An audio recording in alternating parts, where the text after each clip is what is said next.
Hello everybody, hello and welcome to Kusogrande, the bad video game tournament. I'm Brossentia and I am just getting ready for a stream. Oh yeah. Gotta make all the posts, gotta blah blah blah. Oh my gosh, can I type .tv/Brossentia is a nerd.com. Wait, no, delete all that. Delete it. No, that's not what it is. Let's go, everybody. Let's go. It's time for 4 more matches. Oh my gosh. We've got a round 2 match, a round 1 match, a round 2 match, and a round 1 match. That's the order that we're going to go in.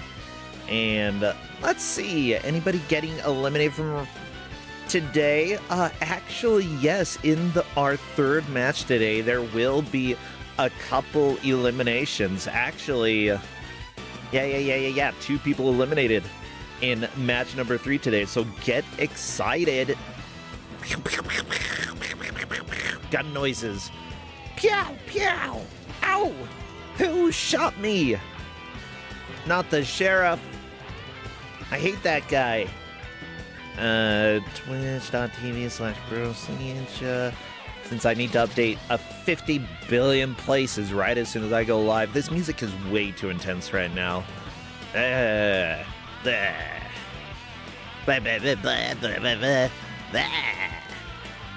know, I could be a vampire if you want me to. You want me to be your vampire? I will bite you. You know, if vampires had those wax teeth, that would be so much less scary. Because then they'd bite you and it doesn't hurt, it just kind of like crumples up a little bit. Like, okay, thank you, vampire. Better than the freaking dog. Okay, here's the deal. So, behind the house where I live, behind the backyard, obviously there's a fence between us and the neighbor. There are these 2 really yappy dogs, okay? Yap, yap, yap, yap, yap, yap, yap. And one, like, really starts to be fierce, so I was like, maybe I'll get them some snacks and give them snacks every once in a while, little doggy treats. I asked the neighbors and they were like, yeah, sure, whatever. So, you know, I gave them treats once and I gave them treats a few times. The other day I gave the doggies treats and I was like, aw, try to reach through and pet. The dog ate the treat, looked at me, and then bit my finger, and I'm like, how dare you? I am this dog's enemy now, okay? You know the saying, don't bite that hand that feeds you. That doggy is gonna find out why. Yeah. Mostly because I'm not even gonna acknowledge it anymore. But if I feel really evil, maybe I'll find some very high-pitched sounds that I can play on my phone, you know? I'm just really trying to consider how I can make that dog suffer a little bit. Not too much, but just a little bit.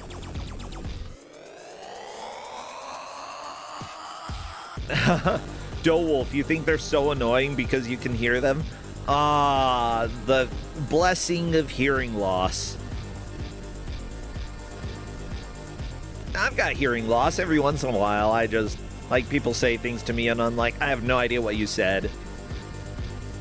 Yeah, a true dog whistle is outside of your range. Wolf, what's interesting is Justin here can whistle a higher pitch than anyone I've ever heard. And we measured the pitch. And actually, if you look at the world record for the highest pitch whistled, Justin beats it. Significantly, like by I think several thousand hertz. Like, it is ridiculously high whistle. What's the frequency? I need to look it up. Let's see.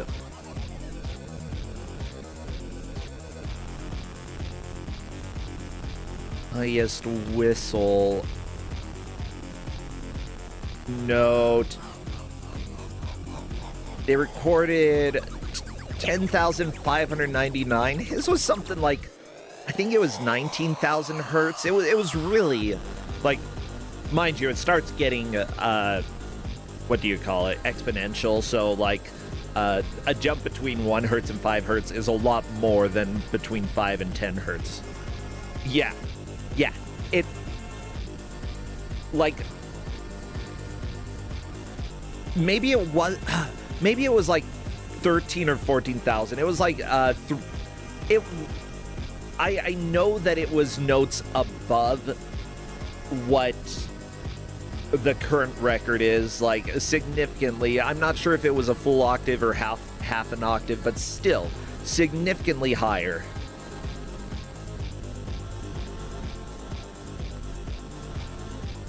So yeah, I would, like, and we had, sure, we didn't have an official recording or an official thing to show how high his whistle is, but he can still do it.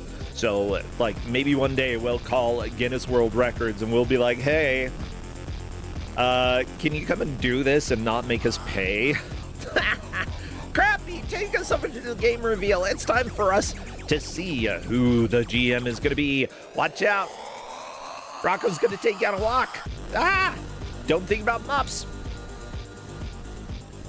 Well, too late. Crappy's already thinking about a lot of things that we don't like to think about. Aw, Zombie, you love Crappy. You know who else does? Seth Highwind. Uh-oh. Seth, get in here. Let's talk about your game. Seth Highwind. Yeah, no, I hear. Well, good. How you doing today? I'm doing great. How are you doing, hon? Oh, pretty good. You know, still pretty much every morning feeling a little bit out of it due to medication changes and stuff. I don't feel as bad today as I did yesterday, but whatever. I'm getting along. We're here for Kusogrande. Yes, we are. Yeah. What a funny little icon you've got. Is this your Sonic OC? So actually, fun fact, Seth did start out as a Sonic OC before I then transitioned him over to my full persona. So this is like the quintessential beginning of Seth, if you will. Ah, gotcha. Uh-oh, Chiron, how dare you say this isn't hot anymore? You might say it's hotter. I don't know. You might not say it's hot. It's complicated. So what are you doing with this? I think that I know where you're going when it comes to having your icon like this. Well, you know, I typically tend to, like, you know, I usually have the general, like, persona affair when everything goes on it, but, you know, I decided to switch to my Sonic style as a very special way to introduce our very special first game of the day. And ooh. I had the challenge of having both Mechalonk and NPC as competitors for this first match. And NPC has been my kryptonite for Kuso Live for the last 2 years, where they have single-handedly vetoed all of my stuff. And you know what? The one way to really mess with NPC and others is to introduce a Sonic mod. Yeah. And I'm not doing any Sonic mod today. Today, we are doing one of my favorite fan games, Sonic Robo Blast 2, but doing the Snulf mod for it instead. That is correct. Y'all thought we got rid of Snulf. We tried. But for some reason, it's back. The players are going to have 1 hour to Snulf their way to victory. Of course, whoever makes the most progress gets beautiful, delicious 10 points. Whoever falls behind, you know, they get 2 points, but because the threshold right now is 9 points total, and all of these players have 10 points due to winning their first match, none of them will be eliminated. Of course, we may have a fellow GM visiting in order to talk a bit about the game. I wouldn't be too surprised if they show up anytime between now and the end of the match. I don't know. Well, oh, wow. Already. Hello there, Domo. Man. Who could have predicted that we'd be talking to the Dowolf right now? I mean, I didn't have it on my bingo card. No, completely didn't have that expected today. Not at all. Except that I asked Dowolf if... I asked both of you. I was like, do you want Dowolf to commentate? Dowolf, do you want to commentate? I completely predicted it because I think I don't know. Did you orchestrate this, or did I orchestrate this, or was there an orchestra? Where's the bassoons? Orchestra. I heard like 2% of what you said, Doewolf. What was that? I heard bits and pieces, and then orchestra got cut off. Talk to me again, Doewolf. I hear nothing. Wow, the silent but deadly type. I see. This means we're going to be in for a good time. Nah, it means Doewolf's probably fiddling around with the microphone. Yeah, that is fine. Well, right now, I think everybody, or at least most people here, know what Snalf is about. Sonic Golf. Yep, we get to see everybody golfing their way to a wonderful Sonic victory. Well, possibly, or Sonic death. Can you kill a golf ball? That's the big question. I mean, technically, isn't smacking a golf ball into a water hazard killing your golf ball, since they just, retrieve a brand new one from their bag? So it's like another life at that point. I mean, sort of, yeah. Okay, I heard some background for Doewolf. I think Doewolf is here. Hello? I'm imagining things. Oh, no. Doewolf! Can you hear me now? I don't. Oh, from a distance, yeah. I'm about to say, it You sounds sound like, like you're you're- shouting from like 20 yards away. I was What going the hell? to say, like, Arkansas. Are you in Arkansas? Because if so, get back to your house. No, I would never go to Arkansas. Oh. Yeah, it sounds like you're shouting from like 20 yards away underneath a shower of like TV static. Out now. Okay. I mean, you're a little louder. I mean, I can crank you up some, but there's still a lot of that static.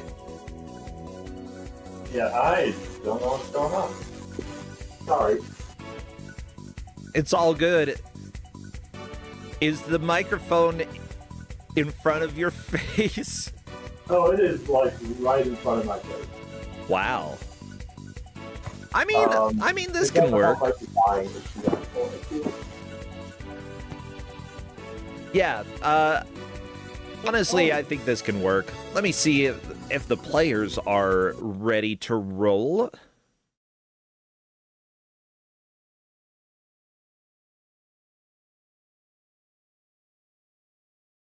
Okay, right now I'm just asking if they're ready and also to take down picks. Yeah, what would be some good emotes for chat to spam? God, anything. I don't know if anyone has like golf-related emotes or like rings or just something around those lines.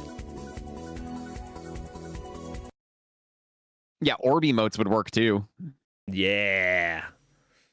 Okay, I'm just getting a confirmation from the players that they are good to go.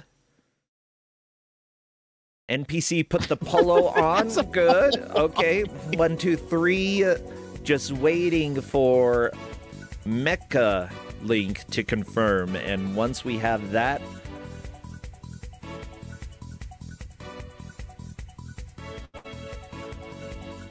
I think choose player is a good starting screen for them. Yeah. I was hyping that up.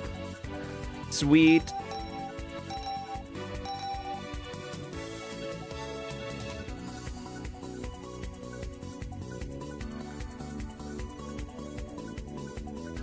Just got to get the confirmation from our last player, and then you can spam all your emotes. I know you have them queued up. Oh, I got mine queued up. Also, I should probably sound less there we horrible go. now. You sound fantastic Yay! now. You sound great, hun. I plugged the wrong microphone into my computer.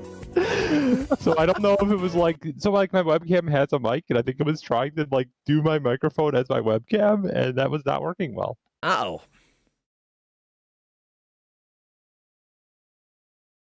Well, what the crap? Okay, we're just waiting for Mecha to get ready. Had to clean his glasses. That is completely fair. Sometimes you need it to get them clean. Oh, you want to Honestly, make we all sure that you need- can see every single health pixel. Exactly. Like, eyes are very important, and eyes are also very important for golf. Okay, I'm doing the countdown, even though Mecha is not technically on the right screen. That just loses a fraction of... Okay, he's getting in there. There we go. As soon as I see movement, I will start our timer. Everybody spam your emotes. Spam, spam, spam. Get them in there. Oh, look at those lovely rings. And here we go. Welcome to Sonic Robo Blast 2 Snulf Edition. A mod of a mod. The best kind of mod. Honestly, I remember when this mod came out, and my initial reaction was, oh my gosh, it does exist for Robo Blast 2, and I downloaded it immediately. Mm-hmm. Yeah. I know that it was Dr. Melon who made the other mods for Sonic Robo Blast 2. Was it... Did he do this one? Or not for Sonic Robo Blast 2, for the other Snulf games? They Or did they. not. Okay. Yeah, this is made by Wired Ant, is their name, over on the SRB2. Yeah, over on the SMB 2 motherboards. I know they have a different name on Twitch, and I can't remember what that name is. But Decaffeinated ant. I don't know. You don't want your ants decaf, okay? Got to keep them wired. But yeah. Some of the best ants are, definitely wired up by the amounts of... I don't know. Did everyone else's ants, drink a copious amounts of coffee that, put you to shame? I lived in Utah, so almost none of them. I mean, my entire family drinks copious amounts of coffee. So, I don't know. Yeah, I used to drink coffee every day, but caffeine doesn't really do anything to me. Just, I like the flavor of coffee. That's about it. I don't know, I tell people at this point about 90% of my, inner blood is basically coffee / caffeine at this point. So, it's all good. That's fair. I mean, I like it. I drink, Crown Clutch, why are you in chat? Why are you here? Okay? And why are you subbed? This is messed up. Seriously. With that said, Is that one of your yeah, ants? shut up. With that said, yeah, it is. Stimulants do affect certain people with ADHD differently. There was one person who was trying to argue, no, it doesn't, and it was some weird mother on Twitter who claimed that she knew more than medical professionals. So, obviously, if it's something that you're wondering about, go do some reading and look things up. I think it's always worth reading for yourself, but based off of my understanding, yes, it can affect people who have ADHD or possibly other neurodevelopmental differences differently. I even remember as a teen, everybody drinking energy drinks and getting all goofy, and me drinking them and being like, I don't know why they're bouncing around, but yay! Escorian, to answer your question, there is no limit on shots. The competitors have as many shots as they need to finish each of the stages. I don't believe the result screen is like traditional Snulf on the Genesis, where it basically mocks you for shooting too many times.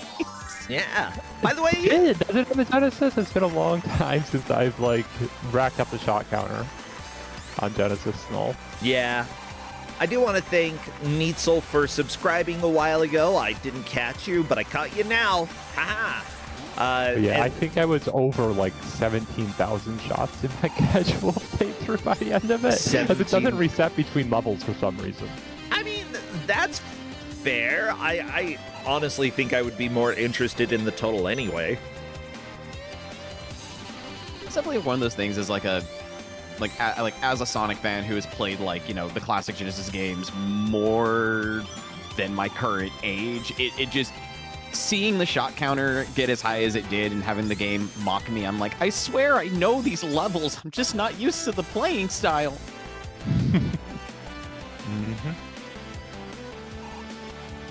Do do do do do do do.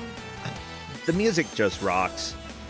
Like, honestly, the people who made this mod, this game, by the way, is made in the Doom engine. It is a fan game, and honestly, Sonic fan games are some of the best games out there. They're just amazing.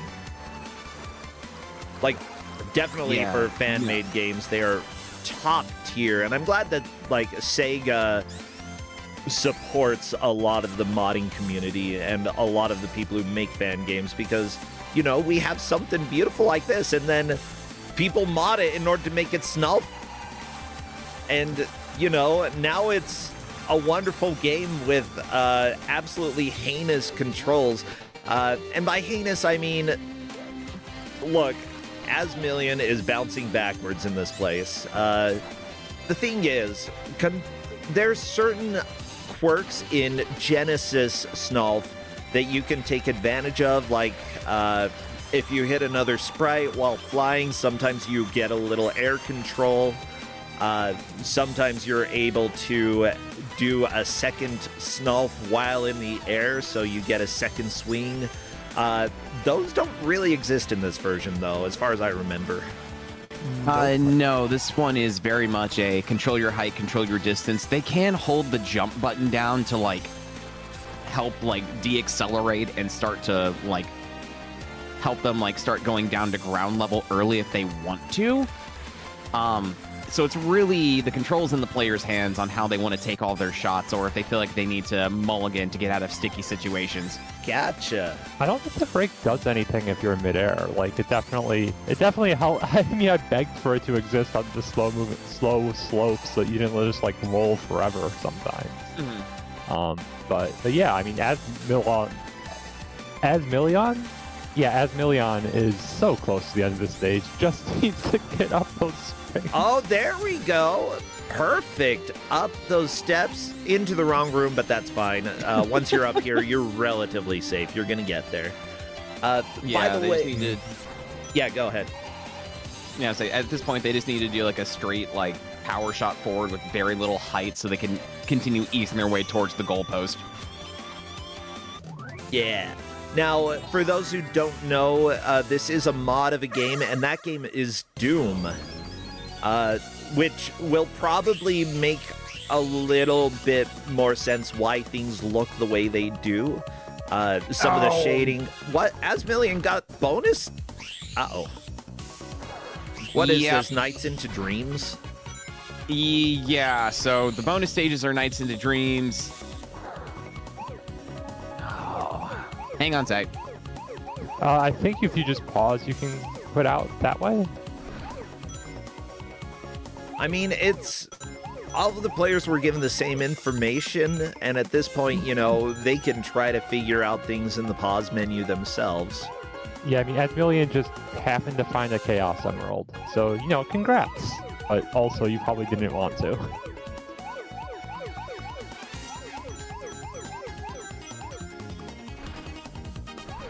But 76 Link, I mean, if you can beat the bonus stage by going the correct direction, which Asmillion is about to do, I think.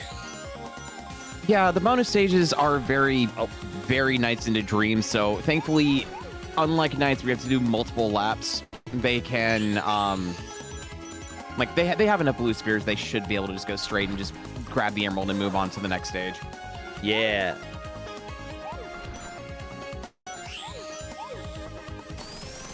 There we go. Get to the goal. Whee! And who knows, Chaos Emerald... I don't know what it does in this game, but they're pretty. I think you can become supersonic in the normal SA2B. Yeah, or not SA2B, SRB2. Yeah, in the normal Roboblast 2, if you get all the Chaos Emeralds, you can do Supersonic, which is, you know, as always, fun to control, super speedy. A bit of a pain in the 3D environment, but is what it is. Yeah, that's how life goes. Well, sometimes you just get a Chaos Emerald and you have no idea. Anyways, meanwhile, though, Cookie onto the boss. And bosses are fun because basically, and I don't know if they've figured this out yet, you no longer need to come to a complete stop before you can snulf. You can now just snulf from anywhere. It looks like they have noticed this. And that ability is really, really useful in order to actually beat bosses. They also drop rings, which I believe is not something in the original SA2 Sonic Robo Blast 2. Yeah, no, Correct.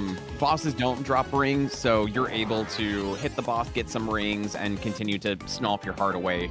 It's honestly needed for the 3D environment bosses, because if you had to come to a complete stop every single time, you would just get completely wrecked by especially some of the later bosses in this game. Yes, the World 4, Zone 4 boss immediate. Well, I don't think that is possible without both extra rings and the ability to do mid-air snulls. That it's just such a Yeah. boss. Even as is, it's such a hard boss. Now, I do I think- want to say thank you to the referees who are tracking this match, because we are judging based off of the stage that the players get to, followed by if they make it to the boss, how many hits they do against the boss. The refs that we have are Toasty the Swing Stoat. Neitzel is still waiting for Snulf Spinball. Oh my god. No! Everybody's waiting for that. Harp Griffin wants to play Drunken Snow Golf. That actually sounds kind of fun. I'd do it. Nalecta in Golf, in Sonic, in Doom. Oh my god, the layers. And Linkura gets snulfed. I have been snulfed many times in my life, and you know what? I like it. Y'all... So you're actually trying to figure out how consent snulf to would being work for Sonic Spinball. Sonic Spinball is basically snulf anyway, isn't it? You're a ball. I guess. Like, it's more like pinball than anything else, but... I mean, you could find a way to go about it, but Ooh, Admillion was in first-person view for a second there. I believe it was so much easier to control in first-person view, but a lot of people disagree with me on that, so... It really depends on the person. I think that after playing it in first person, because you made me, Stowolf, I found it very Made you? advantageous. I think you did. Someone made me play this. That does sound like something I do. It does, right? Well, if it wasn't you, somebody else did. And like some stages where it just gives you a better view of the environment you're trying to hit, so it can actually help you plan your shots. But I know when I predominantly play this mod, I'm always in third person. Yeah, first For person me, like... Yeah. is pretty helpful for like some of these precise hits. Yeah, like you get the little crosshairs really do help in trying to quickly line up some of the big shots you do when trying to play this game fast. Yeah, and you got to be a big shot sometimes. Is it bad that I first thought you were making a Deltarune reference before I that's realized what you I were was making doing. a song reference? No, I was Okay, making good, a 'cause Delta my mind- reference. Yeah, okay. My mind also went straight to Deltarune as well. Perfect. Y'all are correct here. Good to know. What song could I have been referencing? Isn't there just a "You Wanna Be a Big Shot" or something like that? I Probably. don't know. I can't sing. I mean, I would be shocked if there's not. Yeah, so right now, 3 of our 4 players are on Dr. Bean Man. I don't know. Bean Man. Well, he's Bean got Man? a bean machine, doesn't he?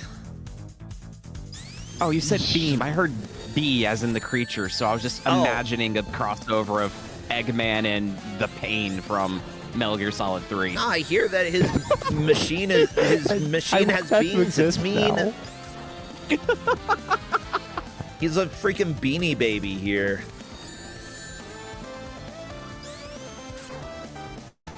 He would probably collect Great, now beanie I babies, am- honestly. And I don't really fault him.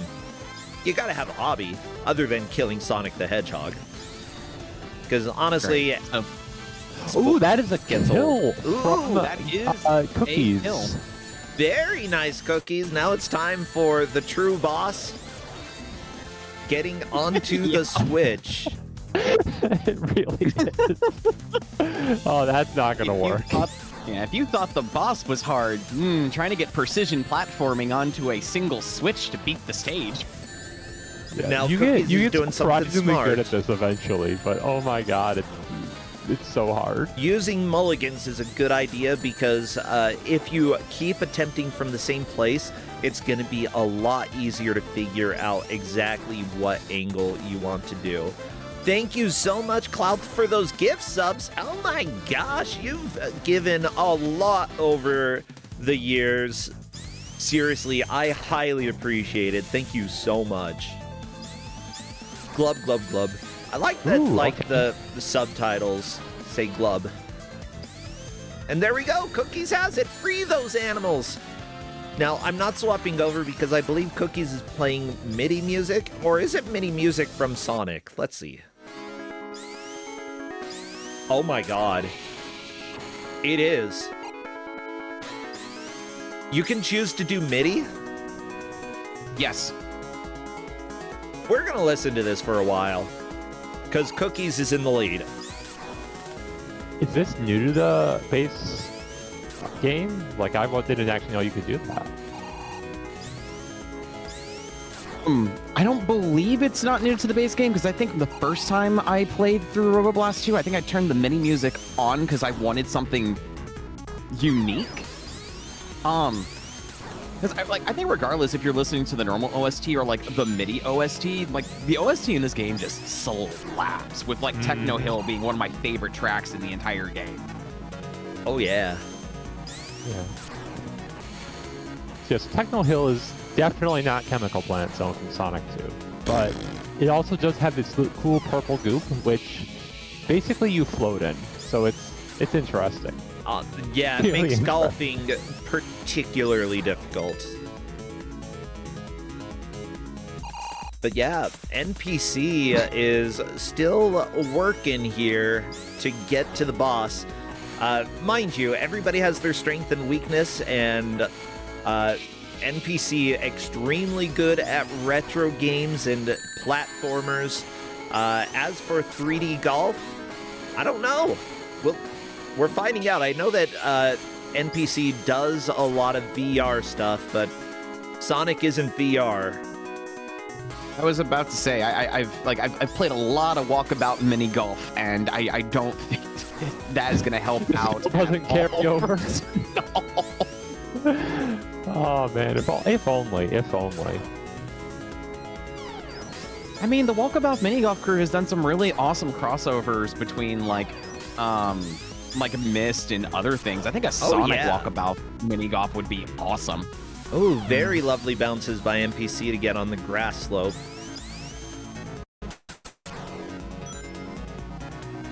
NPC thinking about those rings, but there are rings right ahead of you. I'd go after those. Yeah. Yeah, he's almost got this level cleared, and then it will be to the boss, if I'm not mistaken. Yep. No! Mulligan! Yeah!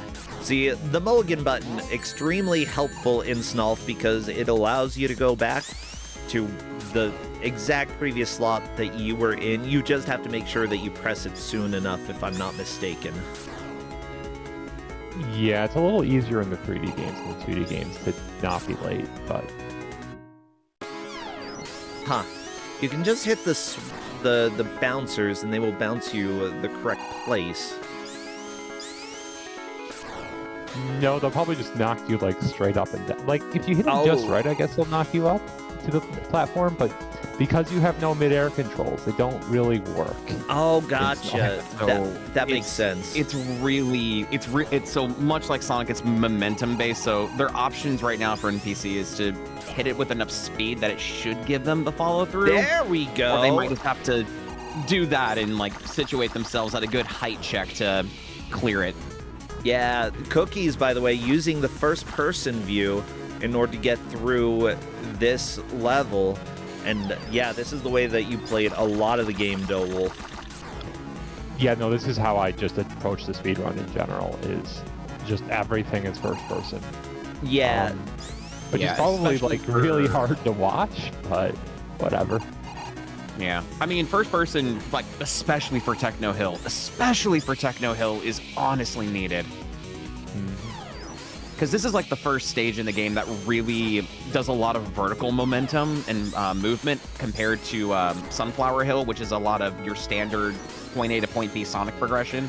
Techno Hill really puts in a lot of the vertical level design for the first time in the game. Oh, yeah. Though, just so people know, this is more or less the placements when it comes to those who are currently fighting the boss. I mean, Cookie's out in the lead.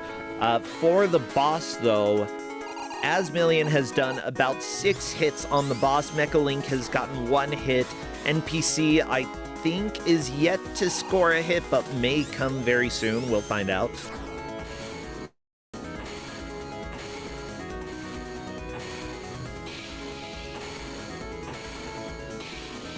Aw, yeah.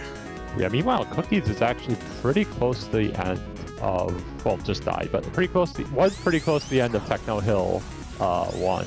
Unfortunately, it looks like they didn't hit a checkpoint for quite a while. Oh, there we go. NPC landing a very quick hit. How high did you bounce? Fairly high. I mean, I guess Robotnik's lasers don't go past even with the, like, even vertically with himself. So, like, if you just go infinitely high, you are safe. That's 2 or 3 hits by NPC. Yeah, like, that moves him out of last place into 3rd place. NPC, again, previous Kuso champion, has been a GM for us. All around good friend of the community. I love to see how he's doing, and, you know, some people take a little while to really get the hang of a game and then start clicking with it, and I feel like NPC is starting to understand what this game wants from him. And it's to Snalf, baby. It's to Snalf! But You yeah, kind of like this strategy that NPC's doing of just kind of bouncing off the invisible walls to kind of get like another bounce back, if you will, to try to like kite Robotnik in a way.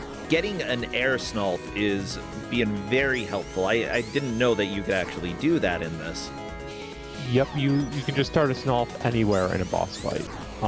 And like what you actually do in the speedrun strat is pretty similar. You just basically like dart to the side, quickly turn, and line up a shot, and just air Snalf straight in from a different angle. So you just bait the laser, go in from the side. So it's sort of like what NPC's doing, just, you know, faster and in first person, because you cannot aim that shot in third person. Yeah, it's very, very difficult to do.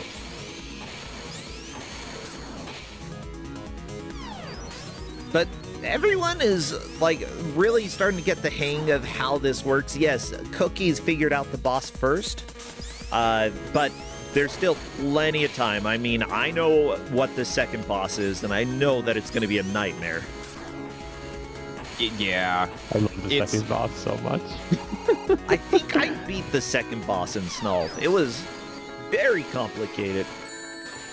Yeah, the furthest I've made it in this game has been boss 4, but that's just an absolute nightmare of a boss snalfing. I know many people who have given up on that boss, so there is no shame in that. Ooh, just it's really shooting hard. right over Robotnik. That's Yeah, I haven't seen NPC go into first person, at least lately. Maybe earlier he has, but it genuinely helps a lot when you need any sort of precision aiming. Asmillion has figured out moving into first person, and I think that this could give Asmillion a decent chance to move past the boss. Just gotta avoid taking too many hits. Gotta keep snalfing. The thing Gotta is, get a ring, gotta get a ring. Ooh. his lasers shoot straight. They Almost. always go straight. Robotnik doesn't always, but the lasers do. I feel like Az has figured out the laser kiting strategy. I've seen him like dodge out of the way, quickly line up a shot, and then go again. So I think it's all about right now ball control or snarf control at this point. But I want to say they've got the kiting strategy figured out. Yeah, they definitely have a. I think the biggest thing to me that they have to do is just make sure you're getting rings. Just like that's your top priority when you don't have rings, is to get rings. Okay, that was a real nice shot. Just happened to not hit any of the rings. That was unfortunate. It's just so funny that like someone was like, "Hey, how should we make a 3D Sonic game? How about we use the Doom engine?" But then again, the Doom engine runs pretty quickly, you know, and there are a lot of tools for it to make different things. Might as well make Sonic out of it, you know? And that is cookies on to not Chem Plant 2, Techno Plant 2. I just call all the levels by their Sonic 2 names. It's kind of bad, as I shouldn't. I think the nice thing about Roboblast 2 being in the Doom engine is, with it being a Doom engine game, it also is very versatile for the mod scene. And the mod scene for Roboblast 2 is just so immaculate. Between like everyone's favorite like karting mod, I know for me personally, they edited like Spyro the Dragon into the game. What? And he maintains his PlayStation moveset. So it feels like a Spyro the Dragon game in Roboblast 2, which is wow, awesome. I haven't found that one. I need to look that up. Someone also did like a Metroid Prime mod, which inflates, you know, like Metroid enemies, Samus's running gun style, and it turns it into a Metroid game, which is stupid amounts of fun too. That's really cool. Yeah, I feel like, you know, there's a lot of value in the official games because they really establish sort of what the genre is about. What fans make, you know, is a wonderful supplement to, like, especially people who have played the base games are like, we want something else. We want something new to see what other ideas could be done with this specific type of game. And so for me, it's almost more like this is an alternative direction the Sonic games could have taken after like SA2B and Sonic Heroes, because like after that we get into the sort of modern Sonic where it's very much about like going fast in a straight line and having these super long courses, and this feels closer to, well, like the base game feels a lot closer to that Sonic Adventure style. And so, and I, as someone who loves Sonic Adventure, like I love it. Yeah. Yeah, I haven't ever actually played Sonic Adventure. Play Sonic Adventure 2 Battle. Probably, maybe play the original Sonic Adventure as well, but mostly play Sonic Adventure 2 Battle. I mean, I'm willing, as long as, like, I'm not missing too much plot, I don't care. You're play missing, them in, like, no plot. Okay, perfect. It's a Sonic game. I was thinking I probably wouldn't miss plot. Like, technically you're missing a little plot, but, like, the first Sonic Adventure game is not very plot heavy, and the second Sonic Adventure game is, if you've seen the Sonic movies, you probably already know the plot. Are you serious? The Sonic movies are Sonic Adventure? The third Sonic movie is basically Sonic Adventure 2. You know, I haven't seen the third one, but I've heard that it's good. Oh, it's good. Definitely. Oh, it's fantastic. Okay, I need to watch it. Because somehow like, the Sonic movies are better than the Mario movies so far. It's just objectively true. Like, sure, the style of the visual style, the music, everything surrounding the Mario movie is fantastic, except there's no plot. It's got the plot of a typical Sonic game. Yeah, that's why I'm kind of hoping that, like, the Galaxy movie is going to be more in the plot department. I don't know. I'm looking forward to the Galaxy movie. There's a lot of things that's going for it that I'm excited to see. And also, just having Brie Larson casted as Rosalina just is perfect in my eyes. let's see. Brie Larson.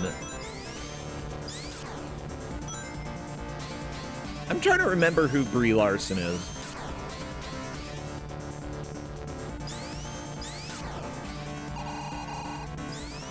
Okay, she's Captain Marvel. Haven't seen any of those.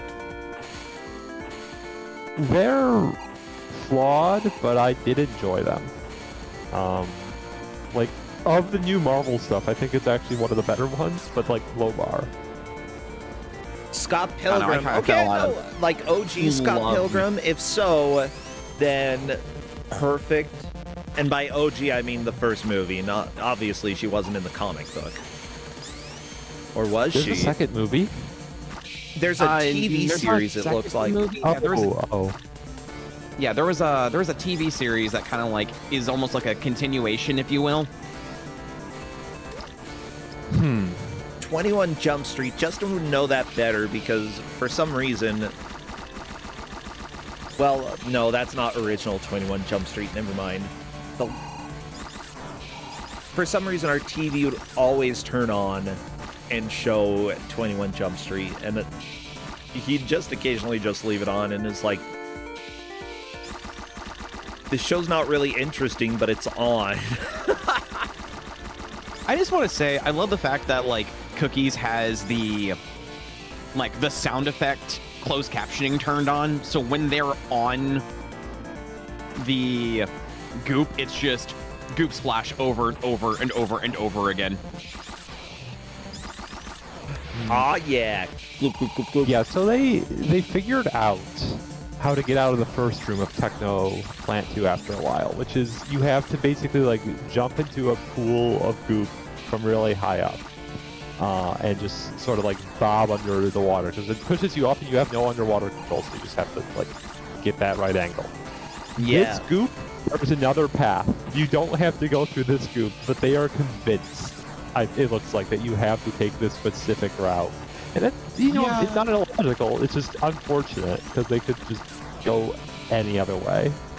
Yeah, I mean, I applaud their tenacity because I'll be real, I would, if I didn't know about the other route, I would be doing the exact same thing out of stubbornness.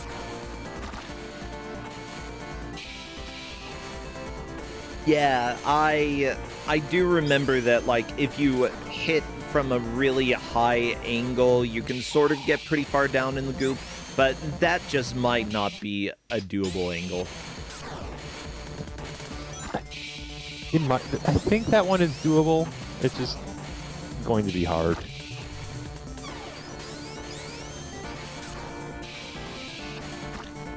Oh my gosh, Cookie did it! Well, and I'm so close to defeating Eggman for Green Flower Zone. Oh. Yeah, 7 hits. One more hit would have done it. Mechaling, by the way, has moved up to 5 hits against Robotnik. NPC's still at 4, so that is the current order on the boss. I really, really want somebody else to make it to Techno Zone soon so we can hear the music that's not MIDI. Because I dig the MIDI music, but I want to hear the other version.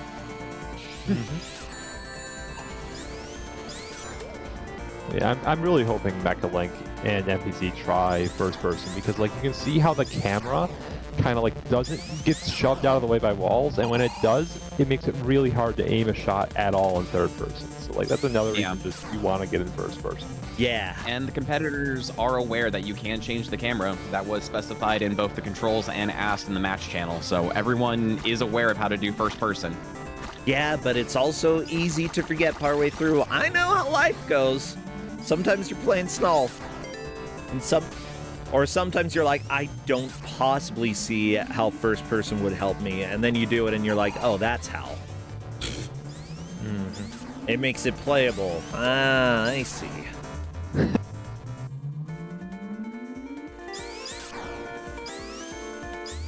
The old playability hack.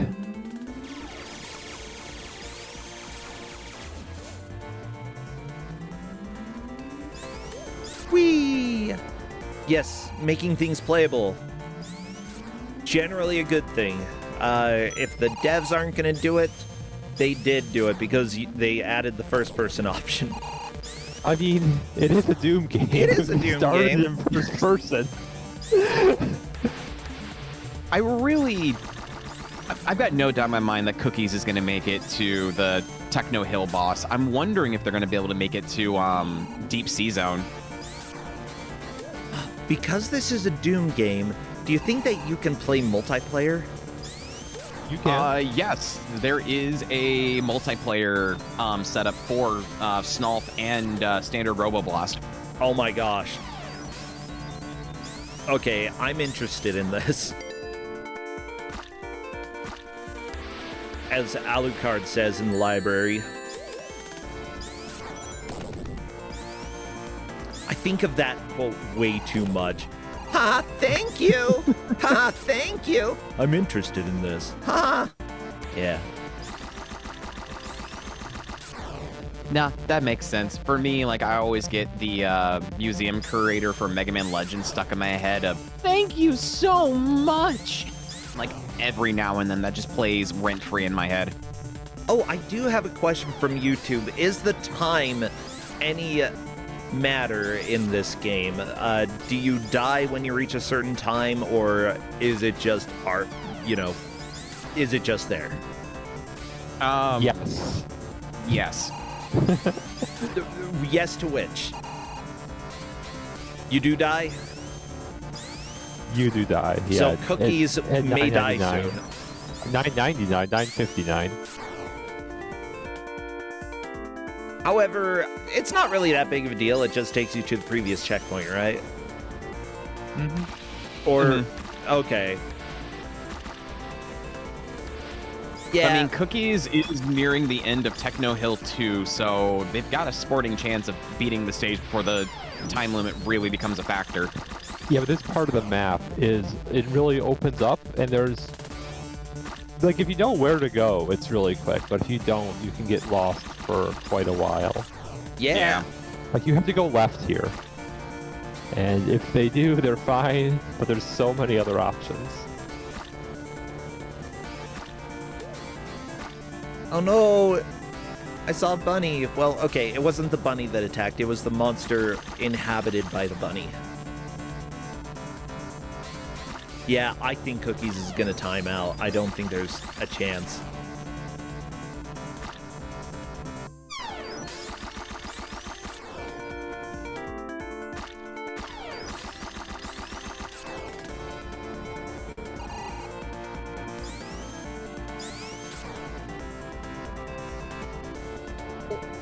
Oh, It's we can right beat- Nope, there! we're not getting that checkpoint. Wait, Okay. Oh, Wait, you I don't thought die? it timed out. JK! If I remember correctly, I think they got rid of the time thing in Snalf just because of Snalf. But That like, makes standard, sense. Yeah. it would time yourself out. I guess I just forgot about it. Or maybe they might have, like, added that later. In one of the later versions. It's Okay, possible. I know we're using the most recent version of Snalf, so because I do remember like vanilla Snalf for this time was a factor, but I do believe in like the most recent update they've gotten rid of it. Nice. Okay. Oh, what a shot by Cookies Are Yum. Like, just super long shot, getting on top of platforms after that. Like, any long shot, if you haven't played this game before, genuinely feels amazing to make. The problem is that they kind of went the wrong way. They're going backwards in the stage, or they were going backwards in the stage. Looks like they found the forwards now. I would get super Hopefully with, confused, like, though. the spring propulsion will give Cookies an idea of like which way they're meant to go for this. Update on the other three, nothing has changed. Asmillion has done 7 hits, Mechalink 5 and NPC 4. Can any of them defeat Robotnik? I've got faith. It is 8 total hits, so, like, I think it's a matter of time for Asmillion. Yeah, Asmillion The is others. getting really good at the fast hits and also using the first person, which makes this doable. Oh, they are so close, and they got the bonus ring too. I think Asmillion's got this. Was that 8? One more. There we go. Robotnik is dead. It is now Capsule Boss.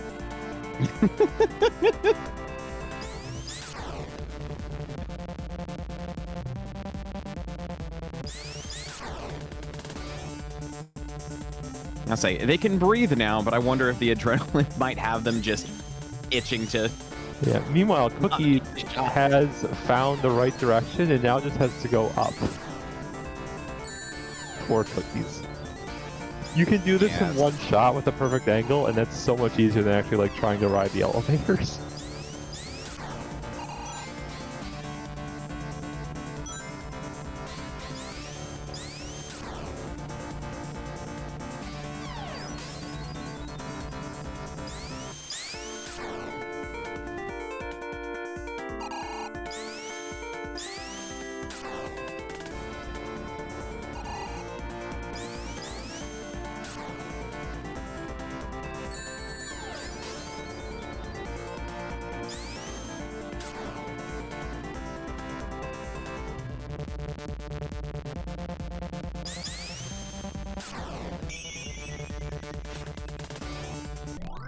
Cool, that's it. Cookies There is now we officially go. moving on to the boss. Very nice.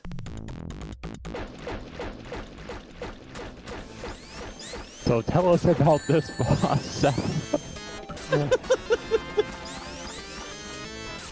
I mean, it's a recreation of the chemical dumper from Sonic 2, but the issue is it just constantly puts blobs of goo on the ground that kind of permanently stays in place. So this is all gonna be about trying to navigate the minefield that is the stage as Robotnik just continues to pelt the ground with bloops and blops of glob. So this is Control the boss. The floor progressively becomes lava, and it's great. Yeah.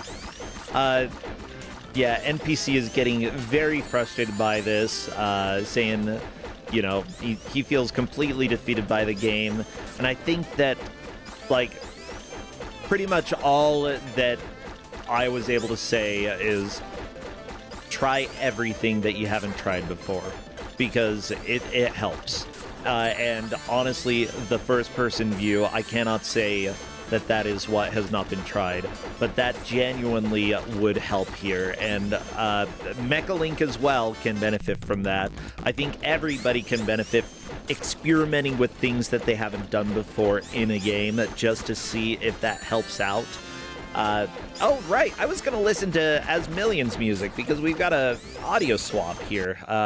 You know, we get to hear what the music sounds like a little bit without it being MIDI. Yeah, we've heard the boss music before. Let's go ahead and just stay on this for a second.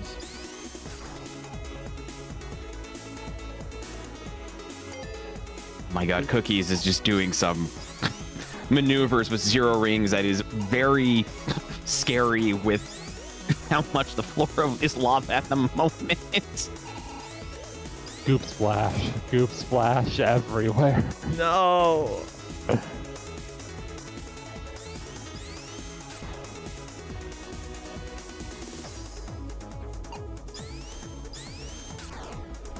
But yeah, Seth, maybe you have made some enemies this day due to honestly, Sonic this would be Roboblast. the second time that I've given a game out to NPC that has not ended well for him. The first time was the Amazing Spider-Man 2 on Game Boy, which was a mixture of platforming and Moon Logic puzzle solutions from a point-and-click adventure game. So, I mean, yeah, and the thing is, there's no shame if a genre doesn't work for you, like, because everybody has their own strengths and weaknesses in Kusogrande, and it's there, you know, there's no shame. Simply put, some people are going to figure things out that you don't. The strongest players in Kusogrande do have their weaknesses. So, you know, everybody here is trying their best to get through, and it's just, I think the one lesson to take from this is especially when you're given different modes and when you have different buttons. If you get to a place where you feel completely walled, it's worth trying out those buttons that you really have not found useful, because they may suddenly prove to be extremely useful. And the first-person mode in this case is that button, because we have not seen anyone beat the boss without using it. Mecha Link is still being tenacious, still trying. NPC is still trying. Hopefully you won't feel too defeated, but, you know, if it comes out that for some reason he just feels unable to play anymore, that is something that happens in Kusogrande every once in a while. Yeah, so one neat thing about this boss is every hit it starts moving faster. One thing you can do is it will turn around at set points on the map. Also, now it's pogo sticking, but it'll turn around at set points on the map, and you can just like time your shots for when it turns around, and that can be a lot easier than trying to hit it in a circle. But yeah, pogo stick mode, so good.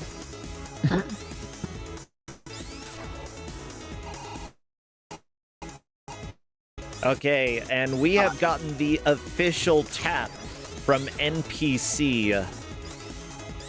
And thus, our first white flag of the tournament. They happen sometimes. Don't know how to feel about this. No, it's okay. It happens every once in a while. But we've got the white flag in Kusogrande. I can't believe the first white flag of our tournament came on Snulf and not like a Jeff game. Honestly, though, if you are stuck on the same thing for a full, like, half an hour and not making any tangible progress, I can understand that.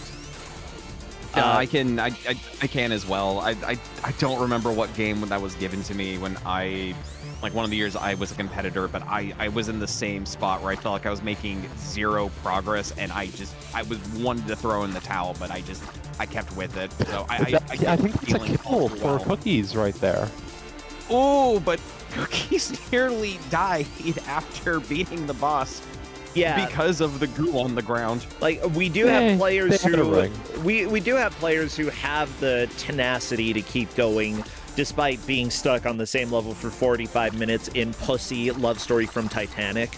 But at the same time, you know, I understand mental health is something as well, and if it just gets too much for you, like, I don't want people to have an anxiety attack and, like, disappear from the Kusogrande community. Take care of yourself, okay? If you do, like, need to have that break, then go for it. You know, I would rather have you forfeit than disappear from the community. Do that. But if you're able to keep going and, you know, putting on a show, then I always applaud that as well. So I'm not judging anybody either way. No. Oh, awesome. Cookies now gets to go to an underwater stage for Snulf, because, you know, everyone loves water levels in Sonic, but now you have water level with golf physics. I, for one, can't wait to see what the subtitles say for the drowning music.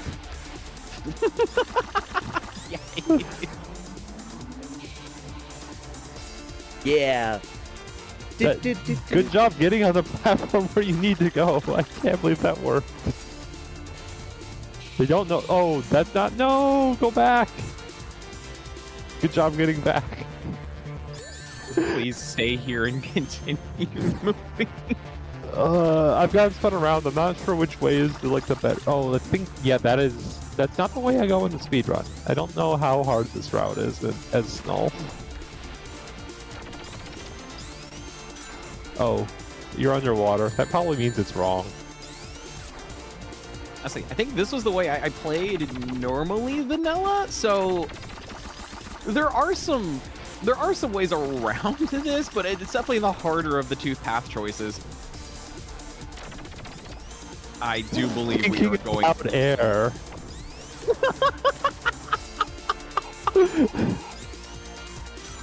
Oh no! Got the checkpoint. That was nice. possibly a mistake, right, as opposed to just going the other direction. But did get the checkpoint. Now we're getting I'm so glad that the close. drowning music is thinking about air now, so that's gonna be what I'm gonna quote from here on out when I'm playing a Sonic game and there's drowning mechanics. Oh my god. Oh no. Oh, we actually need to hear this new music, by the way. I'm shocked that we're seeing this water area. Aquaphobia. Ah! I take a look at water. Ah! Oh no, my water bottle. Ah! That's aquaphobia for me, baby. No, understandably, there are a decent number of people who do have, well, okay, with this music, yeah, that's fair. There are plenty of people who do have fear of water, and I hear of people who have fear of the ocean. I personally would be fine with it. I'd like to go on a long, I'd be on a pirate ship. If it were the, 1800s? What else am I going to do with my time? A pirate ship, not like any other kind of ship. Well, I mean, I would probably prefer another ship, but, I would even choose a pirate ship. What am I going to do if I'm not out to sea? I'm probably going to be stuck on a farm. Out to sea is better. That is the choice that most pirates made, yeah. Mm-hmm. Yarr! I got bored of the farm life, now I pillage and plunder. Ah! Yarr! That is the direction you want to go. Good job. Oh no. I get happy every single time Cookies gets out of the water, but then falls right back into it, and my heart sinks a little. I laugh. It's fun. Cookies I mean, actually this out of the water. Is so expansive. There are if you look at the maps for it, just extract out the Doom maps because it's just a Doom engine game. You use so many tools for that. It's absolutely gargantuan. It's so. Oh, it is a massive, massive labyrinth of me. It's. To me, it's like a natural evolution of Labyrinth Zone from Sonic 1 if you were to rethink it in 3D with just how much you're able to do in this stage. Oh, yeah.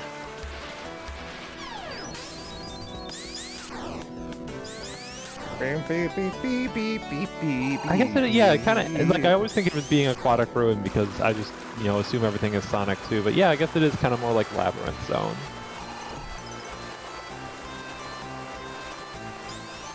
Also, listening to the MIDI version of this music, I didn't realize how much of an inspiration this took from Echo the Dolphin. Yeah, I can hear it. I can hear it. What is the name of that actual specific tune? I think this is from Echo Tides of Time? The CD one? Not the CD one, the Genesis one. Why did I think Tides of Time was the CD? Anyways. Because both of the Echo games got re-released on the Sega CD. But yeah, the only Echo song whose title is coming to mind right now is The Machine, and this does not sound like The Machine. I know that.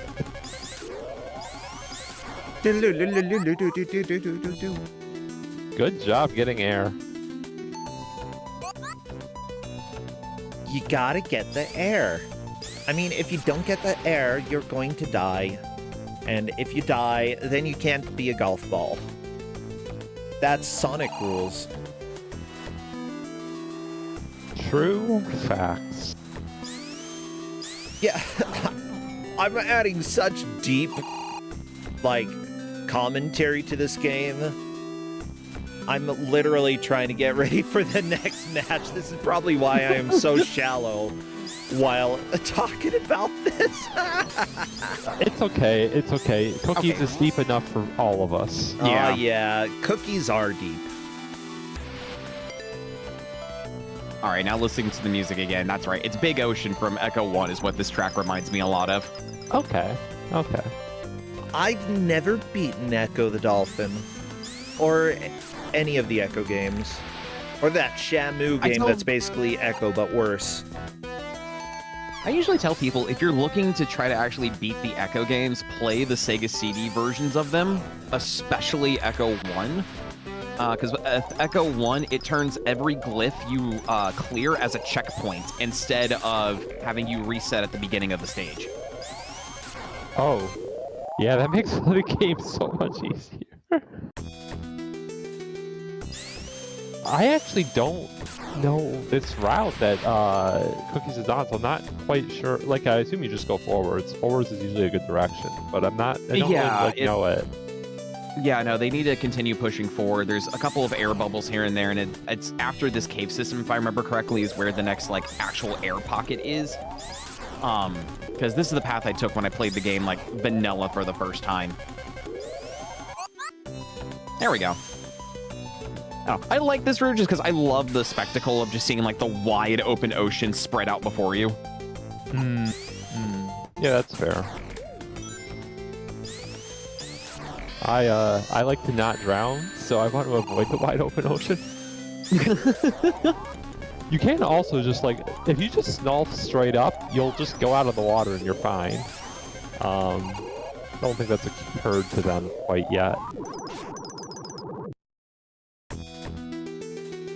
Yeah, so big question. The referees are discussing possibly additional time for Asmillion due to being stuck in the bonus stage with no way to unlock, or no way to get out of there. My biggest question is, would there even be time to catch up to Cookies Are Yum? Because Cookies is so far ahead. No, it would be like 2 or 3 minutes of extra time.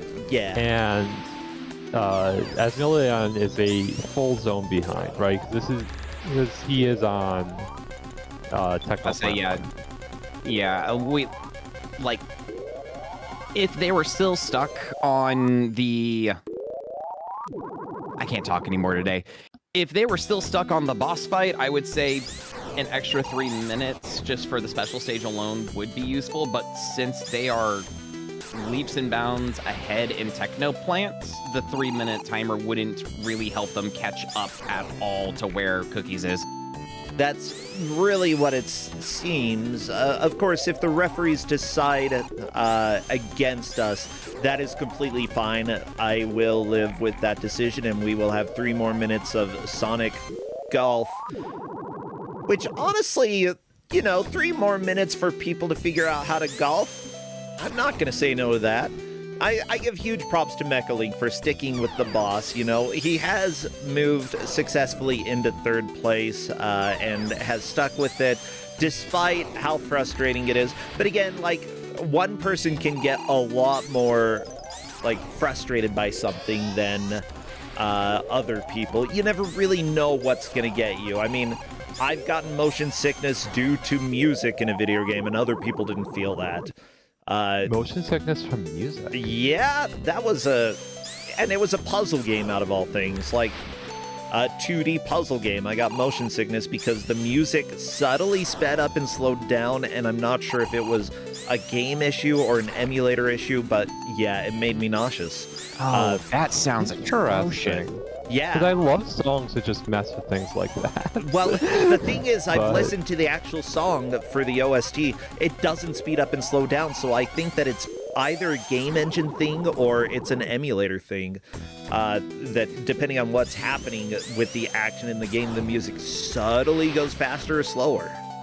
So one thing for me is that, like, the Animorphs for Game Boy Color, as famously played by Kus9rande a few times in GDQ, that game is constantly lagging, which makes the music do that similar thing of just constantly changing the beats per minute. I love the music sounding like that. When you put it on the OST version and you don't have the constant BPM changes, it sounds horrible to me. I hate it. I want my laggy versions.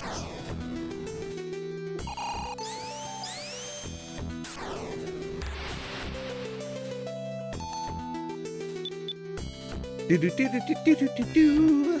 Yay, laggy versions. Yeah, so I think that it's coming to a decision with the referees that it is going to be no extra time, just because there would be no chance for Asmillion to catch up. Just considering the next boss, when I played Sonic Roboblast 2, it probably took me a good 20 or 30 minutes. Yeah, I think for the Cookies second actually got through it real fast. Yeah, Cookies destroyed the boss strangely quickly, and that was still like 5 minutes or so. But yeah, the first time I gave this out, I think everyone was stuck on that Polo boss for basically the last 20 minutes of the match. I don't think anybody even beat it. Yep. Yeah, so just defeating that and then beating 3-1 to move into the lead, it's not happening, everybody. This is time. And there we go. Our places are locked with Cookies Are Yum taking the victory, Asmillion coming in second place, making a wonderful push. In third place, Mecha Link making it to the boss, NPC making it there as well, but unfortunately, this was just a game that was not treating him well, and I completely understand, and I appreciate the genteel nature of tapping out rather than rage quitting, because I always prefer that. Many thanks, and, give it up to all the players, please. With that said, let me go ahead and bug Cookies. Ooh, bugs on Cookies. To see if Cookies wanted to come and chat. Why did you sound so, hungry when you said that? I want cookies. The bugs on Cookies. Bugs on cookies. Everybody put the bugs on the cookies. Yeah, put the bugs, take the bugs, put them on the cookies now. Oh, yeah, cookies. Yum. The cookie bugs. Oh, where are you? Where's the cookie? Where the cookies? There's cookies right up there. Hello there, Cookies Are Yum, and congratulations, you are our victor today. Thank you. Oh, Yeah, honestly, I never expect anybody to beat the second boss. So getting past that and getting to the water zone, whatever this place is called, absolutely breathtaking. Not meant to be a joke there, but Instead, Sam Ross is just so I guess I'm pretty sure I got lucky because how can you dodge the blue ooze thingies with golf? You just have to pray you're bouncing around and don't run over one. Oh yeah. that is the speedrun strat, yeah.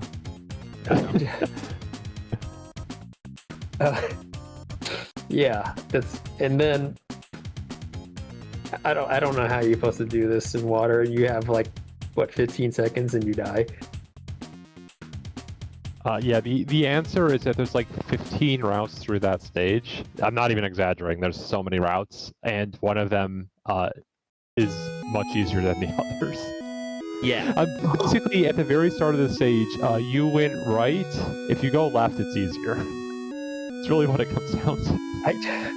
These maps are huge. I don't even know how you. Honestly, you get lost more in the first world than that Techno one, because at least Techno one's kind of you're inside places. So I kind of figured out where to go faster, but you lose track of where you are in the map so easily. Yeah, you're just swinging the ball, and you're okay, one please of the land somewhere largest good. maps in the game, so Deep Sea can get very confusing fast with the multiple routes there are. I don't even know. Yeah, I'm just okay. Let's just pick this underwater tunnel.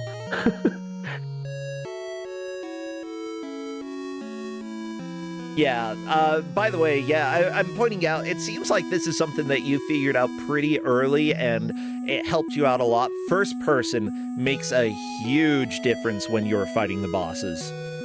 Yes. Yeah. There's you can't aim. Yeah, and Mecha Link and NPC didn't get past the first boss, and I think that not using first person is a large reason. I mean, kudos for attempting that, but it's really easy to get locked into an idea. I'm gonna stick with this because this works for me, but it's always worth changing it up and seeing if something else helps, because you have the crosshair when you're in first person, that helps a little bit more with aiming. It's just much easier to deal with. But yeah, I'm seeing Mecha. He's talking about the triple beam on the first boss. Like, I was dying repeatedly on that too, and then I was like, when he starts doing triple beam, just let yourself bounce around, because he can't lock onto you. So I stopped insta spamming my hit until he would do his rotation of triple beams. Just damage boost through. It's a good strat. Yeah. You just literally just let yourself float around until he's done shooting, and then you can go again. Yeah. Yeah, I don't know if you want to share this, Brosencha, but I posted the map of the third what Deep the Ruins crap 1. is this? Oh, yeah. Okay. I just wanted to share that maybe because it's incredible. Let me see. Let me get it up here. And Everybody, it's the speed run route. here's the on map. this. Yeah. So that's the speedrun route. Yep, that little yellow line. Okay. And then there's the rest of the level. What a nightmare. I mean, really cool to explore, but It's beautiful. It's really beautiful. in a race scenario, especially if you looks don't like know. a Doom map. Yeah, if you don't know that, you're way ahead of everybody else, you're probably under pressure, and all of the possible twists and turns and the confusion there. I mean, considering I didn't expect to see the water area, it's not that big of a deal that you got lost in all of the mess, but you probably felt a little stressed because there was just too much. That's way too many paths. Oh, so for many. Just playing it in golf mode. How do you choose? I don't know. Playing it like vanilla, it's honestly one of my favorite stages in the game because I love the theming and the aesthetics of Deep Sea, but it's also just fun to explore in general. Then again, I'm a fan of like ancient underwater ruins and whatnot, but I always recommend like this game vanilla to so many people. And then once again, if you enjoy the vanilla game, just dive off the deep end for all of the mods that Roboblast 2 has on offer. Yeah, there are a lot. I know that, like, you brought up the kart racer. Like, the depths that people have taken this mod to is absolutely amazing. Worth checking out. Well, Cookies, yeah, overall, do you think that you'd be curious, like, trying out the vanilla version of this game? Is Sonic for you? I mean, it's possible. I don't play that many Sonic games. Okay. At least not like the newer iterations. I mean, I played Sonic when it was on Genesis, and that's pretty much it. That's fair. I have played Sonic Mania. That's been fantastic, obviously. But other than that, I haven't played too many modern Sonics. I guess I've played a little bit of Frontiers, but I probably should play more of that. But I keep forgetting because there's so many games these days. Oh my god. Yeah. There's also the mod I forced you to play at the end of Kuso Live this year. Yeah, don't play that one. Don't play the EA mod, okay? Not wait, back up. The EA mod? yeah. You have to. If you have any questions on that one, just ask me. I'll tell you all about it. Yeah, trust me. We'll have to Like, discuss this you'll later. try it and you'll laugh. I'm not going to spoil it for you if you don't know anything about it, because you should experience it by yourself the first time, or like without knowing what's going on. Yeah, Cookies, do you have anything that you'd like to plug? Any streams that are going on for you? Any games that you've been playing that you've liked? I'm getting over cold.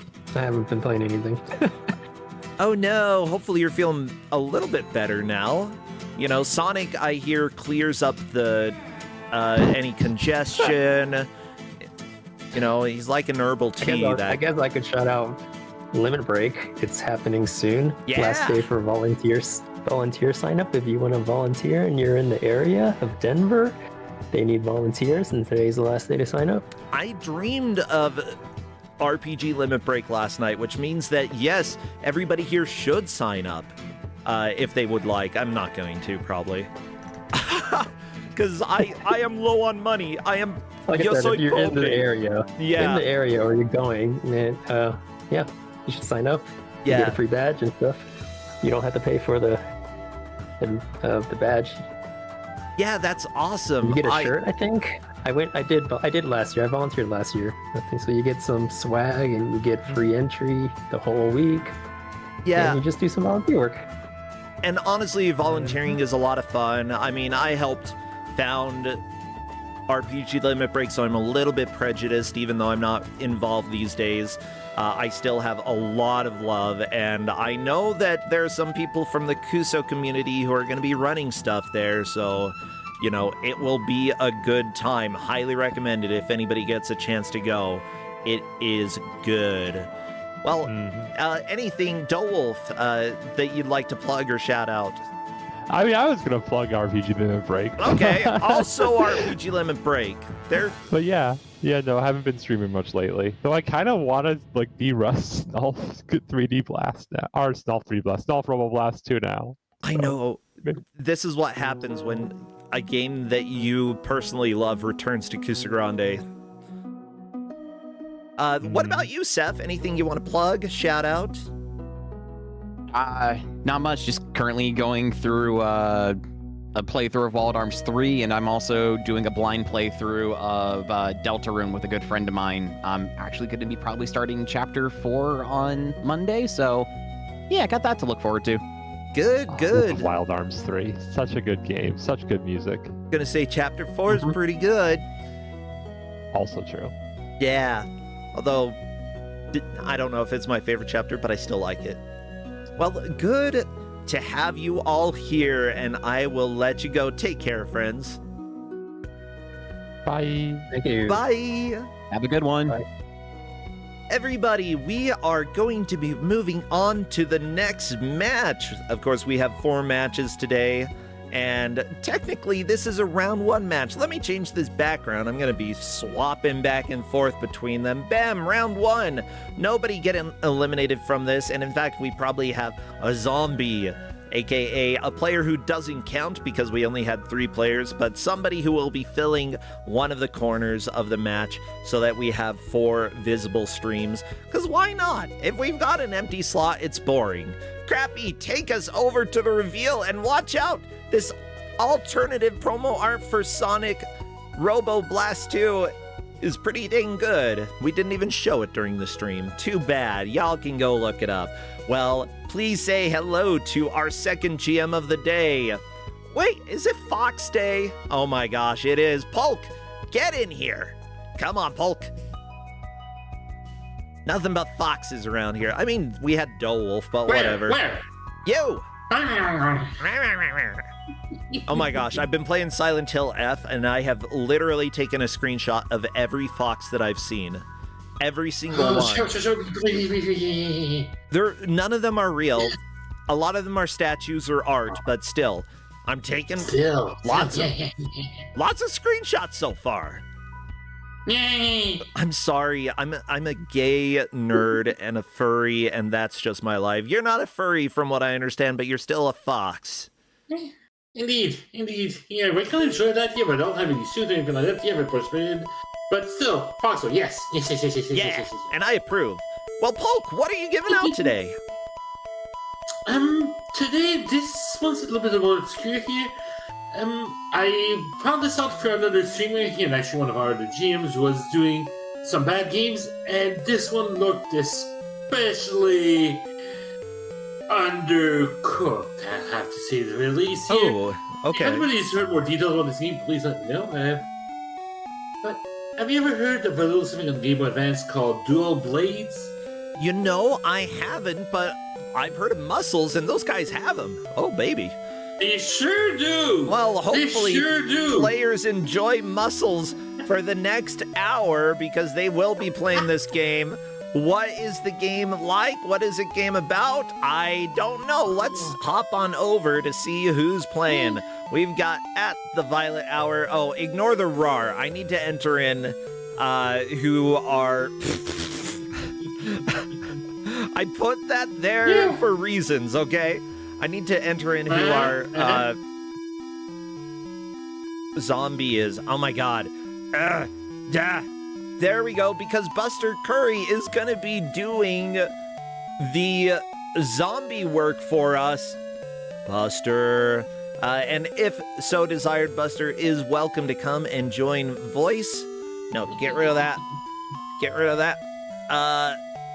Why is there a weird box? Get rid of the box. No, don't like boxes. Hey, Buster, do you want me to show pronouns on stream? I mean, they're by your Discord name. I'll go ahead and slap them on. Yeah, please. Yeah, cool. Yeah. It's so much easier when I can talk directly to the zombie. You know, this is like communing with the dead. This is like a seance here. Spooky. Yeah. You'd think they'd be looking for brains, but clearly don't have any. Oh, you just need candles. Well, at the Violet Hour, Ritz Blues, Shock Me 77, and Buster Curry are here. Ritz Blues, of course, has been a GM over for Kuso Live multiple times. At the Violet Hour has played in Kusogrande. I believe Shock Me is a new player, and I think we're ready to shock them. And Buster, of course, one of our new GMs, and I am super happy you're here. Actually, have I made you a mod over on Twitch yet? Let me try it. Buster Curry. Yes, you're a mod now. Take that, nerd. Yay. Congratulations. Mod. Yeah, all of the GMs, if you're not a mod, you should be. So you can just yell at me and I will make you a mod. Let me see if the players are ready to go. Now, this is Game Boy Advance. I probably have it stretched a little bit horizontally, but honestly, I can't tell looking at it. Whatever. It sure is a Game Boy Advance. Oh boy. Yeah. Alright.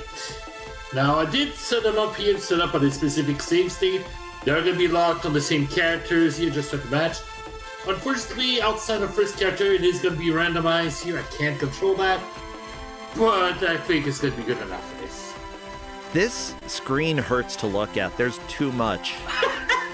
And yet... Oh, wait. Buster, if you can take down the dancing rabbits, as much as I love them, I feel like we'll need to see the game. Man, we're down.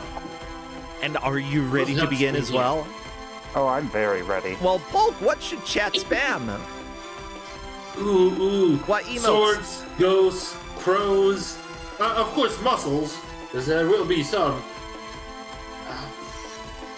Okay. Yeah, that's what we did here. Yeah, and fighting big games. sword. If you have a ghost army, you can also do that. Yes. Okay, as soon as I see movement, I will start our timer. And I'm just going to say preemptive flashing warning, I think, because I don't know if there's flashing, but I feel like there may be. Minor flashing. Come on, timer. How about you start? Sometimes you press start time, and time says no. What is this? How's that a That's a kick? good question. Yep, I'm definitely typing a flashing warning. Now, wait. Why does Twitch say that this is a mature-rated video game that may not be suitable for some viewers? Is that accurate? It is one of the 9 mature games written on the Game Boy Advance. There's nothing. It is only for violence, so I don't think there's any nudity. Is there there's a little blood? And the little blood's about as bad as it can go here. It is very, very minor. You mentioned something about gore being possible. Oh, okay. Well, we'll see if there's gore. Chat said something about there possibly being, I don't want to get too spoiled, but there might be some fatalities here. I want to see how extreme those go. But be aware, this is a quote-unquote mature video game. Hello, Twitch PG team. I'm so glad to be on you. After yesterday, I think I earned a spot off of the PG team list. I don't know if anybody will ever take me off, though.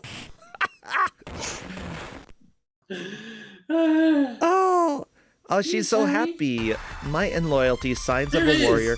Yeah, Ritz and At the Violet Hour moving on already. It seems like FA is not too big of a deal.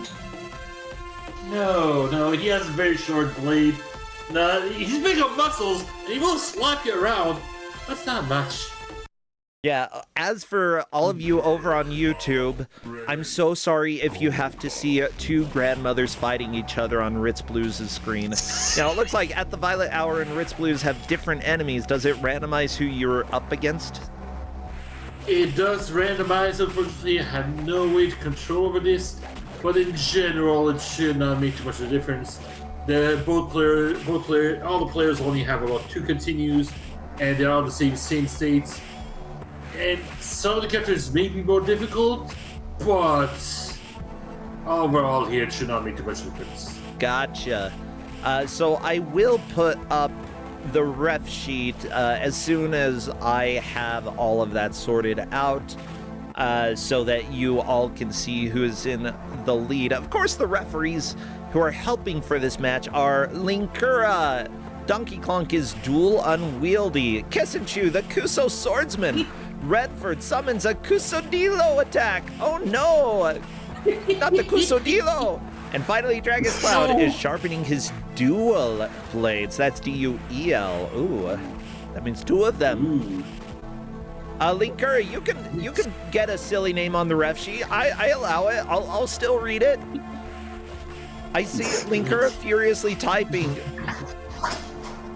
Honestly, early on, like, the leads, yes, we're keeping track of them, but if it's accidentally a little bit off, not a big deal. Places are going to change for a game like this. Linkura is rated M on Game Boy Advance. Oh my gosh, we found the 10th. The 10th rated M game. The 10th for the forbidden M. Ah! The secret M. Ooh, there's M&Ms, there's M&Ms. Eminem? Imagine, why aren't the M&M's games rated M? Like, they should put more gore in them. That would be so fitting. Chocolate gore. Chocolate gore. I believe it. They're really. You know what? up, Maybe though. it's good to not have, like, a brown liquid spewing from enemies. I think that we'll go ahead and just leave them E for everyone. Yeah. Good plan. So, what's the main challenge of this game? I mean, Buster, you're playing it a little bit. Like, how are you feeling about this as a fighting game? So we're not super great at fighting games. It's a little sluggish. But besides that, it seems pretty just normal fighting game. Besides really weird attacks like that ghost man. Okay. But I don't super know fighting games. Yeah, so far, it doesn't seem too complicated for a fighting game, like, fairly straightforward to understand how the attacks work and such. And the referees have a very helpful way to see the information for what's being tracked. Right now, they're all on the character Nagasapa. We have 2 players on 3-1, aka the first battle of the third opponent. We've got 2 players, Ritz and Buster Curry, on 2-2. So, and we also have the display for how much damage has been dealt, which may matter as time goes on. If they get eliminated by an opponent, obviously that will be updated so that we can see how much damage had been dealt. Oh, no. Oh, Shockme taking some hits. Yeah, Buster in risk of arrow. Oh, birds to the face. Not birds. Birds! Yeah, Shin keeps throwing birds at me. This music is wrong. Yes! Yeah, it's- Oh, yes! It's very chill for a fighting game. Oh, chat is right that there are 4 squares on the ref sheet. Oh, okay. Let me see if I can fix this. Linker rated M, blah, blah, blah, blah, blah. There we go. We've got all 4 squares showing up now. Yeah. All I had to do was refresh, and everything was good. So yeah, if they get taken down by one of the enemies, then we'll be able to see how much damage they have dealt. At You the have Violet an evil Hours fighting soul. an armadillo?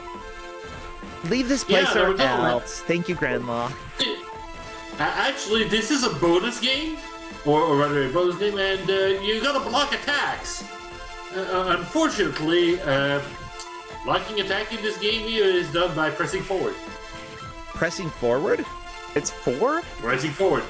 Oh. And it is an instant block, like moments. Okay, so defend is backwards, but tapping forward is the instant block. We've had fighting games do that before, actually. The last fighting game that we had on Kusogrande, I believe, did that.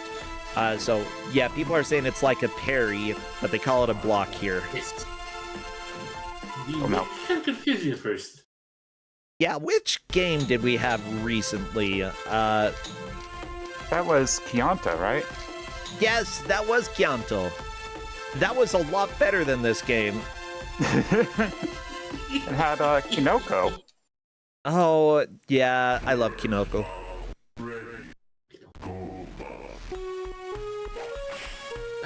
This music Kenny, is not the correct music for a fighting game. no. Like, I'm No. okay with artistic choice, but this is still not correct. little too chill. Very, very. It seems it was part, but for an actual intense battle to the death? No, this is not. So, The dual, pipes behind it. what is that pose on Shock Me screen? Like, their head was so That's the- small. That is a very good question. Yeah, Kane, I feel like when you win, all of your body gets big except for your head, which is usually the opposite of when you win. By the way, apparently this is a game which takes place in 150 BC amid the Han Empire. I'm reading from Moby Games. World's Then greatest... Where am I? Yeah, that sure doesn't look like that Kilroy time. was... Okay, this is complicated. Yeah, Sure is. this is definitely post-World War II, based off of what I'm seeing here. So, 150 BC, the world's greatest warrior, Alperin, has gained incredible energy by merging his soul with dual blades, a mysterious sword. The sword gives him powers beyond belief and immortality. All combatants from the past and future are summoned to fight him for its immortality or to face death. So, this is everybody from the past and future, all combatants. So, It's the classic fighting game. Everybody is here for a fight. yeah, why aren't you Everybody's fighting involved him with then? power. You're fighting each other. He's got multiple fighters to fight each other to see which one is the best one to fight him in the end. Classic Mortal Kombat. Yeah, I mean, I suppose.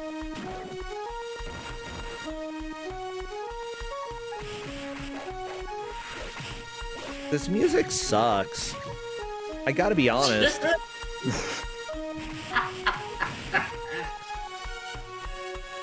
This should teach you how to treat senior citizens! Oh my god.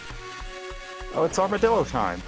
The company was made, or this game was made by Vivid Image, which also made, it looks like, versions of First Samurai. What? Okay, okay. And Second Samurai. Similarly, about the wiki, the originator of the game was actually a student at the time, and he created a game called Slasher that they then decided to bring over to a company to then publish it. But they had some trouble since it was back in Turkey, and Nintendo wasn't giving them kits at that during those times. Okay. Yeah. Nintendo, how dare you?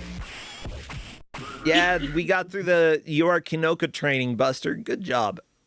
Yeah, now time for the mirror match. Take down Bring on Grandma. Prime action. Oh, she gets pink ghosts? I'm so jealous. Green? How about ghosts are pink? Pink ghost. Oh, pink ghost. Yeah. I mean, I don't know if you can select palettes, but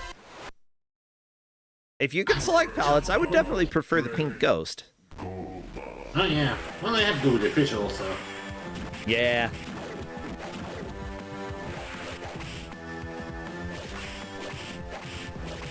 Yeah, the main programmer for this is Galip Kartoglu. I probably slaughtered the pronunciation there. I see that they programmed Darkness Within, In Pursuit of Lothan Older, as well as Darkness Within 2, The Dark Lineage.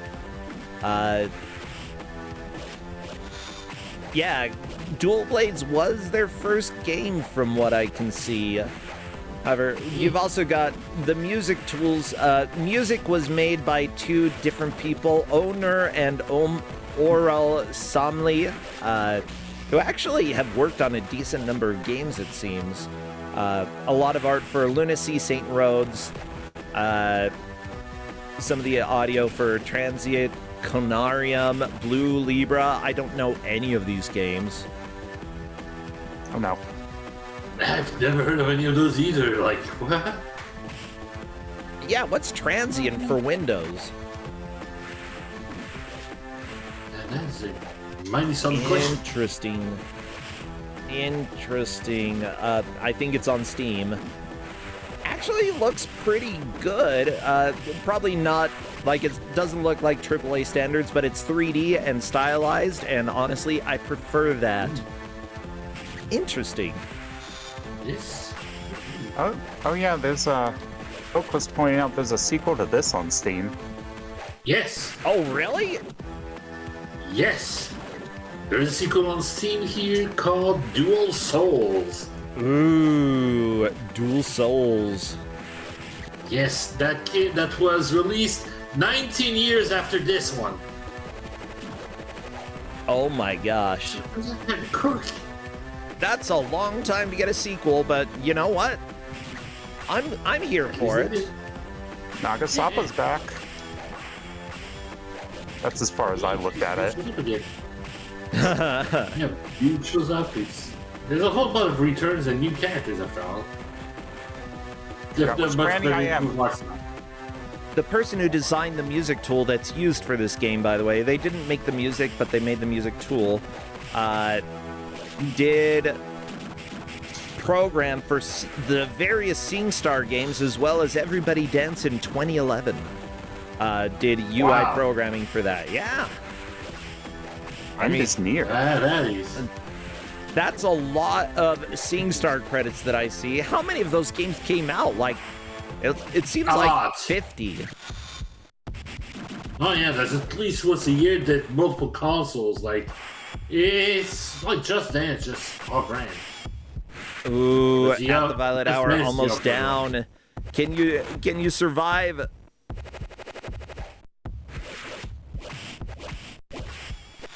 Oh, Silent Cutter! Uh-oh, Granny, are you gonna get cut in half? Oh, lots of blood. Not that much blood, though. Shin. And then just flies off. Yeah, the birds. Maybe for Nintendo, this was considered violent. Yeah, It might still earn an M just because there are sprays of blood, but it's not really... Like, it's so cartoony. I don't think that they'll be able to see it with the first run with the first character, but there is a more fatality-style ending, but it's very much just a still image with a straight line drawn just top of the body falling over with a red zone. Ah. It is very Dragon Ball Z style finisher. So this game isn't that gory. No. But, blood. You know, you're fighting and there's a little blood. For Nintendo, that's pretty much all it takes to be like, Well, I mean, for the ESRB, sure, it's mature. Yeah. Especially on GBA. Yeah. What are the other games for that? I even have to wonder now. Come There on, like, must be a Mortal Kombat. Most likely. what would they rate, like, original Lemmings if it came out now? Because I'm pretty sure there's a whole level with gore and blood and... Oh, yeah. Yeah. What do you rate Lemmings if that's the case, huh? That's a good question. Let's see what's involved, yeah? Honestly, Lemmings might be able to get away with a T for teen rating, maybe even an E for everyone because it's used more for comedic effect, I'd say. Because it's kind of funny that all of a sudden there's all this blood. You say that it's micro gore? No, I'm talking about that one level. Ah, Alright. So, 3 of the 9 M-rated games are Mortal Kombat. One of them is Wolfenstein 3D, Max Payne Advance, Payback, CSM Advance, and Grand Theft Auto Advance.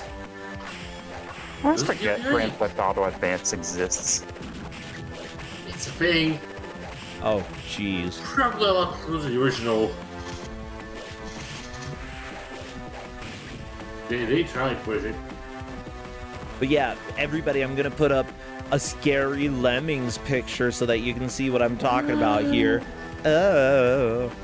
It's gonna have white bars on the left and right, whatever. Oh no, it's Scary Skull, and look, there's guts hanging from the ceiling, and bones sticking out of them. Gross. Feels like it's right out of Contra. Yeah, it feels like it kind of does. Yeah. Glad I can't see that. That'd be too spooky for me. I'm so sorry to scare you. Actually, the level that spells out 666 might get some people to give this a rated M rating. For numbers, please. Hey, you don't know America. Yeah. I mean, touche. Point. I'll accept that. Aye. People freak out if they buy something and it's like, oh, this is $6.66. Oh, yeah. That's cheaper. By the way, You know it's going to be $6.69 for... Paul S. is sharing that apparently one of the developers wrote about this and said, believe this or not, I'm the programmer and the designer of this Forgotten Fighter. Slight smile. We were 3 people, actually. It was surprising me. It surprised me to see some people still interested in it. It's been 5 years. Wanted to say the game would have had a European release, but it never saw the light of day since my friends and I left the company. So, Fine. unfortunately, like, this game maybe it never got sold, or maybe it did get sold in specific regions, didn't make it to Europe. I don't know, where did it come out? Or it's possible. That is a good question. Somebody, well, kind of looked up the price here. Seemingly, it's a pretty expensive game. It did come out in North America on October 7th, 2002. Also in Japan in December of that year. Okay.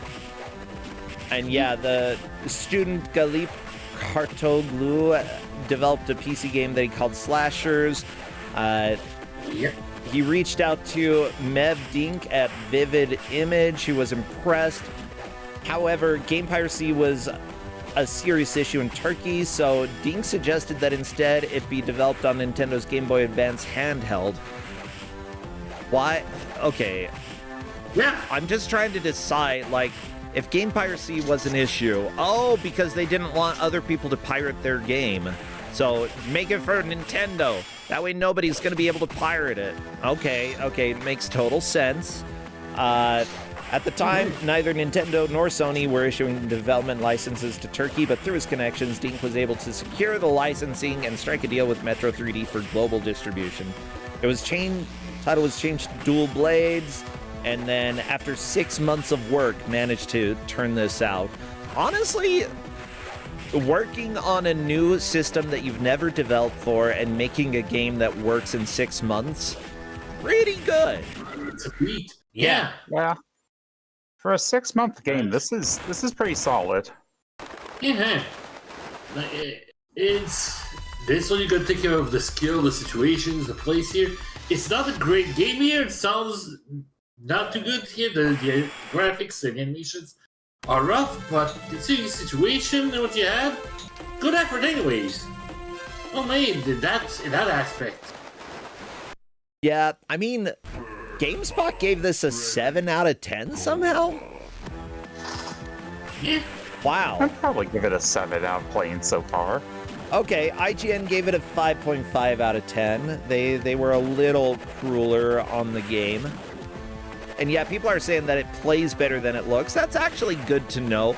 On a small handheld system, it's probably not going to look as crispy as it looks when we're watching here, you know? Everything just looks and sounds a little bit off, but, you know, smaller screen, smaller speakers, you're probably not going to have... You're not going to feel the weirdness as much. I could still see the small head on Kus9rande, though, probably. Yeah, IGN even said that this is a better than average, though ultimately forgettable game on the GBA, which is good to know. And yeah, Buster, you're saying that it's working pretty well. I'll fix the tracker, don't worry. I saw it. Yeah, like, The curse. it's a little slow, but like, I gotta consider, like, it's a weapon-based fighting game. There was probably a Samurai Showdown on GBA, but Oh yeah, I was alright. you know, this is unique, and if you want, like this isn't part of a series, so I think that's pretty cool. It's very unique in that case here. Yeah. Incredibly rare to see. There's Yeah. some balance issues behind it here. Some characters aren't really well. The animation is janky. The music is off. But still, compared to some of the other fighting games, it's not near the AAA status. How dare you, Effortful- tracker?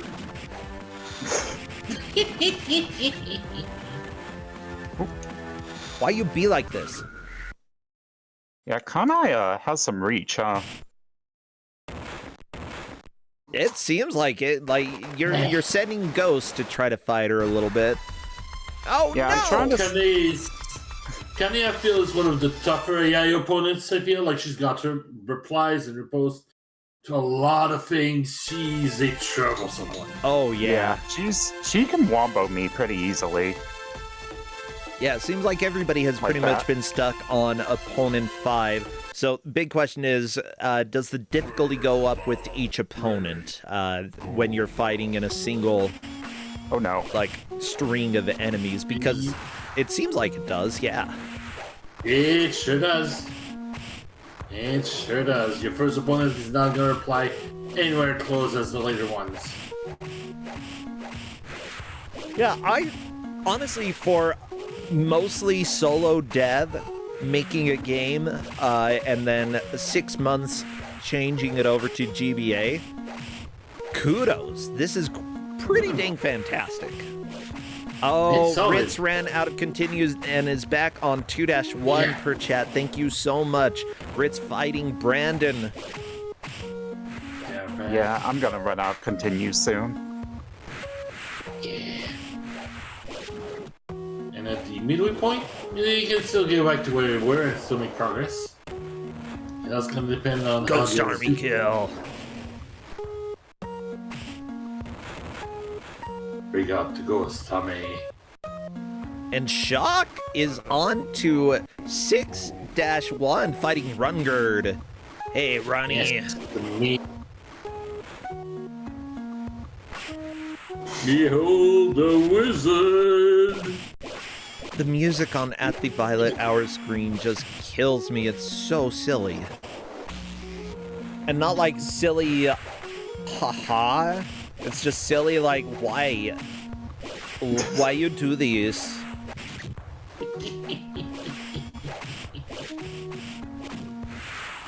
Do-do. Maybe we get to see some of the other characters winning poses, because some of them are pretty ridiculous. I can believe it, yeah.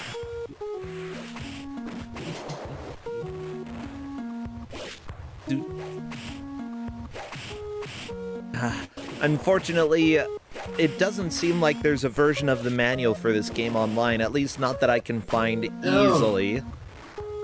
Believe me, I scoured the internet outside of trying to look for a physical version to purchase. The best I could find was something on Game FAQ.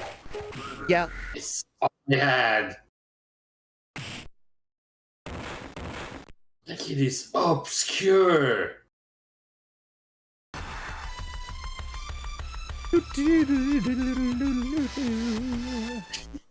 Granny's gotta play music.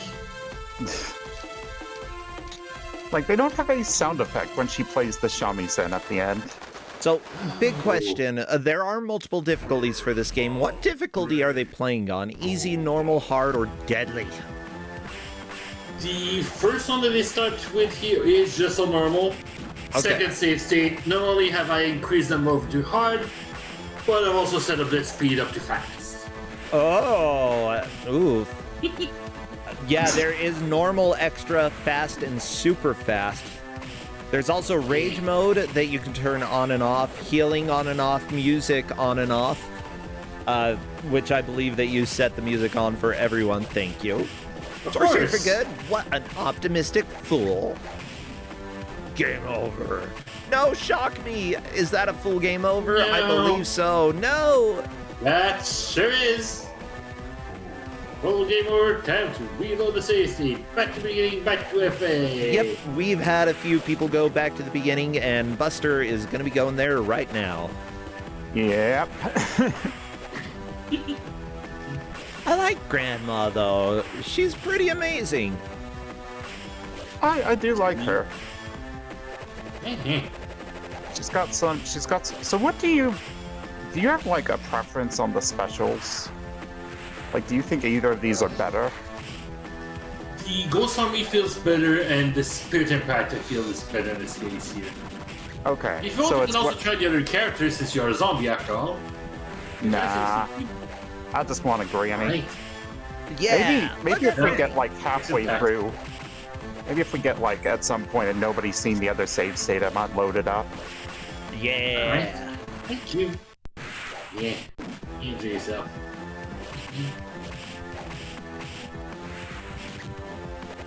I did give the granny here. Not only she looks unique and plays unique compared to the other characters, she's very projectile based, and it's a little less tricky in some cases to deal with her. Yeah. The most serious one to use. So, Yeah, it doesn't actually have a blade either in Game, this FA- blade game. Game FAQs does have a description for every character here. I'm not sure how true these descriptions are. They might be taken from the manual, which we aren't able to see, or they might be whatever this Game FAQs person came up with. But for Nagasapa, we have the description: a sweet and innocent-looking old lady from Middle Asia. Nagasapa is in fact a true sorcerer with powers to control and affect the souls of any creature.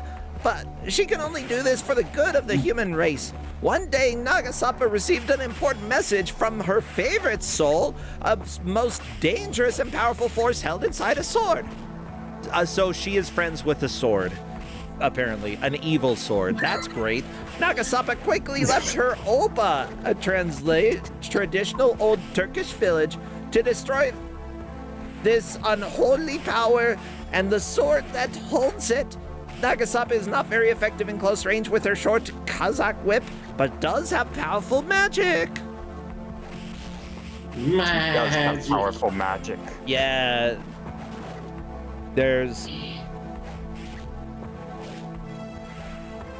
the different moves as written here are Spirit of Might, Spirit of Crush, No Jump Curse, Confusion Curse, No Specials Curse. So you can curse enemies so that they can't do Yes. specific things. You can make it so they can't jump, so they're confused. so they have no specials. That's actually a lot of fun to have a character that limits what the enemy can do, although I don't know how much players have been using the curses. You can see them once in a while. If you see a little ghost on top of the opponent here, showing with an X or a little food item here, that's when the enemy is cursed. I believe one of the ultimate is one that completely stops any guarding or blocking. Oh, I see the gingerbread curse for at the Violet Hour. Yeah. Which one's that? I think that one might be no healing. Okay. I see no jump, confusion, and no specials. I think the confusion is when there's a question mark. Ah, that makes sense. Okay. Did you want me to check one of the 4 specials? Yeah. And per chat, do you want me to go ahead and check out that other state? I mean, it's up to you. Yeah. Let's look at state 2. Okay, let's go ahead. I want to see if the music changes as well when it speeds up, because that would be funny. Good question. Yeah, I decided to give him Duke. A character that has very little sprite motions.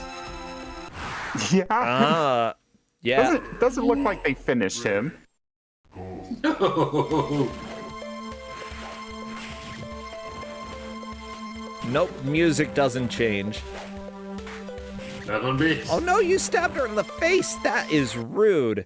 Okay, we're going back to player 1's audio. Okay. Does this feel faster? Not yet. Not a lot. But it's still fast. Oh, that teleport was a lot faster. Oh. Oh, she just squished you. The moves are faster. The actual movement is not. Interesting. I have to look at the oh my gosh. Oh, she's just command list. Absolutely brutalizing you. Bonus game shocked me. You can do it. Fight the armadillos. Ah! Press on the left direction to see your specific character moves. Oh, okay. I'm just gonna look at the pin. Down forward. Okay. Blue power. Wait, blue power? Okay, that's a good power. Blue. Blue's my favorite power. It's a big color. Oh, I think I've been cursed. So Duke is a great knight from a kingdom with its last stronghold under siege. Duke must do everything to rout this siege.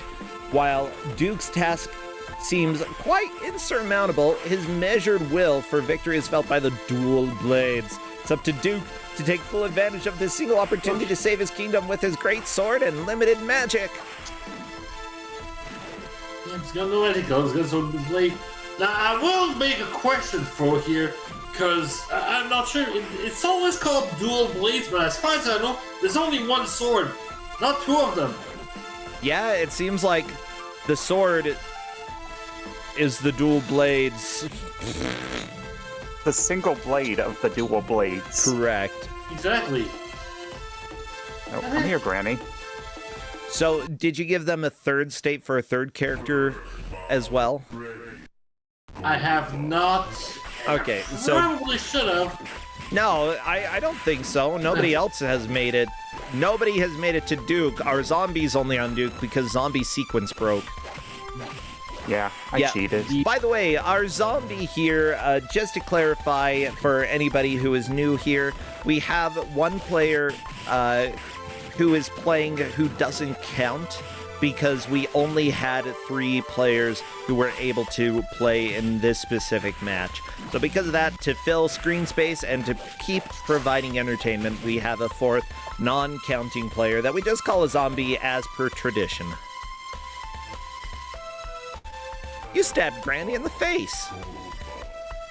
Sorcery is not suitable for old ladies. Wow! How dare you? Duke's a rude one. Yeah, you're a butt. Yes! It was the dark times. I feel like that's the most suitable thing for old ladies. Like, seriously, I would love to be an old lady if I could, like, just make potions and do sorceries and crap. Yeah, like, old ladies are all about the sorcery. Let them do it. Let them cook. No, Let them source. source of soup. Yeah. Yes. Victory Yes is for yes. Violet Hour. Very nice. Take that, Duke. You're a nerd. Sure. Time for the final battle between the two. Can you take the Duke down? He's one of an envelope for a soup can. She's just trying to get to the soupy center. The Soupy Scepter? Soupy center. Soupy Center, okay. I thought there was a Soupy Scepter I needed to collect. One thing to remember, by the way, chat, with fighting games is to think, like, when you're playing Kusogrande and you get a fighting game, what you generally want to do is find the move, the win move, which is the move that you use in order to win the battles. And when you have that move, you use it until it doesn't work against specific opponents, in which case you find a new win move and you use that. You must find the cheese. Oh no, Red And then Dragon! spam that cheese. At the Violet Hour being taken down by Duke. I believe they still have continues, though. Sorcery is not suitable for old ladies.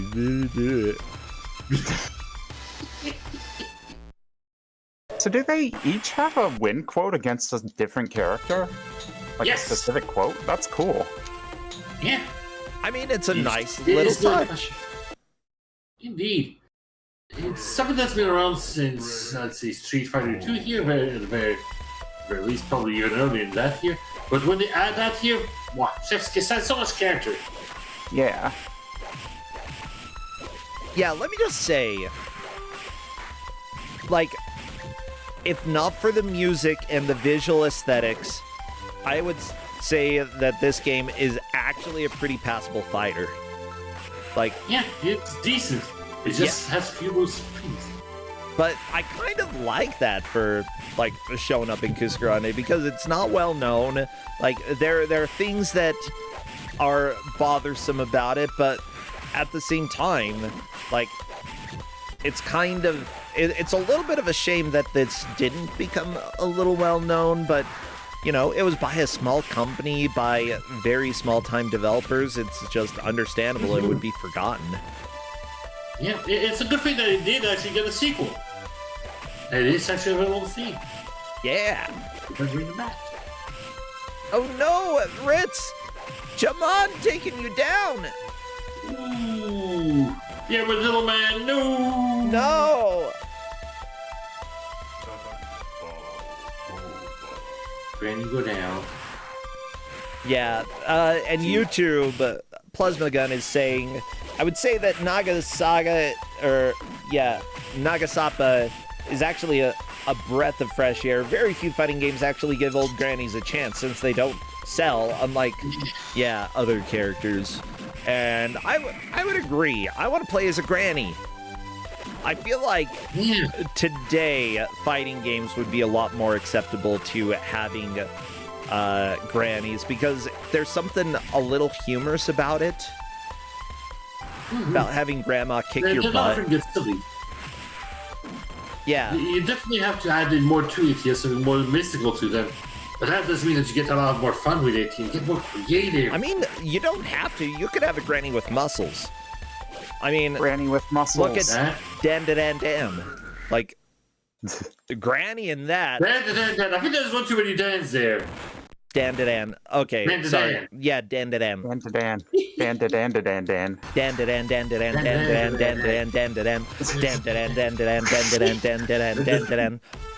Dan. Yeah. Let's go. Oh. It's a good song. There it is.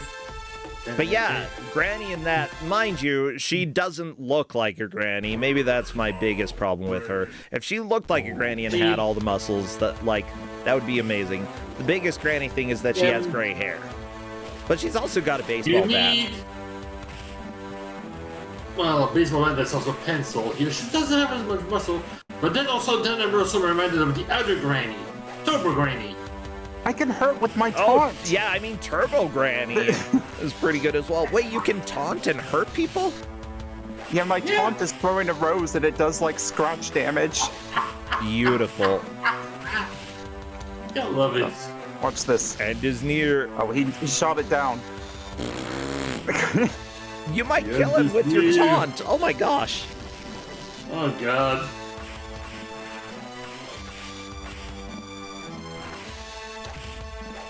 That's beautiful.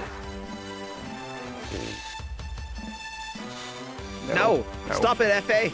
No. Oh, ah! Ooh. Yes, you doesn't like it. I got it. Death. Oh my god. What? You sliced? Okay. Nah, that's... Yeah. This is what you mean by fatality. There we go. That is a quote-unquote rated M Yeah, that's it. moment. I don't care. I've seen worse in, salute you. like, Don Bluth movies. Come on. Exactly. Oh god. But no, it's video games. Oh. Kids are gonna think that they can Oh. just jump and chop people in half.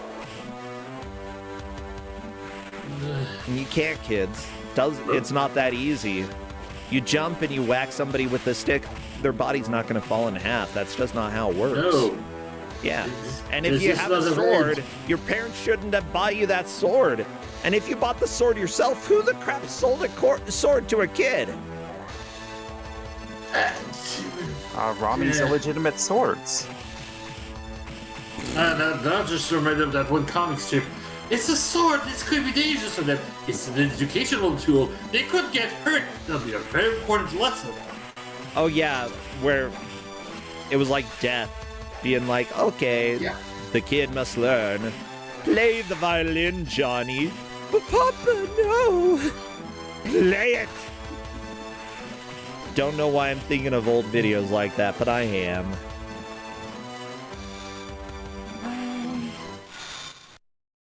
I like Rungard's stage. It's very Doctor Strange mystical. Full of dark magic. Feels like the middle of Dracula's castle. Oh yeah. Yeah, The it big was ol' eyeball. Rungard, this black magic master from Middle Europe during the times when chaos ruled. One day felt the power of the dual blades. With this untold power increase, he can now become the destroyer he's longed to be. He possesses the elemental magic that the holder of the dual blades wishes they had. Ooh, okay. Oh my. Dark magic. Ooh. Scary. Ooh. Just. Oh no, He just stab likes to the to knee. The knee, yeah, that's where his honey stir hit me. Yep. Okay, groin You shot, used to whatever. get in Richard. You got a tap to the knee. My magic destroys all. So you can end up unlocking the final boss of the game as a playable character. However, that takes a decent amount of work. You have to beat arcade on normal or better difficulty with all of the characters. And Every single one of them. yeah, on normal, that might be doable. By the way, it looks like Ritz Blues has been making significant progress, enough that he appears to be in the lead, having dealt a little bit more damage to the sixth opponent than Shock Me has. Come on. Unfortunately, I believe they've just hit the Could full not game they over. find anyone else? Question. An old lady. Now, here you are, this tournament of champions for the multiverse, and they brought in Granny. Honestly, I love Granny. We love her too. Indeed. But compared to everybody else, compared to Mr. Armadillo Man, Oh shoot! For some reason, I stopped streaming on Discord. Well, here you go. My Uh-oh. apologies, Polk. yeah. Thanks. Well, I didn't want to interrupt and that. But it's almost missing was this wonderful, wonderful music that now I'm exposed to. Yeah, well, I don't know if it's an improvement or anything. I appreciate it when guys. Thank you. Again, no.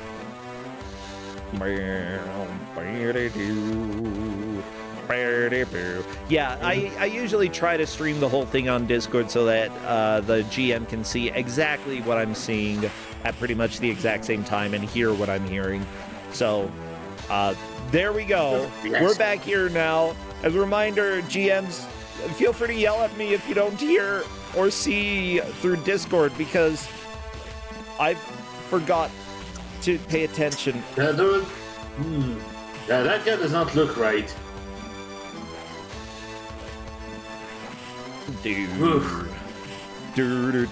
Run guard, stop it. Yeah, he did. Yeah. Oh, Well, We're slicing. for slicing. I like that the fatality is just called death. I mean, true, Yeah. he's dead. He's You dead. gotta use a slashing weapon to do it. Sorcery is the destroyer of kingdoms. Wow, your guy is so against sorcery. Yeah, I don't like this His guy. magic is not right. Yeah, you're a butt. I mean, you're a God. knight, of course, yeah, but it's kind of required. Yeah, Granny so far I think is the quote-unquote best character, as in, like, very, the most wholesome of the characters. I like her. I had a feeling you might like her. Yeah, she's my favorite. She's so nice, so silly. I love her little ghost spirits.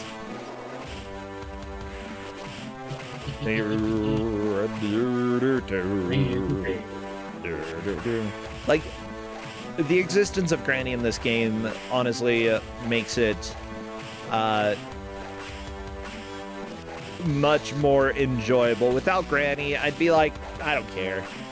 But with Granny, It's I'm just a like, I mediocre kind game at of that care a little bit. Like, still, probably not my cup of tea. I don't play a whole lot of fighting games, and mind you, this isn't one that I'm gonna pick up, at least anytime soon.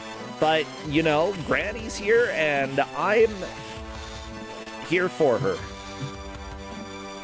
Yeah, I don't think I'm gonna become a Dual Blades pro, but it's pretty fun. It's a fun time. Yeah, It's nowhere near greatness, but it's definitely it's playable, it's workable, just cheap in some fashions. yeah, it's Now, like, do you I wonder what understand other why it's people- here in Kusogrande. Like, I don't think anybody could say that this doesn't belong in Kusogrande. And if you wish to argue that, you're just wrong.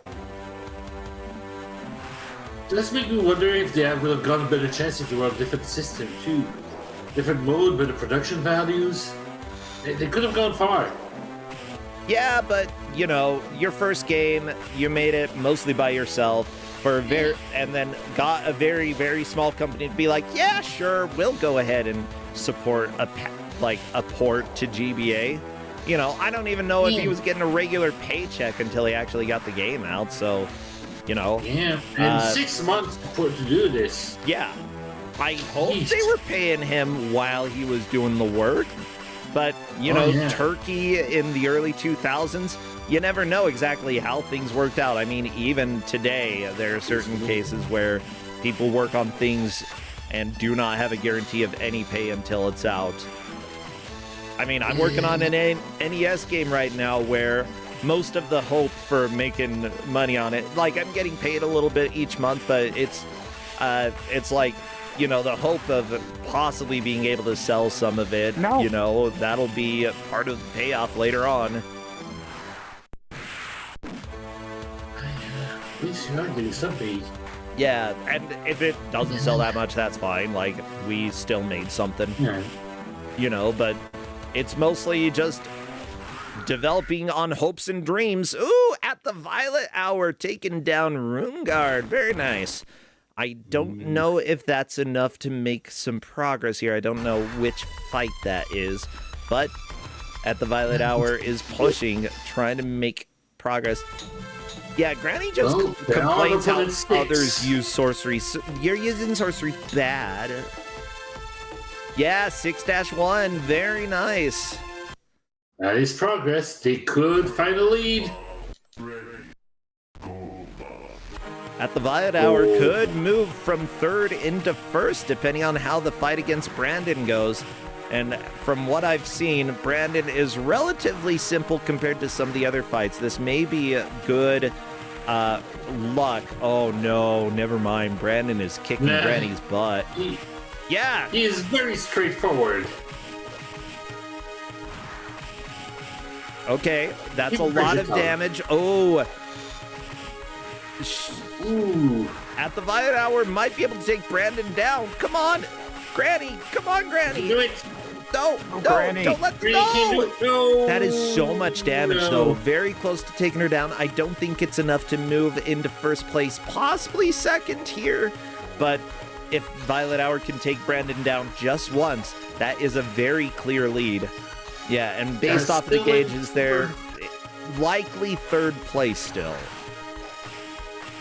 But, you know, it's close enough that we'd probably want to review it if nobody made more progress.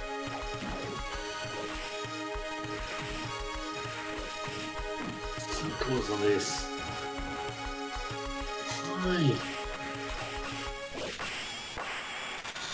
Oh, I'm down. Oh, Maybe no! another game over. No, Shin! Don't do it! No! Nah, it's the birds. Bloody birds. Oh, horizontal chop. Go figure. It can happen. And then he just leaves. Brandon! Go down! Die, Brandon, die! Come on, you got cursed. Cursed with something. No jump curse, probably. And no longer curse. I'm Or gonna go back to Granny. Never loves Granny. yeah, Granny's great. definitely my favorite so far. Brandon just shrugs. Oh, I killed Granny. You should consider retirement, Granny. Oh, and the Yeah, game that- over. Oof. Oh, that was so close. That was a very good push. Yeah, it's going to be difficult to catch back up at this point, unless you can really get through the early battles very quickly. Like, this freaking music, though. This music. Do-do-do.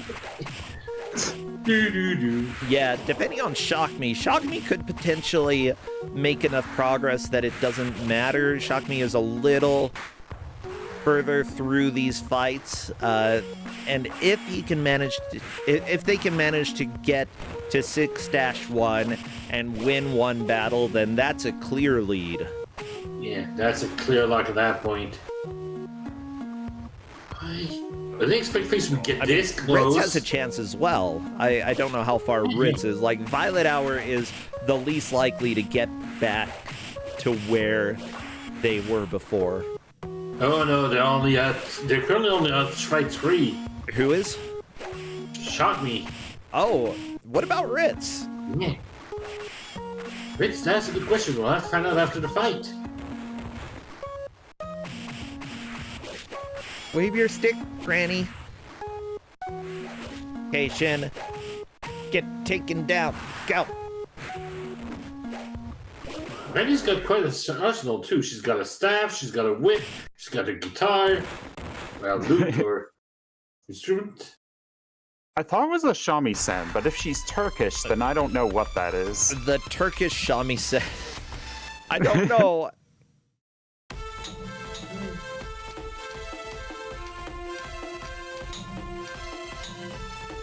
Turkish stringed instruments. There's the baglama or saz. Saz? Yeah, S-A-Z. It's a long-necked fretted lute used in the folk music of Turkey. Okay. It belongs... It looks a little, like, more violin-esque than this, though. Like, the baglama is very much like the teardrop shape of a lute. But it belongs to the family known as tamburs. Okay. Yeah, probably a type of timbre, at the very least. Right, Ritz currently is on fight number 5. Once they clear one guard, they'll be on stage 6. You only have 4 minutes, folks. So it would be tight. But it's possible.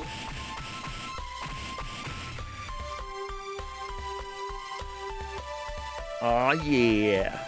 Come on, Granny.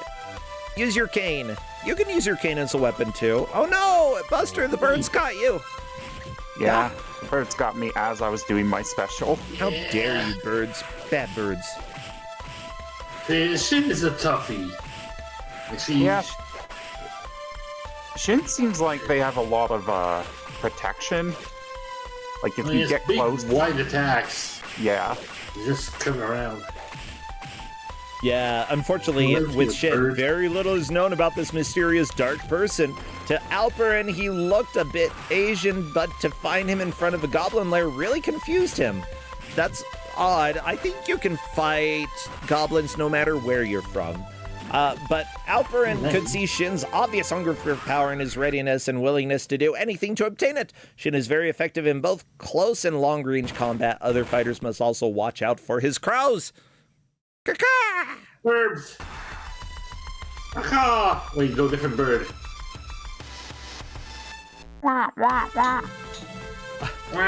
At the Violet Hour, defeating a character and saying, "I like you, my child. You intended well. Oops, too bad. I killed you."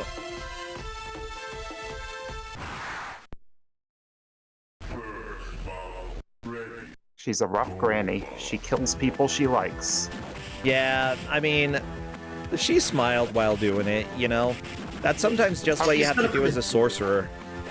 That's how you get more ghosts. She's saying the word. She's in good spirits. It's true. How do you get ghosts other by, like, you know, you only start with one ghost when you're born. You have to earn the other ghosts. Yeah. Just like you start with one skeleton inside you. Took us time to get all the rest of the ghosts.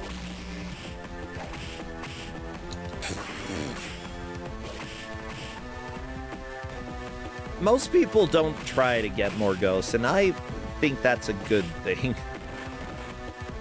Nah, they're just not ambitious enough. Or no, they're not. I think that you can have a lot of ambition unrelated to ghost matters. Well, they're not ghost ambitious, and that is the problem. It's true. Yeah. Okay, everybody, Kusogrande does not recommend that you go out and get more ghosts, okay? Not recommended by this channel. What is wrong with sure you? about that? Yes. Do not get yourself a new ghost. As an Okay? independent third party, get more ghosts. No, if you do it by seance, maybe, okay? Or if you, like, steal, like, yes. as long as nobody dies in the process, then sure, whatever. Get yourself a ghost. Well, what if you go to possess a house and get a ghost that way? To what? You already put some houses. Some How it goes houses? that way? I mean, if they're already dead, then sure, get yourself some ghosts, okay? Just don't create a ghost supply by, okay? Just don't do that. Beasmith, your ghost is all worn out. I mean, go to the ghost pawn shop. You can pawn your ghost. Or, Ooh, I is don't this know, gonna are count there to any the ghost second? warranties? No, the person ways. Oy. Yeah, we've got mirror match for Ritz Blues. I don't think this is going to change anything because time is coming up in just a few. And here we go. That, my friends, is time. Wow, what? Absolutely not a clutch ending at all. Nothing has changed in a good 10 minutes. But that's okay. It appears that Ritz Blues is likely the victor. I imagine the referees are working to verify everything right now. I'm checking, and yeah, we'll see when the placements get put onto the sheet. Yeah. I say that? What do I say? That the refs are furiously working? Okay, the refs are slacking. I don't know. They're looking over the pixel measurements. It's fine here. They're pulling out the rulers. Well, I'm Taking gonna a say little bit here. I'm gonna invite Ritz because we believe that Ritz took the victory. Yep, that's what we believe at this point. So far, they seem to have the lowest life bar. Yeah. So, just based off of this, Ritz would be in first, Shock Me in second, At the Violet Hour in third. However, nothing is confirmed. None of those places confirmed. We believe that Ritz is in the lead. Hello. Hello. Ritz, congratulations. You might be in first, or you might be in second, or you might be in third. It's hard to say. Wow. Very close game, huh? Yeah. Honestly, you probably did take the victory just based off of this. There's a small chance that you could move into second, and an even smaller chance that you would be bumped back to third. But, you know, that's why our refs are going and verifying, taking screenshots and everything. It appears that you had dealt the most damage there. Good job. Like, So did everybody make it past that stage? Like, I just made it past that wall with like 1 minute left. And I was like, I screamed when I finally knocked him out, and like, you know. yeah, Yeah. well, I mean, considering the enemies are in a random order and the difficulty increases each time, like, there is a little bit of luck depending on where the enemy falls in the order that you get. You know, if you get a particularly nasty enemy early, you're going to be able to take them down pretty easily comparatively to if you have to hold on. Yeah, it's... So, you did make it to your sixth opponent at one point. And, yep, and I started working them down. I almost KO'd them before time. Yep, it was very, very close. Yep. Indeed. Yeah. Indeed. Considering randomness here, I'm surprised that we got this squeezed in. Yeah. Wow. It's always fun. I was like, we didn't have much change of progress towards the end, and I believe that you had gotten to the same number of fights once before and got very close to a KO as well. Like, those two battles that you had, a very similar damage amount that you did to them. Talk to me about this game, though. Dual Blades for GBA. Have you played very many fighting games, Ritz?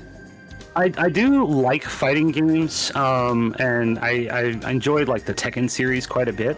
I actually had there was a Sonic beat 'em up. I can't remember the name. It was like a fighter game, like an arena fighter, that I had a contest at GDQ in 2023, and I think I went like 19-1. It was, and I had never played it before like that week. So I do love fighting games. I'm not great, but I can pick them up pretty quick. Yeah. And for this thank you game, so much, Paul Kus9rande, for including the moves list. Oh my gosh, that makes so much difference in this game. Oh, yes. yeah, what moves did you use the most? So I mostly spammed like the big slash, which is like the claw attack. But there were a couple of moves that I figured out. There's a teleport that you can do with the regular slash that makes you like a teleport above them and hit them, and most enemies can't deal with that except for freaking jamming. That rat man can go straight to, well, I'm not gonna say it, but I hate him so much. Oh yeah. You're my little man. He's pretty buff, like, unironically. I think everybody struggled with him when they got there. How do you think Granny is as a character, though? Oh, I think she's solid. She's got some really good like mix-ups, a lot of zoning, like a lot of range attacks, and a lot of like kind of confusing attacks. She's just a little slow. Like, she doesn't have the kind of fluid moves that will like keep you on an opponent, and I like to play close. Yep, she is very much a she, long-distance character. But I like to fight up close. so I was playing her the way she isn't really intended. But I really liked Soul Smash at the end, which is like where the ghost carries you off the screen and then just beats you off screen. It's so cheap, it doesn't cost much meter, and it's very effective. And it's a lot faster than Ghost Army if you fail. Love it. Yeah, so as a fighting game as a whole, like this was made by one guy in Turkey who then like was making it for PC, but the company that he proposed this to was like, we're worried about copyright issues. How about we port it to GBA because we think it's a solid enough game. So took 6 months to port it. Again, this is a guy who had never made a GBA game before or a PC game ever, and just managed to put this together for a first game. How do you feel this came out? This is their first game. That's incredible. Like, this game is strangely like good. It's weird. It's really weird. Oh yeah. But it's like, and it's a little stiff as fighting games go. But there's all kinds of like tech and stuff to it that's like, it reminds me a little bit of like Street Fighter 3. Where there's like, there's a block in the game where you have to tap forward, which is like parrying. Yes. And I figured out that you have to do that in the minigame. It makes the minigame go faster and gives you a full like meter if you succeed. Yeah, that definitely which helps. Is really good. Yeah, we were talking about that. Street Fighter 3 does that, and also a game that we had last week.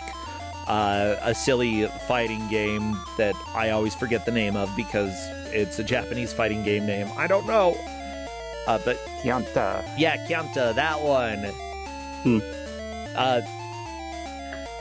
Well, great. Like, honestly, that was sort of our impression. Like, if you had different music and slightly better graphics, this could have actually been pretty awesome. Also, characters that were a little bit more outstanding. Like, I love that Granny was there. But then there's just some dude named Brandon, who apparently was from the present, even though this game takes place in 150 BC. Is weird. Mind you, it's bringing fighters from all of the past and future in order to combat and try to win the dual blades. Yeah. It is multiversal. Is odd. Yeah, whatever. I'm curious, It's what difficulty settings were on the save states for this, because I don't know how hard this was supposed to be. You were on normal. States went on normal and normal speed. State 2 would have gotten you to hard with fast speed at that point. Ooh, okay. Yeah, okay, interesting. So there is one difficulty easier than what you were playing on. Honestly, though, with a couple more attempts, you might have been able to get through it. I honestly would probably try through easy. But if you beat on arcade mode every character on normal or harder, then you do unlock the final boss as a playable character. So that's something... That's a wonderful feature. Like, I love that they have an unlock in this. For a little dinky game like this, that's fantastic. Yeah. I'll probably mess around with this a bit more after this. Like, it's really fun. Sorry, I think it's a good game. The music is probably the worst part of it. It's real awful. But otherwise, like, it's pretty solid. I agree with the music, and honestly, again, for GBA, the graphics are fine, but like, you can make them a little bit sharper. But other than that, like, pretty good game. Really fascinating for a game that's like nobody knows about. Yep. Yeah. Very fun. Well, Ritz, what are you doing these days that people should know about? Any streams, or if not, have anything you want to plug? Any games that you've been loving? Not really streaming much these days. I am preparing for GDQ submissions. Yeah. I've got a recording I need to put together from last year that I did with Dowolf for Kus9rande, 2 players, 1 controller. And like get that in for a submission. And then there's a weird indie game called Screaming Head, which is I don't know that one. A surprisingly fun platformer.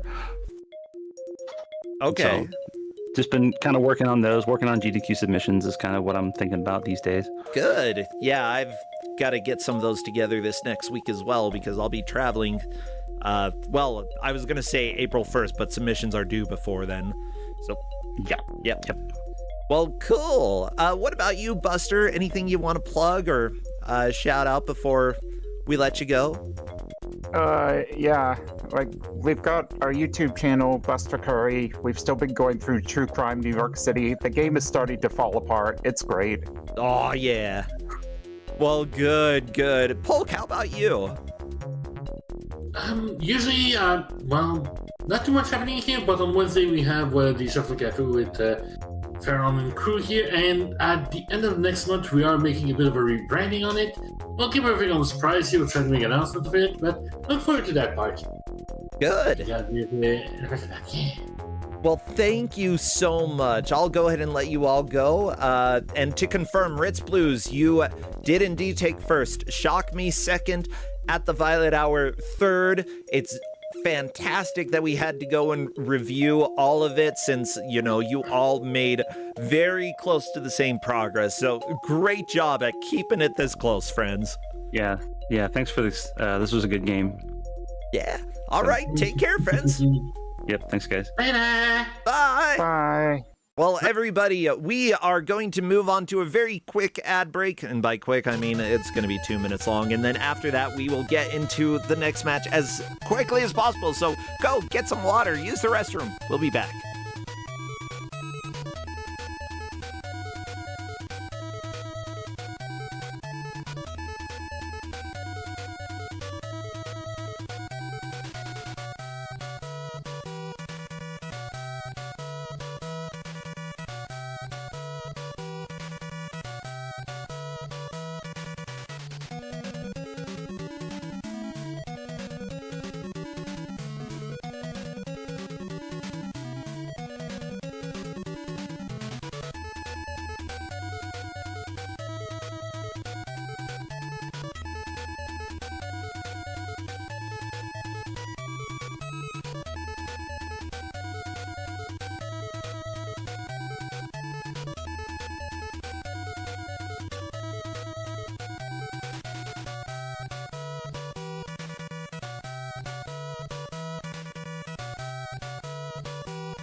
Well, everybody, I'm back, and we are here with Kusogrande, the Bad Video Game Tournament. 2 more matches today. We are on to another round 2 match.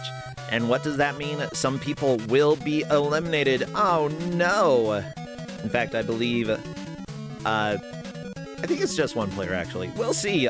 Crappy, how about you take us over to the game reveal for our 3rd game? Watch out, you might get muzzled. Crappy went over to go find a granny to love, and honestly, I don't blame him. Very lovable.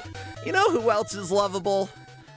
You know, whether it's part of him or just the whole thing, it's Shrambles. Come on in, Shrambles. Do.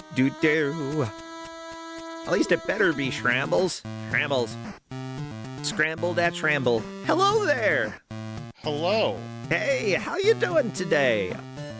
I'm doing well. I went over to a friend's house before this to fold a bunch of baby clothes. Uh-oh. So there was a weird, not that having babies is weird, but there was a weird time in the improv community where like everyone was having babies at the same time. Uh-oh. And so just a mass collection of baby clothes ended up like piling up. I mean, I So- can imagine. What am I gonna do with all these baby clothes? That's what. So yeah, There's a Yeah, pig so- incinerator, baby. so Not we, for the we babies. sorted through all of them Oh, okay. to donate and to like keep for other mothers who will be having babies soon. Oh, well, so, that's you know, nice. We're a tight knit community. I was yelled at because I didn't know how to fold a onesie. Because I do not interact with baby clothes very often. That sounds like a very improv troupe thing to do. Yell at people for the stupidest reason. Mind you, it's usually in all good fun. Yes. Hopefully It's that was always in good fun. Hopefully that was in Yes. good fun. Okay. Yeah, Yes. I would yell No, at somebody no. for not being able to fold a onesie, but I have no clue how to do it. I mean, like, my personality would not allow me to get yelled at and not have it be a fun yelling. Well, good. You know what? I think you might have people yell at you again because this is a Kuso classic. Yes, I have for us a Kuso classic. I've been looking through some of the old Kusograndes and just seeing, like, what games haven't we seen in a while? And this one stuck out like a Thor thumb. Oh, And yeah. it's like, we need people to... and it's a very unlikely candidate, too. You know, I so think... unlikely. Well, because so many That is- people have seen it and played it. No, because it's in the name. Oh, whoa. It's Lester the Unlikely. That's right, everybody. Get ready. Pucker up those lips and smooch some lady in the jungle because Lester's going to try to do that. We have 1 full hour of Lester the Unlikely with all of our players trying to make as much progress as they can through the game. Dragon Lord Carter, Klutz Lament, Lone Fire 08, and Luna the Luma. I'm actually surprised that Klutz Lament and Dragon Lord Carter don't know the game because it's a little infamous in Kusogrande. Yeah, I mean, I did ask everybody, and they had seen the game, but they remember almost nothing of the game. Ah, good. I think just before we start, I'm going to go ahead and just ask them for the honor system that if they remember anything important in the game, to tell people in Discord and at everybody there. Yes, Because I think that would be fair. I double checked with them in game handout. They said that they don't remember anything, but having someone with more power like Rosentia asking it might jog memories. Well, I'll ask you to use the honor system and tell people here in chat. You all agree?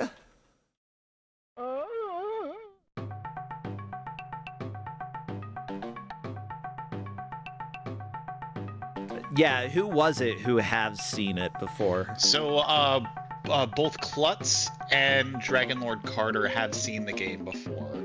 Okay. Sweet. Luna has not seen this game at all. So this is going to be a very fun experience for Luna. And I think Lone also said she may have seen it, but like, just brief like stints of it. Yes, Regardless. and yeah, Luna is thanking them.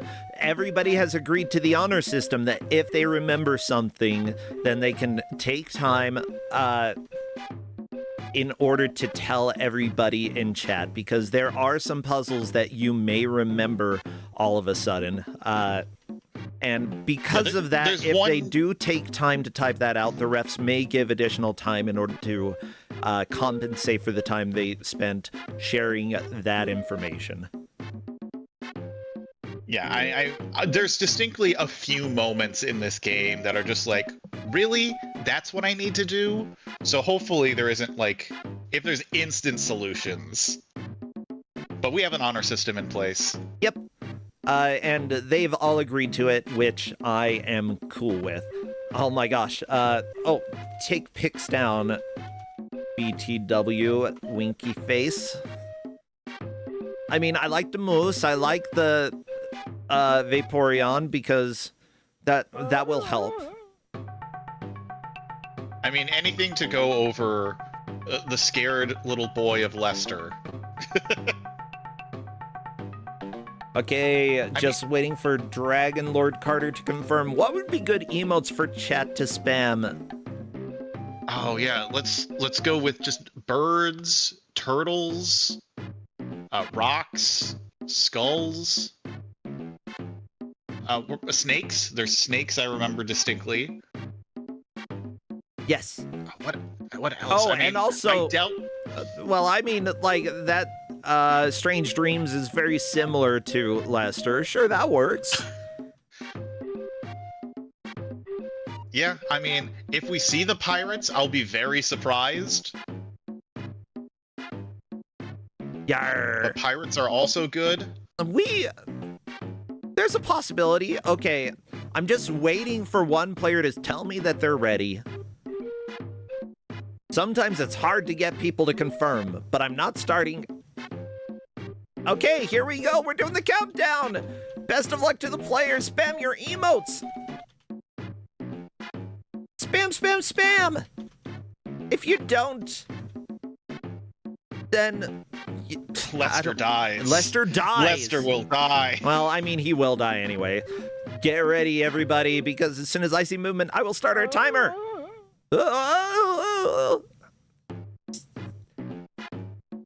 And yeah, this is going to be very obvious if you've never seen this game before, why it's in Kusogrande. Okay, Luna, jumping, but facing the wrong direction, thus cannot climb. This game is Prince of Persia in a nerd setting. And, like, I would even say, like, playing Prince of Persia, like, really cool game at the time, not something I want to go back to ever to play. Oddly, I like this game. Like, I have fun every time I play this. I mean, it's a riot. It's a riot anytime I play it. Oh, it's just hilarious. Lester, it's a crab. Luna, you don't be afraid of the crab, Lester. No, you can do it. Kick the crab. There you go. Good, Lester. But one... Oh, no, a turtle. Scary turtle. I hate scary turtle. Yeah, especially early on in this game, there are so many things that Lester does that, like, feel outside of your control. But you'll see he's got the worst posture ever. As the game goes on, his posture changes, his whole demeanor changes. It's a weird but kind of cool character arc for a game of the time. There's really nothing like it. It's quite literally the hero's journey. Ah. But, like, usually when you have a hero's journey, you have a character that at least has something you like about him at the beginning. Oh, Big Bear's Cave. You did art for this when it was on Grudge Match. If you still have that around, you're welcome to share it.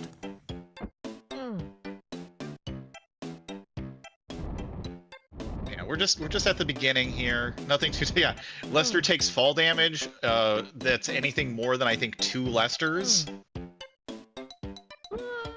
Yep, Dragon Lord Carter taking a little fall damage there. Honestly, everybody is going to just slowly figure out how the game plays, the specific things that the game wants. The early levels are definitely fairly simple, like, not really very many puzzles. Ooh, Dragon Lord Carter jumping on the spikes. That's not what Lester wants. Yeah, the beach is a very good introduction in the sense that, like, you get a lot of what you need to know in this area. Like, you need to grab on walls to climb up. You can, if you want to avoid fall damage, you need to actually cling to the wall and drop down. Oh, Lone Fire, taking a death right beside the Sokoban block. Yeah. Ooh. That is a game over for Dragon Lord Carter. Choosing not to continue, probably a good idea this early on. You know, level 1 goes super fast, and if you use up your continues, then you have to go back to the beginning of the game. You don't want to make a somewhat good push with 1 continue, because at that point, you know, when you get the game over, you've got a lot of backtracking to do. Yes. But, like, once you understand how quick these levels actually can go, you can get back to your, like, progress pretty quickly. There really aren't any gotchas in this game. Yeah, it's like randomness is very, very small. I mean, it sometimes feels like Lester is a little bit random, but that's just because you're learning how Lester works. You have to learn how it is to be a nerd in order to play this well, which might explain why this game didn't really see much success. It was filmed in Geekovision. Oh my god. As the manual says. Yeah, but like, who wants to get a game where they're playing as a nerd? Very few people. Most people, especially teens, like, you're awkward enough as it is as a teen. You don't want to play a game about somebody who's like you if you're a nerd. You want the escapism. You want to play as Mario. Yeah, or if you happen to be a barbarian, you probably want to play as a barbarian because you think barbarians rock, you know? Not even nerds like okay, geeks. This is more geek than nerd. I want to see the barbarian playing the nerd in their in their local game. You know what? There you go. If any of you are filmmakers or making cartoons, have a barbarian playing a video game where he's controlling a nerd, because that would be pretty funny. It, you know, just like a 5 or 10 second thing, doesn't have to be long, just for a small laugh, that's all we need. And being like, wow, I really get this guy. That would be brilliant. I would love that. But we got 2 players in the caves right now. Luna and Klutz doing a pretty good job getting through the beach pretty well. Yeah, the caves, really one of the first confusing moments in the game because it feels non-linear, but it's actually pretty linear what you have to do here. Yeah, throwing the ball, I mean the rock, whatever. A rock is a kind of ball. Rocks are, I mean, it's like the proto-ball. Before balls came rocks. Words to live by. Yeah. I mean, I think it's true. Unless... But yeah, like, the rocks have to be thrown at, like, such a specific angle for you to get the bats out of the way. Yeah. So players might get into that trap of, like, well, the rock didn't work against the bats. Oh no, the eagle! Dragon Lord Carter, don't let the eagle get you. It will take you back very, very far in the level. Gotta run and duck. Oh no! No! No, the bird! There you go. He was pushing the block! No. It was so close! Gotta push the block and not get eagled. Oh, sad eagle day. takes you so far back. It's so tragic. The manual does have lore for this. One day, Lester was walking through Seaport City's loading docks, reading the new issue of his favorite comic, Super Duper Hero Squad. Feeling a little tired from playing video games late the night before, he looked around for a comfortable place to finish his comic. Without thinking, Lester stretched out on a pallet that was ready for loading onto a nearby freighter and fell asleep. Boy, did he pick a bad place to take a nap. Several hours out of port, he woke up and found himself in deep trouble and more than a little seasick. The ship's captain believed his story about being an accidental stowaway, but only in cases of extreme medical emergency should the ship return to port, and Lester wasn't that seasick yet. So he was along for the ride until the first port of call, but as chance would have it, pirates hijacked and scuttled the freighter. Scuddied? No, they scuttled it. They scunnied around. No, not scunny, no. That's why Lester got off the boat. Luckily enough, Lester found a life vest before the ship sank and swam for the nearest tropical island. Just before reaching the beach, Lester passed out from sheer exhaustion. Now his real adventure begins. It's up to you to help Lester get back home. So, there you go. Wait, there's another intro in the manual? I'm not reading a second one. Oh, do you want me to read it? Sure. Let me see. Let me get that pulled up. Oh my god. How much... I'm just kind of amazed. Hey, Klutz making some good progress. Oops, jumped in the pit. Poor Lester is dead. Hi, it's me, Lester. Thanks for helping me out. I don't usually make it a habit of getting into situations like this, but sometimes these things happen. Oh, sure, there was that incident last year in my treehouse, and then that time down at the zoo in the monkey cages, but let me assure you, this is completely different. Anyway, what I could use right now is some help. All I remember is falling asleep on that crate down at the dock while I was reading a comic book. Next thing I know, I'm on some ship headed to who knows where. Then to top it all off, we're attacked by pirates and they sank the ship. This is not turning out to be one of my better days. That's why I'm glad you showed up. If you could just point me in the right direction, I'm sure I could get out of here without much trouble. All I ask is that you don't make me face anything scary, like long drops, or mean birds, or creepy plants, or natives, or the dark, or spiders, or volcanoes, or scary tikis, or heights, or pirates, or crabs, or bats, or caves, or piranhas, or girls, or my 5th grade teacher who always used to tell me off my... Well, you get the general idea. It's not that I won't do these things. I may not always want to. So keep that in mind, and I'm sure we'll get along just fine. Oh, by the way, did I mention I'm allergic to bees? Did you know that allergies are nerdy? Allergies are nerdy.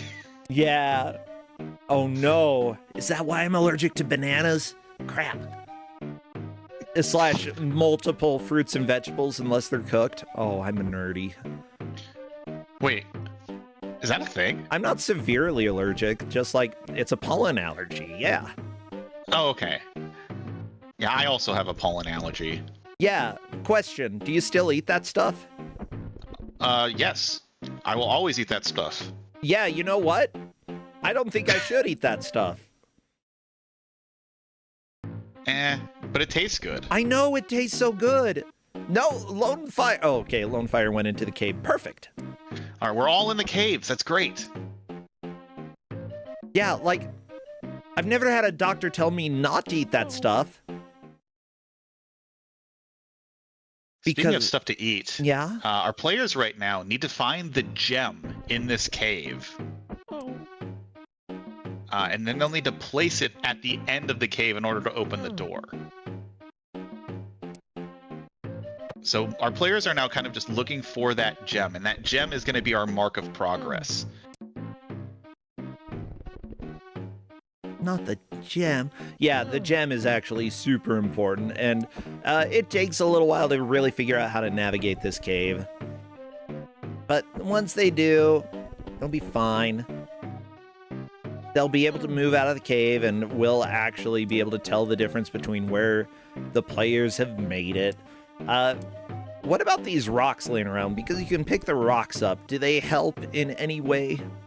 Yeah, so some of these areas are blocked by bats, and you need to throw those rocks in order to get those bats to kind of move out of the way.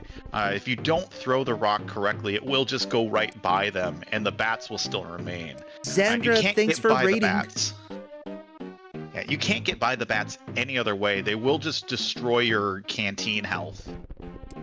So you do have to get rid of them. Yeah, Final Girl in chat, by the way, saying I have a minor oral allergy syndrome, which is what I have with bananas. I still eat bananas. See, I have that. I eat a banana, my mouth itches, and then I cough a little bit. And it's possible that it also messes up my... like, there can actually be other effects that your body goes through that you don't associate with the allergy. So like that's the thing. If it's doing that, it could be doing other stuff. And so pay attention to your body and consult a doctor, because I don't know. Considering I had chronic stomach pain for a while, they thought it might be allergy related, but no, it was my gallbladder, because even when you did the freaking tests, it showed that my gallbladder was bad. You're like, oh, it might be something else. Stupid doctor. So Luna, I think, went to check the manual, because I did give the manual to everybody. And she's trying to figure out what to do with this pillar of light. I think she was trying to put the rock on it. And I think earlier she was trying to jump, thinking it was like a pressure pad. honestly, those are good ideas to think about. Checking the manual, a worthwhile idea. I don't think the manual says anything about the gem in the cave. It does not say anything about the gem, unfortunately. It gives a lot of other hints about the other levels. I think the closest that it comes to giving you a hint is that, like, you can pick up items and they might be useful. Yeah. Like, oh, Klutz found... Okay, so Klutz needs to throw a rock at this treasure chest in order to open it. Yep. And he does have a rock in his inventory. Got it. Rocks are good against chess. Fact. But figuring that out can sometimes take a little bit longer than you'd expect. Oh, Dragonlord Carter is also at the chest. Oh, Dragonlord Carter opens got it. Yeah, and got the... Takes the lead by collecting the gem. Very nice. Run, Lester, run!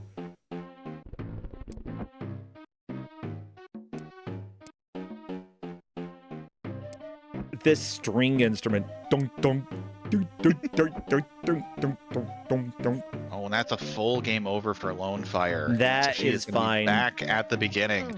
Early on, so she at least knows what to do. Yep.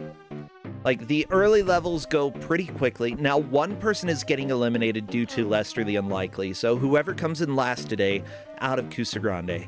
But... I have bad news for you, bro. What? It's 2 people getting eliminated.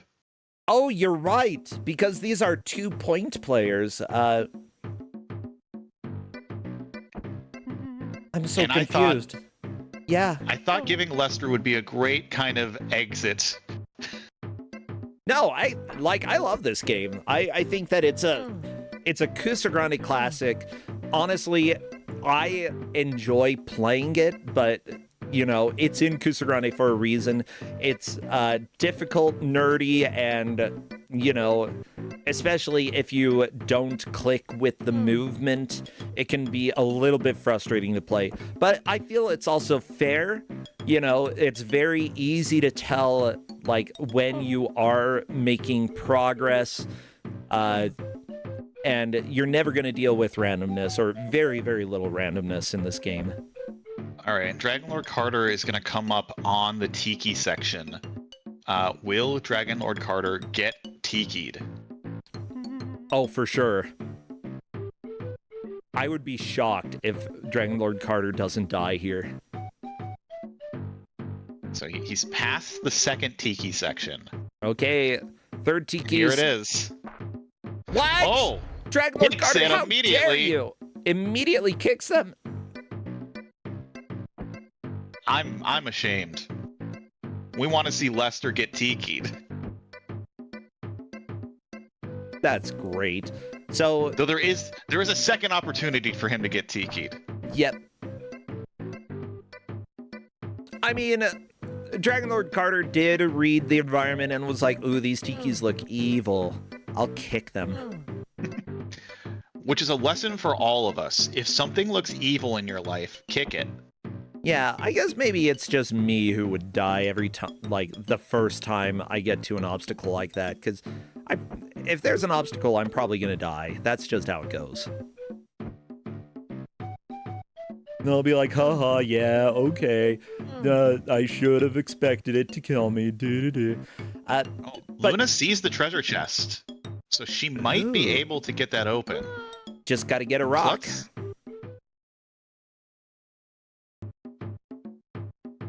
Now, I do want to thank the referees who are helping to track this match. They are keeping track of the personal best for each of the players. The referees that we have for this match are Alapex, Geekovision, Cinematographer. Oh my gosh, you do need somebody paying attention to that aspect of filming. Harp Griffin is a coordinated geek. Ah, yes. Your arms wobble in such a way that they really reduce the air resistance. Yeah, Donkey Klonk is outside 2 standard deviations. Don't want to know which way or which scale we're talking about there. Let's see, Bad Chop is unlikely to have a good day. Aw, Bad Chop. It's okay, those pirates aren't so mean. You could have just stayed with them. Redford wonders why Lester drinks water to heal. I drink water to heal. Everybody should. If you haven't had water in the last, hour, drink some right now. And Luna Ow. gets the treasure chest, so she has the gem. I jam my straw into my teeth. Oof. Okay, that's fine. That's fine. I say water heals you, and then I immediately almost cause emotional damage. Water can cause so much damage. Have you heard of erosion? I mean, yes. There's also floods. There's also sonic levels. Water does a lot of damage. And Luna is through onto the beach. She tried to take that rock with her, but that rock is not allowed to be taken out of the cave. Nope. Rocks are cave exclusive, but Luna, in a solid second place, may be able to pass up Dragon Lord Carter, depending on how she does. And I'm hoping Klutz can figure out that he can throw that rock at the treasure chest. He saw that treasure chest a long time ago, and he had a rock in his inventory. I think Klutz might be thinking he needs to find, a key. Oh, good job, Dragon Lord Carter, making it through the level. All right, so now we're on yet another kind of puzzle area, but these hands are also really mean. Yeah, well, I mean, they're ghosty hands. What do you expect? You think Some ghosty hands ghost are just hands are going to give you a high five? Some of them. I Some mean, there ghosts is are high chill. five ghost from regular show. Yeah. Okay, some ghosts will give you a high five. These ones, though, they'll grab your ankles and make you feel weird. Not not because of the ankle touching, but because they drag you into lava. Yeah, I mean, some people though don't like ankle touching. Yeah, you should touch ankles with consent. That's the main lesson of Lester the Unlikely. If anything, the devs wanted you to take away is that ankle consent is key. True. Speaking of the devs, who made this thing? Lester, the Unlikely. I'll find out in a second. I know that we've talked about the devs fairly recently. It was Visual Concepts Entertainment. They made, it looks like a lot of the WWE games recently. All of them. Oh my god, so many.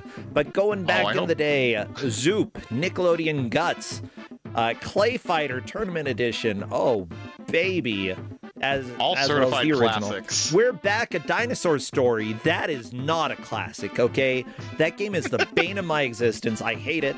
Tasmania for Super Nintendo, the one Tasmania game that I like. Good. Okay, so spot the cool adventure. There's some, hit and miss here. Harley's Humongous Adventure, that sounds like it might be fine. I would say hit and miss, and then they got into sports games, and that dominated the rest of their existence. I mean, they still exist. They're still making games.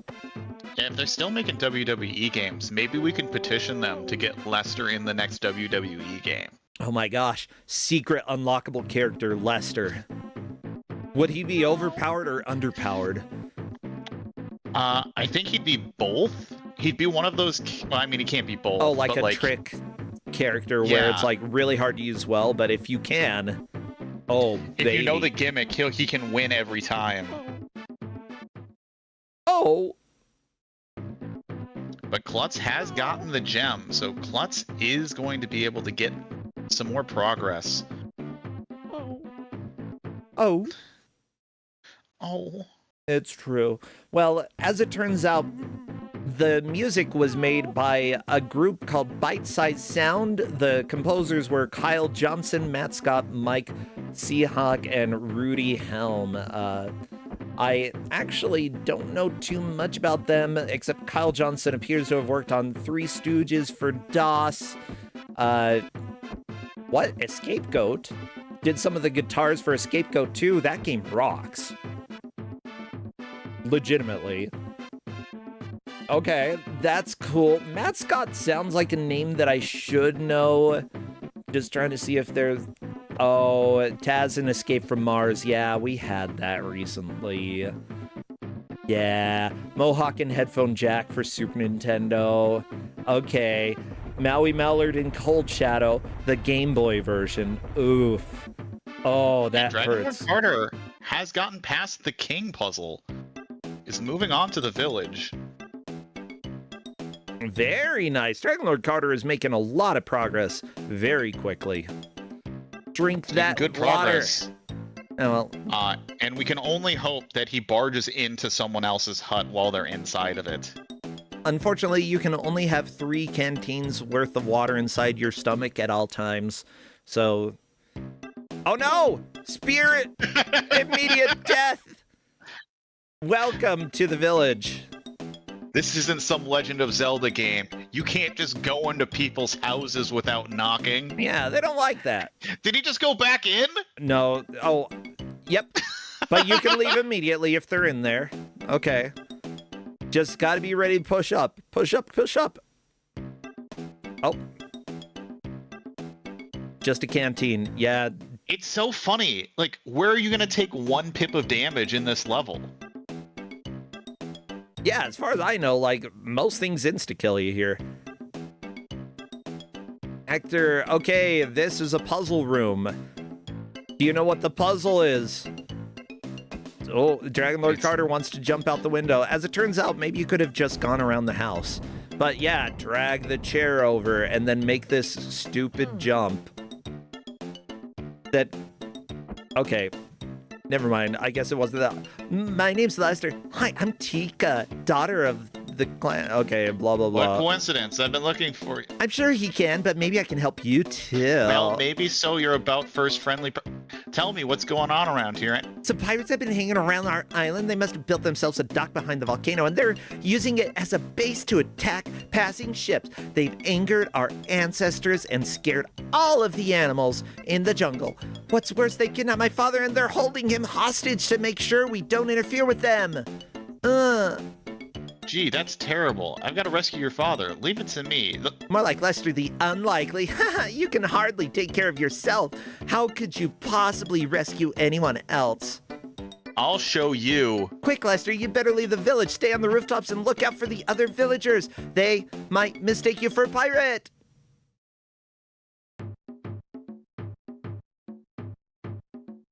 Wow. So he gets his name from her. Okay, Dragon Lord Carter opting to go on top of the tree branch, which is a good idea. Oh, nope. Okay. Immediately falls in. Which honestly is progress. It is. Time to be taken to jail. Technically, I think you can get through this without going to jail, but it takes longer. If I'm not mistaken. So Yeah, now this is a time puzzle. to figure out.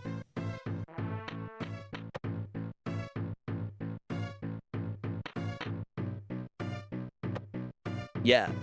So you got to figure out how to get out of the jail cell. However, Muscle Man has a key on one side of him, and if you let him come closer to you, I forget. He's got a very powerful stride. He's a little bit random. Let him come closer. Okay, there you go. You can grab the key just by reaching out of the jail cell.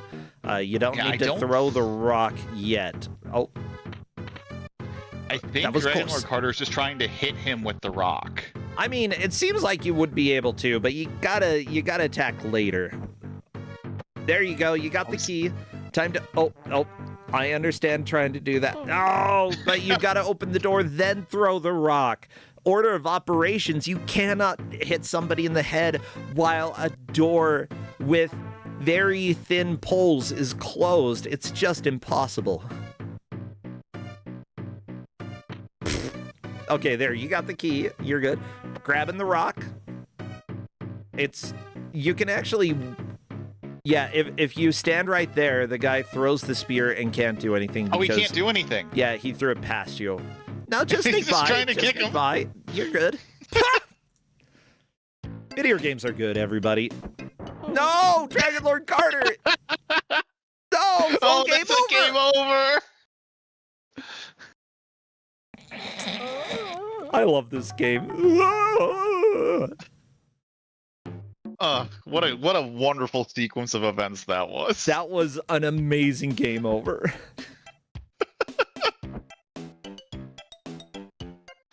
But that was a really good first push for Dragon Lord Carter. Like, getting to that raft section is really hard your first time playing this. Yeah. Like, considering that we haven't seen everybody get out of the cave yet. Or no, I suppose we have at this point, you know? Lonefire, I don't think has made it out of the cave. Lonefire has not. Lonefire hasn't gotten the gem. So she's currently tailing everybody else. Gotta get to the chest. Throw the rock at the chest. See, yeah, there, you got rock. I like the idea of throwing the rock at the door, but door beats rock in this case. Yeah, and I'm not sure between Luna and Klutz who has the most progress. They've both made it to this Tiki level. Ooh.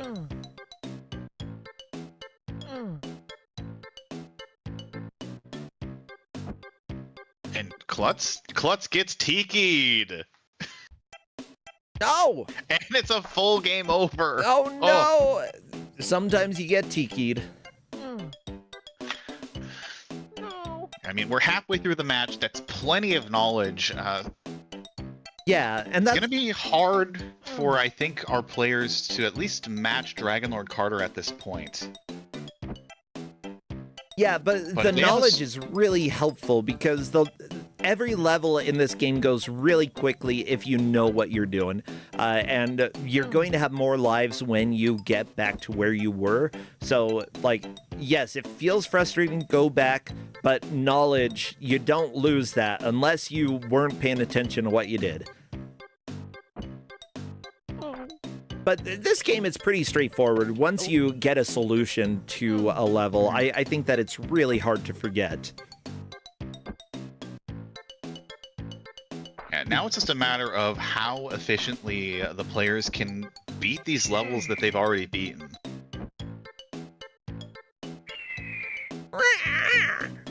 Go away, bird.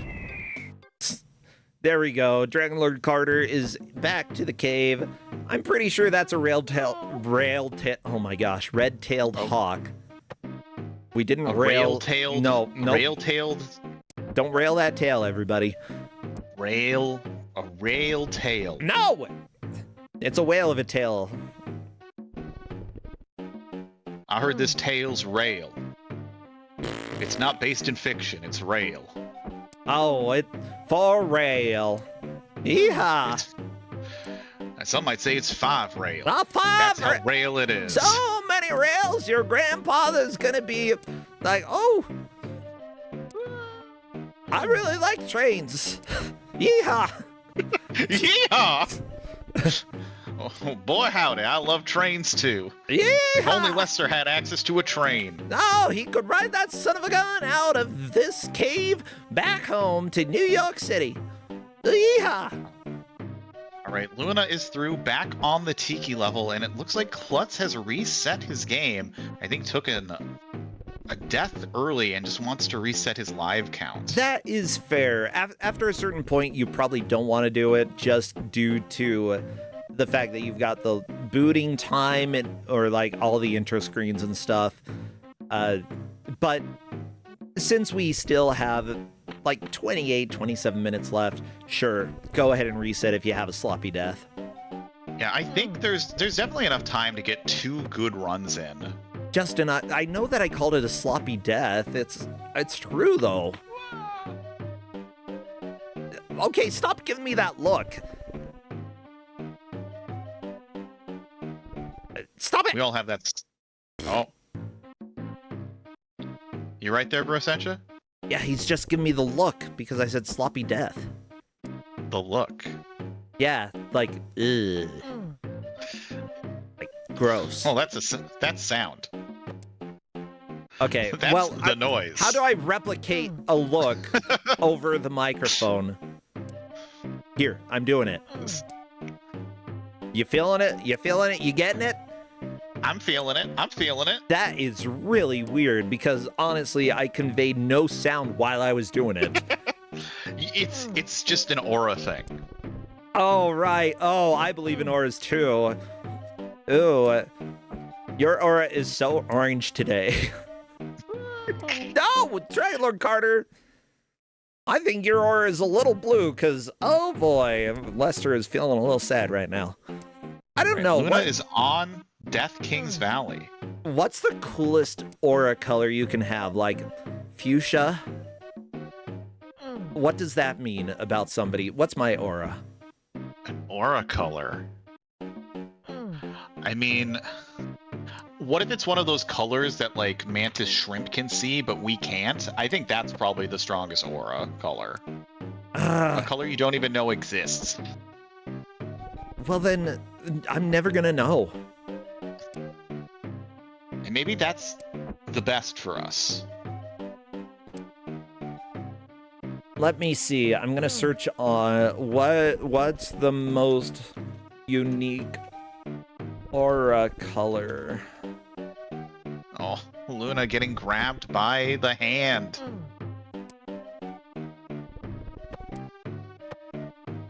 Okay, so per Reddit, r/spirituality, red is fairly common. Orange, yellow, green, blue are fairly common. Indigo aura, rare. Means intuition, wisdom, spirituality. Well, that's not me. Violet aura, rare. Inspiration, transformation, compassion. I don't transform. Is that like for werewolves? Okay, white aura, rare. Purity, unity, transcendent energy. No. I'm pretty basic. I don't think I'm white. Gold aura, Beige? rare. Beige? What's a beige aura? Ugh, I do not want a beige aura. Gold aura is enlightenment, wisdom, spiritual mastery. Okay, let me go to some of the more common ones. Red, passion, energy, willpower. Nope. Orange is creativity, confidence, ambition. Nope. Yellow, optimism, enthusiasm, intellect. Nope. Green is growth, healing, and balance. I mean, I'm healing right now because I had my gallbladder out, but I'm dizzy, so balance isn't that, so nope. Blue aura, communication, calm, and trust. What the crap? None of these fit me.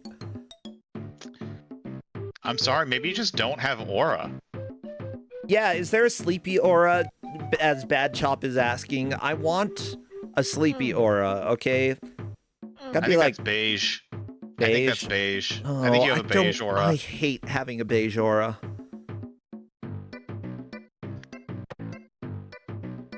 You know, Right, Luna is at the puzzle. Will Luna correctly destroy the right crowns? by the way, I am totally cool with people who do believe in auras and such, and I don't mean to be disrespectful.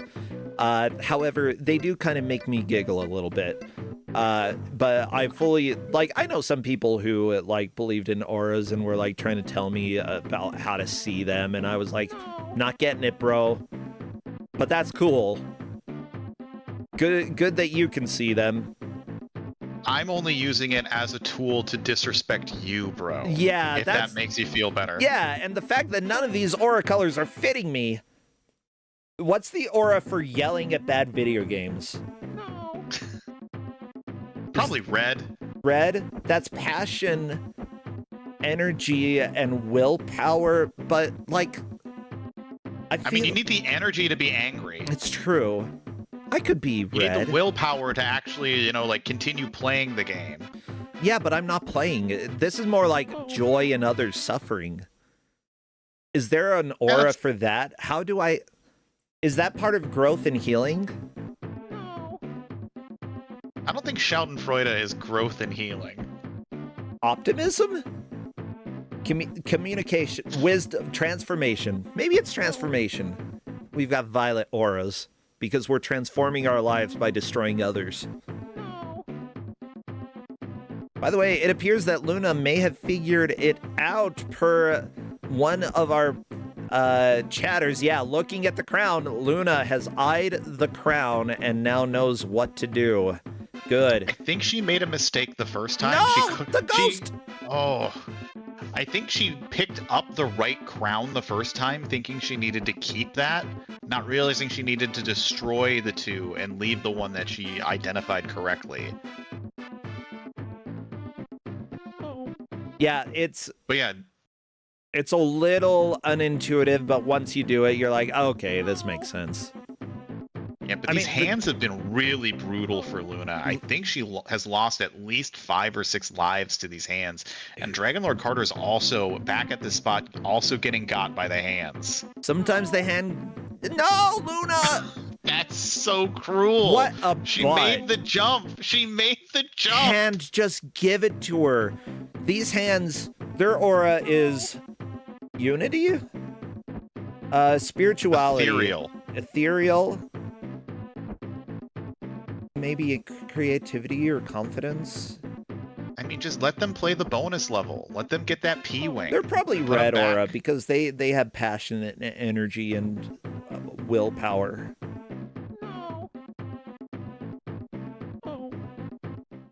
Why am I even talking about auras right now? I don't even know.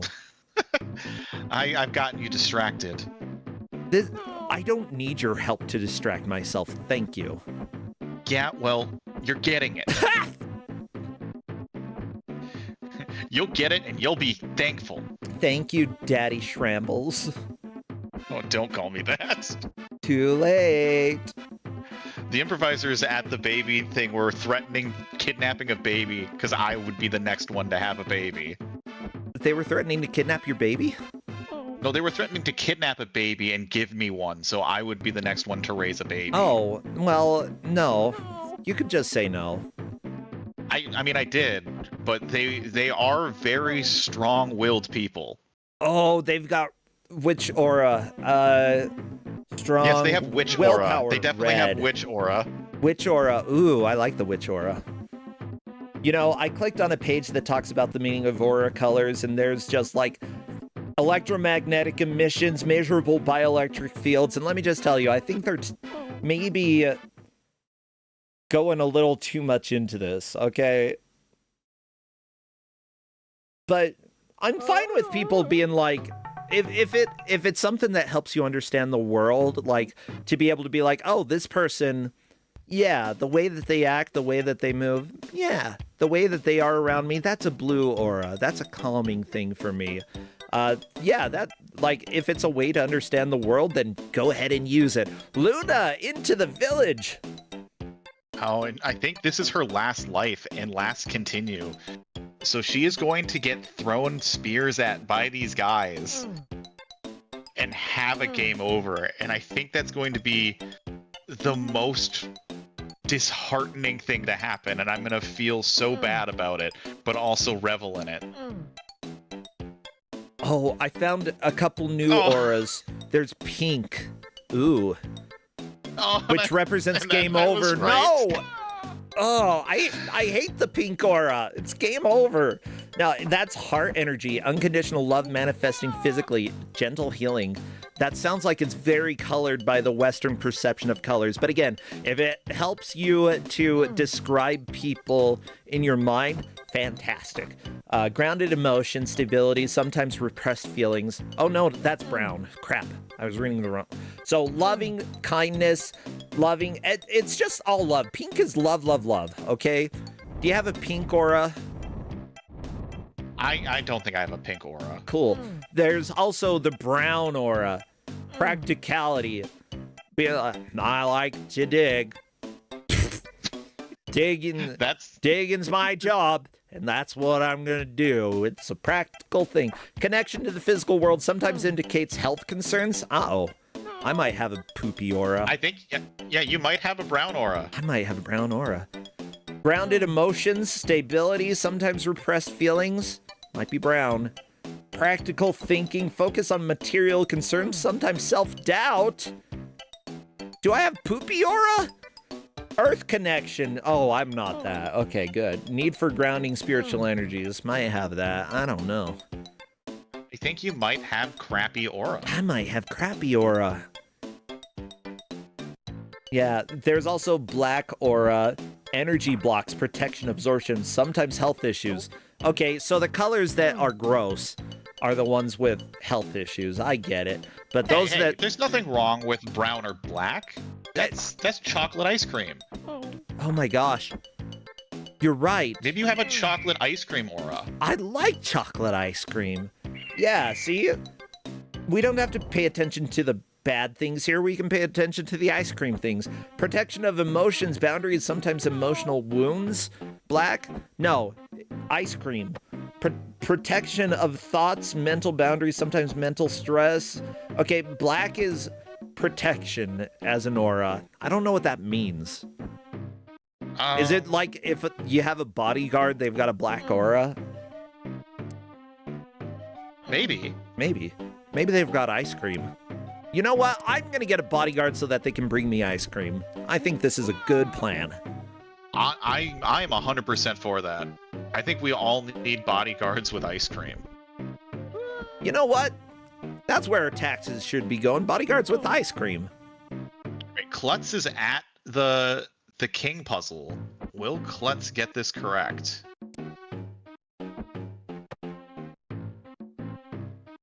I didn't see which crown was there, and Klutz is not correct. Klutz gets haunted by the king. There's a rainbow aura? Oh my god.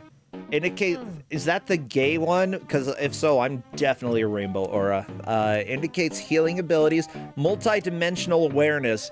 Okay, I actually know how to see into the 4th dimension, so that's cool. Completion of major spiritual cycles. I was Mormon, but I'm not now. Huh.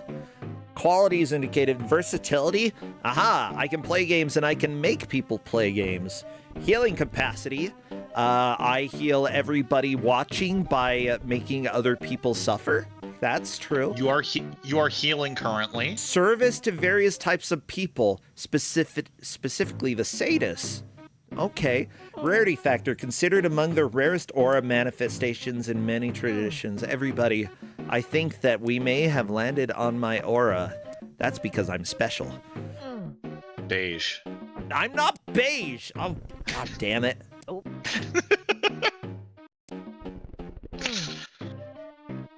Oh, we got for some reason, there was this interior design magazine that showed up in our mail, okay?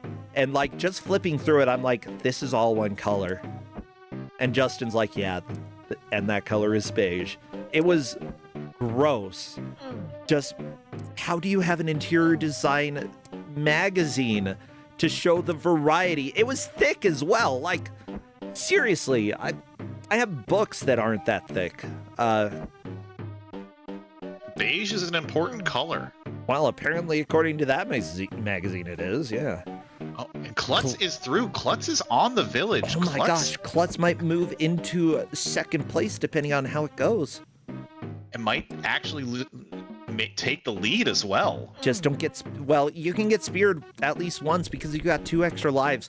There's a decent chance, everybody. Mind you, Dragonlord Carter is still in the lead due to making it to the jungle and immediately dying. Like, dying literally the earliest spot that you can in the jungle, which makes me happy. Klutz is dead, unless Klutz pushes up. Nope. Klutz is dead, but Klutz has 2 lives.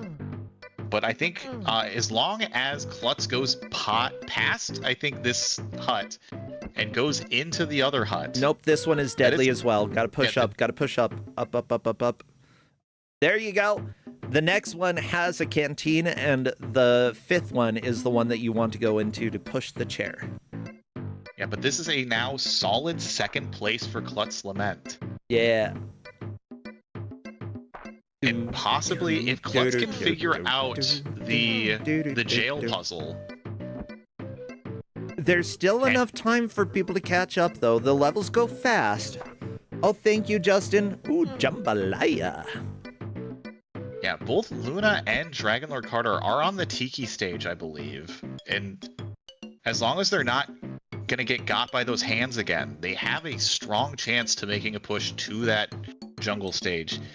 And just, you gotta put your heart out for Lone Fire right now. She has been struggling. Yeah, it's like, not every game is gonna mesh with everybody. Sometimes like, it's not a very clear visual cue how to open a treasure chest. But that's the thing, like, if you're seeing items show up and you see a unique item there, try the item on it. Worst thing that's going to happen, as we've seen with this rock, is it's going to bounce around and do nothing. But Lester, like, you should just be able to open it. But, like, it's very obvious you need to get into that chest, and there's a shiny pillar on the other side of the level, which... those two are the key items. The rock has not done anything for the Pillar of Light, so you gotta think the rock may be related to the other thing.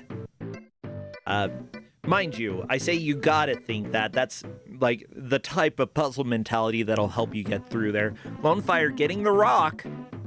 Oh, this is good. I think. Oh.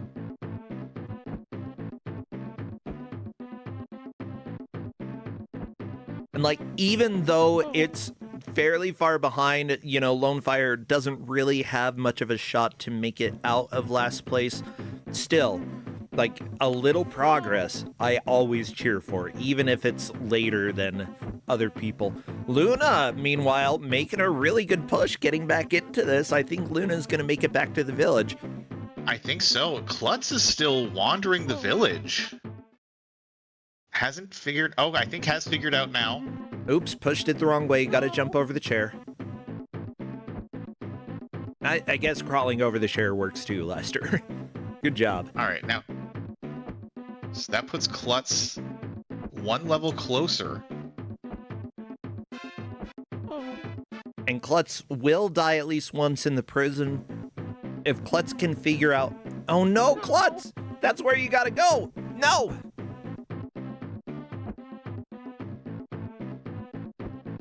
The chair reset, you do have to push it. I remember this jump being a little tricky for some people, and I am not surprised that if Klutz is gets struggling. Because he can't figure out how to jump off the chair. It'd be so tragic. But I've seen it happen before. You can push it further. You can push it more. Farther. Now, is Luna going to try to go into this door again? Nope. Going past at least one door. Oh, just gotta push up, push up, push up, push up. Yeah! Okay. See, Lester knows how to not die. Klutz, you can do it! Oh, this is so close right now between Klutz and Luna. Like, Klutz is technically in the lead due to getting in this room and pushing the chair. Just the window. The window is the key. You're in Hector's hut. Does Luna get it? Luna sees you can push it. Getting on the other side. Luna pushing. This could be a change from third to second if Luna manages to jump out the window, and there she goes! She's through! Oh no! That's so crazy! Oh, the drama! But, Klutz, you can push the chair a little more. Just push the chair a little more. It's not over. Klutz could still get this push, could get to the jail, and it could be Dragon Lord Carter who gets locked out. It's true. Like, first is not a lock, because Dragon Lord Carter died immediately in the jungle. All you have to do is make a pixel more progress, because that level is very linear. It moves left to right, I think.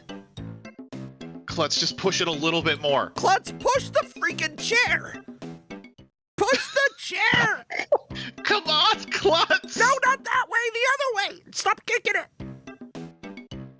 Okay, Luna jumping up on the tree, gonna go to jail in just a second. The big question is, will Luna figure out how to get out of jail?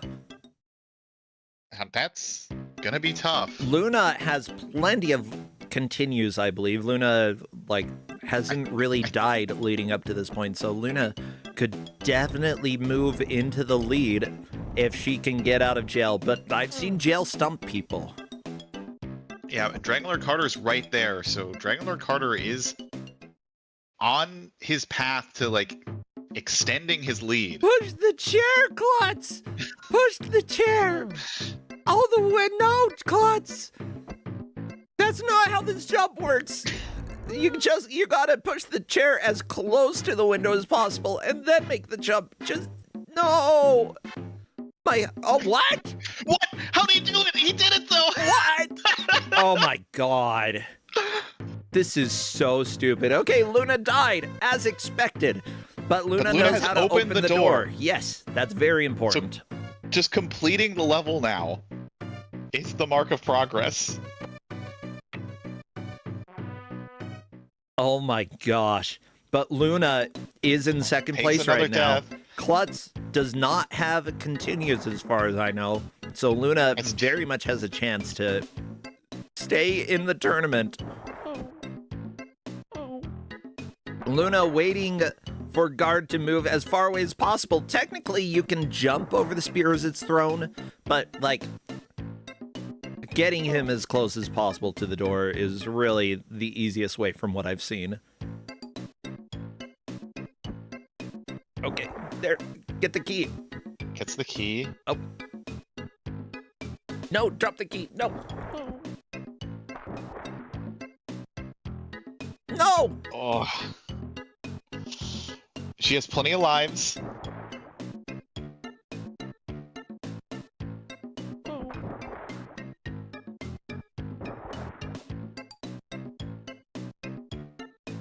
Klutz is now in jail as well. It's gonna be whoever jailbreaks first. Yeah, mind you, Dragon Lord Carter is making progress in the jungle.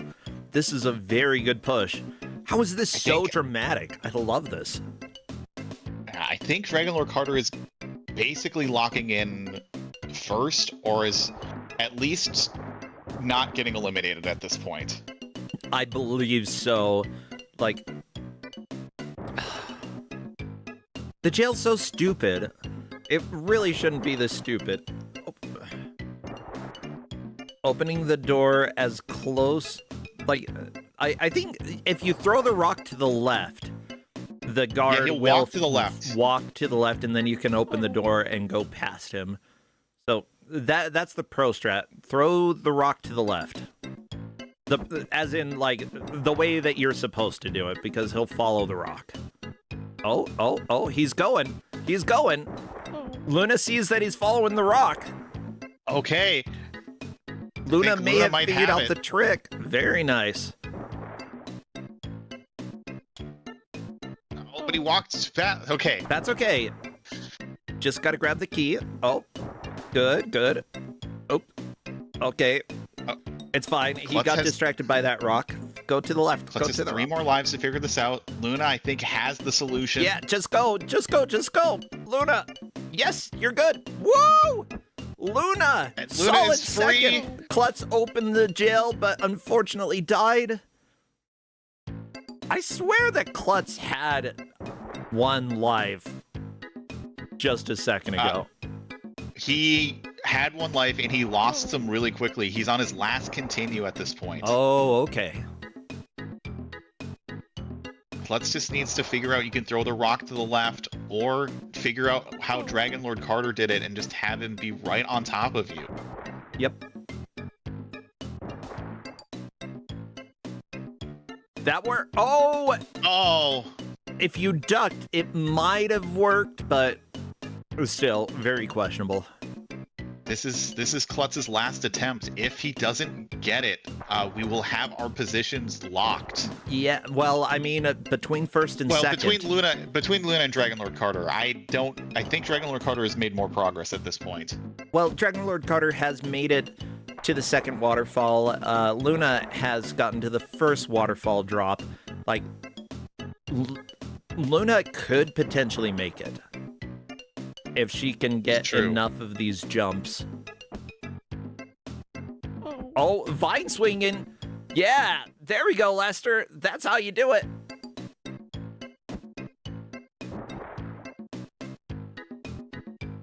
Oh my god. Gotta dodge the snake.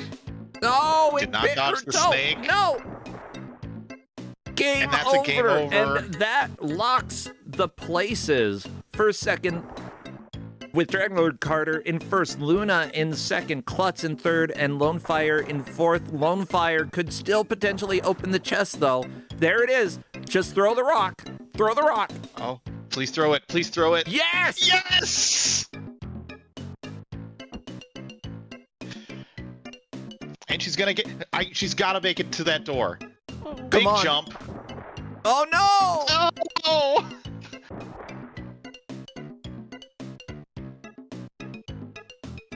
A minute 30. You can do it. You can get to that. She's not very happy, but still, making a little bit more progress is always good. Like, that's why you never stop playing. You never know how other people have done, and you might make a little bit of progress towards the end.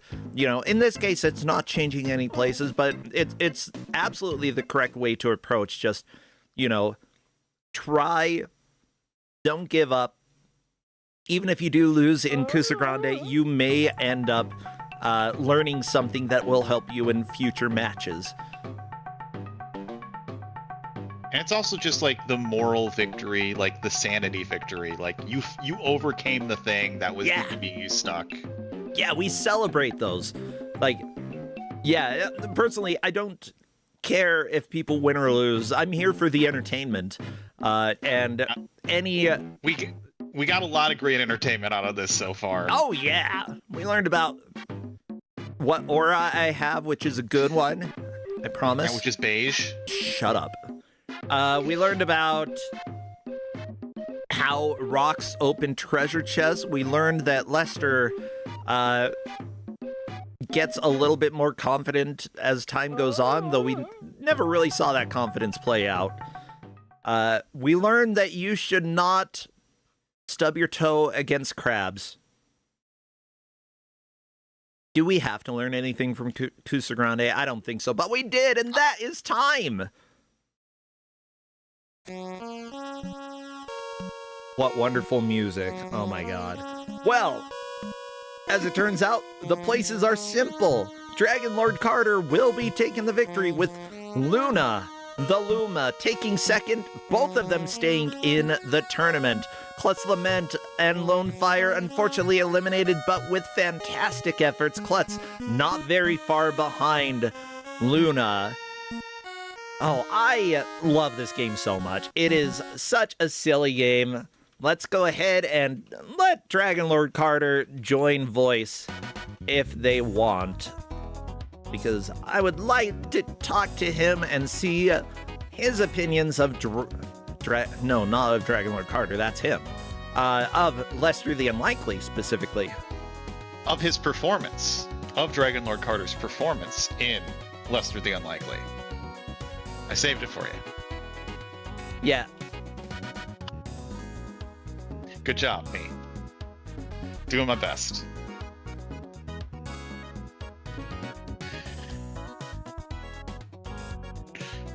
Yeah, Smiles so in the chat, there we everybody. go. Hello, Dragon Lord Carter. Welcome and congratulations on taking the victory today. That was a game.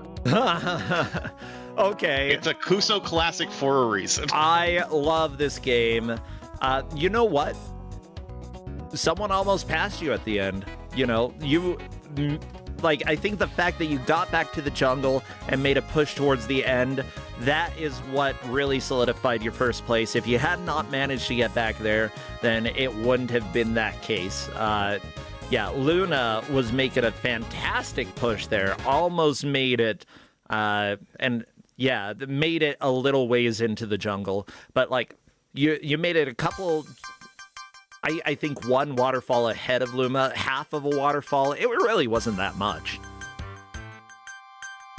But yeah, I was surprised I made it. I was surprised I made it back to those rafts at all with how bad the freaking cursed graveyard stage ended up being. It's so cursed.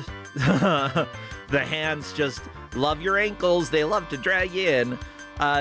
Yeah, so Lester the Unlikely, what do you think of the game overall? It would definitely be more playable if it had infinite continues. Yes, that's very true. Yeah, overall though, like, was the gameplay rough? Was it frustrating? Did you see any redeeming value in the game at all? The fact that if you fell much like a block farther than, like a block or two farther than your jump height, you took damage, kind of was a pain. Oh, yeah, for sure. Shrambles brought that up, and we saw people, plenty of people just falling instead of, like, grabbing onto the ledge and lowering themselves down. It takes more time, but, it's a little bit hard to read exactly what height is going to hurt you and what doesn't. It's kind of trial and error, which really shouldn't be the case if you're going to have fall damage. Make it pretty clear, hey, you're going to get hurt if you fall from this damage. I think the worst part of the fall damage, though, there was one long jump I did, and he started the just as I made it to the platform. So he took the fall damage, grabbing hold of the edge of the platform, and yeah, I've seen that happen before. It's weird because, like, even in Mario 64, if you grab onto a ledge, it doesn't matter how far you fell, you don't take damage. In almost every video game I've played, that's the way it is. But not for Lester the Unlikely, Yeah, honestly, though, I think that once you start viewing the game a little bit more like a Prince of Persia game, it actually clicks a lot more because the movement, having to turn around, grabbing ledges, the puzzle elements, they all relate a lot to Prince of Persia. Yeah, have you played any of those older Prince of Persia games? I haven't played any of the Prince of Persia games at all. I'm not surprised. Except for a demo of Sands of Time or one of the PlayStation 3D ones. Yeah, I know I played the one on GameCube, and I think I've played a tiny bit of some of the older Prince of Persia games, but, they're a genre that, honestly, I feel like it's hard to convince people to like them again because it definitely feels clunky, the amount of time that you have to spend turning around and doing specific actions, but that, like, I'd kind of like to see it come back in some ways because there's a lot that you can do when, things take a little bit longer. You give people a little bit more time to think about certain actions instead of necessarily being full-on action, having a little bit more of the adventure in your platformer. As for Lester, how do you feel about Lester himself? Are you a Lester fan or do you hate the guy? He is definitely a lot closer to me than I would like it to be. See, that's the thing, Dragon Lord Carter, if you made more progress through the game, you'll start seeing that his posture changes. I think in the jungle level, his posture actually changes a little bit. He's not as slumped over, and towards the end, he's a full-out confident guy. I actually really like the character arc for him. Unfortunately, most people aren't going to play that far to really see that come out. But, for those who do play that far, you get to see a kind of neat redemption arc. I just feel like this game, not exactly the type of story that is going to appeal to people. Even if it does, even if you can, quote-unquote, identify with the character, it's not a character that you really want to play as. Well, thank you so much. Great job on your victory here. You are moving on to round 3, along with Luna the Luma. Question, are you doing anything on stream these days that people should know about? Or if not, any games that you've been playing that people have been enjoying? Anything you want to plug? Since, sometime about Kuso4, Kuso5, I've been doing general streaming as a whole. And I actually just Thursday finished doing a monthly playthrough that the 4-Job Fiesta community did for the month of May for playing Dragon Quest III. Oh, cool. With a randomized party. Yeah, sweet. But yeah, in general, I just stream my Twitch thing, Dragon Lord Carter. I stream almost every day. Oh, wow. Tuesdays, Thursdays, and Saturdays at about the time this particular round started, no less. Well, cool. Okay, so people know you said Tuesdays, Thursdays, and Saturdays? Yeah, I stream at 1 p.m. Pacific, 4 p.m. Eastern on those days, and then I have a late night on Monday and Wednesday.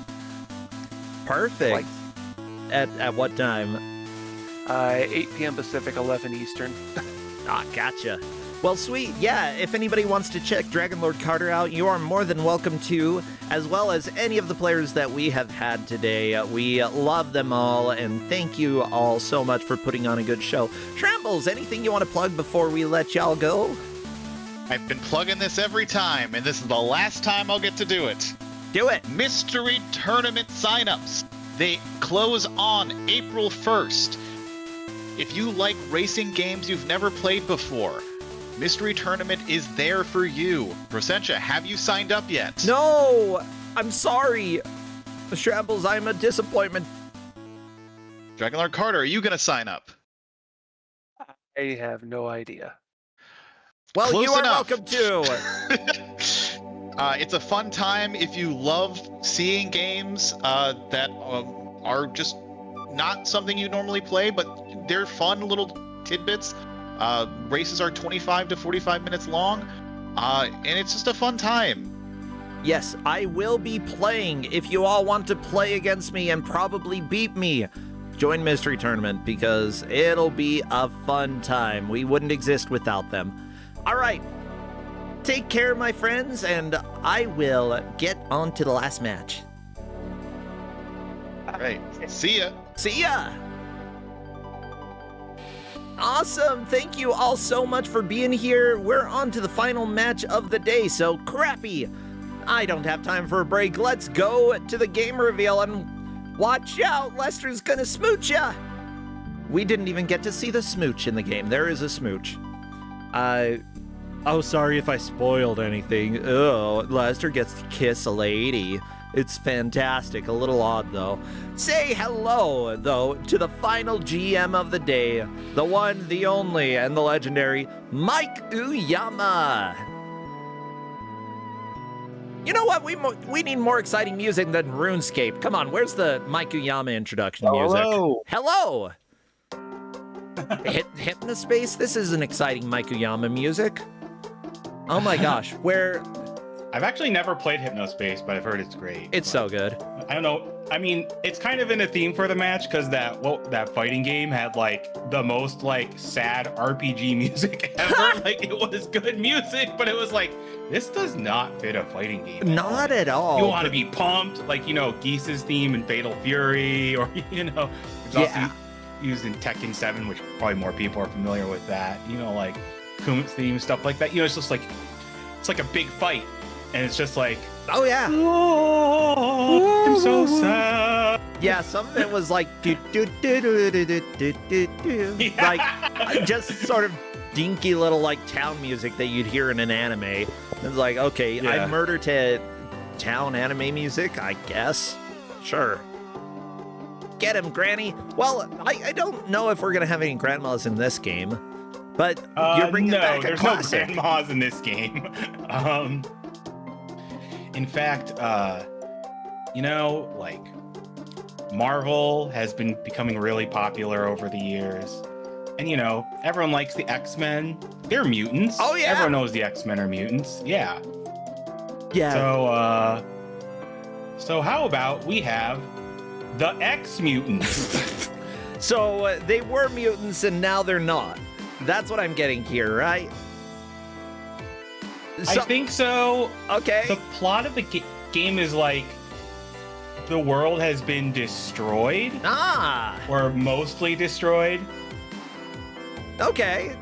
Yeah, I do know that we've had this in Kusogrande before, and now that I'm looking at it, I definitely know it. The players are going to have 1 hour to play through this nightmare of a game. And, then again, they asked for it. And I think that... Exactly. With Andy, Hey Magellan, Impa Danila, and Late Peepo going up against each other, I believe this is one of the last round 1 matches that we have. So everybody getting their first match in Kusogrande here. Yeah, if I'm not mistaken, this is the last round 1 match. I believe so, Mike. Yeah, you're getting to share a classic with a lot of people. I know that late people I met at this last GDQ, and they decided to join Kusogrande this year, so I'm really happy about that. Impa Danila has been around for quite a while, but Andy and Magellan, I feel, are pretty new, like relatively new faces here. It's always exciting to get some new blood.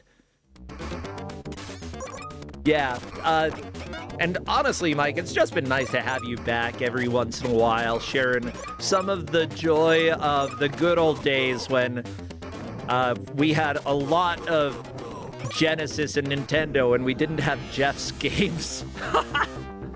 No, we had Jeff's games, but Jeff's games were like the exception, and they weren't like the norm. Yeah, whereas now it's like, okay, we have no idea what year the game is going to be. We can't even give you like a century that the game's going to be in. Whereas everything used to be like, okay, 80s or 90s, that tends to be the case. Nah, whatever. Could have been made this year. And if it was released, it was probably released on a bootleg version of the console or PC that it was released on.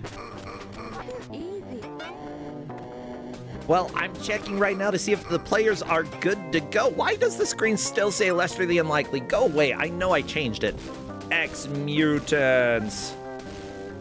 Genesis. Oh, I changed the console and the year, but I didn't actually change the game. Yeah, good on me.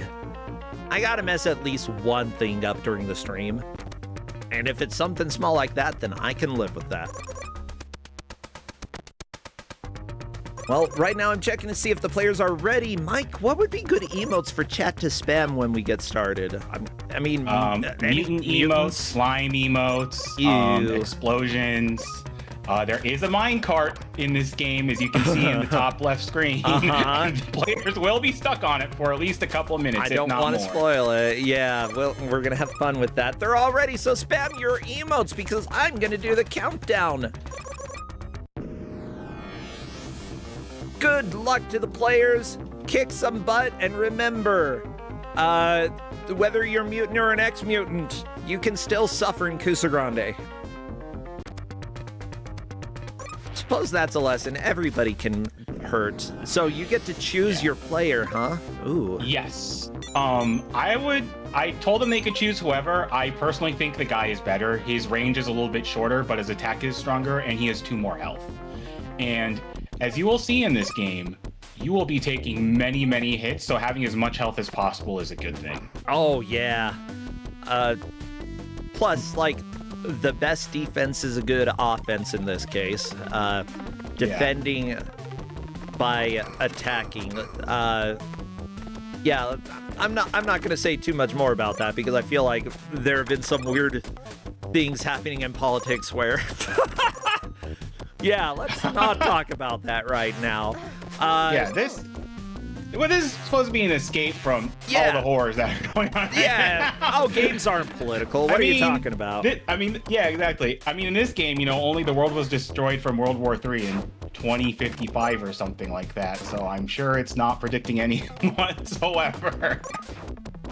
You know what? That fits.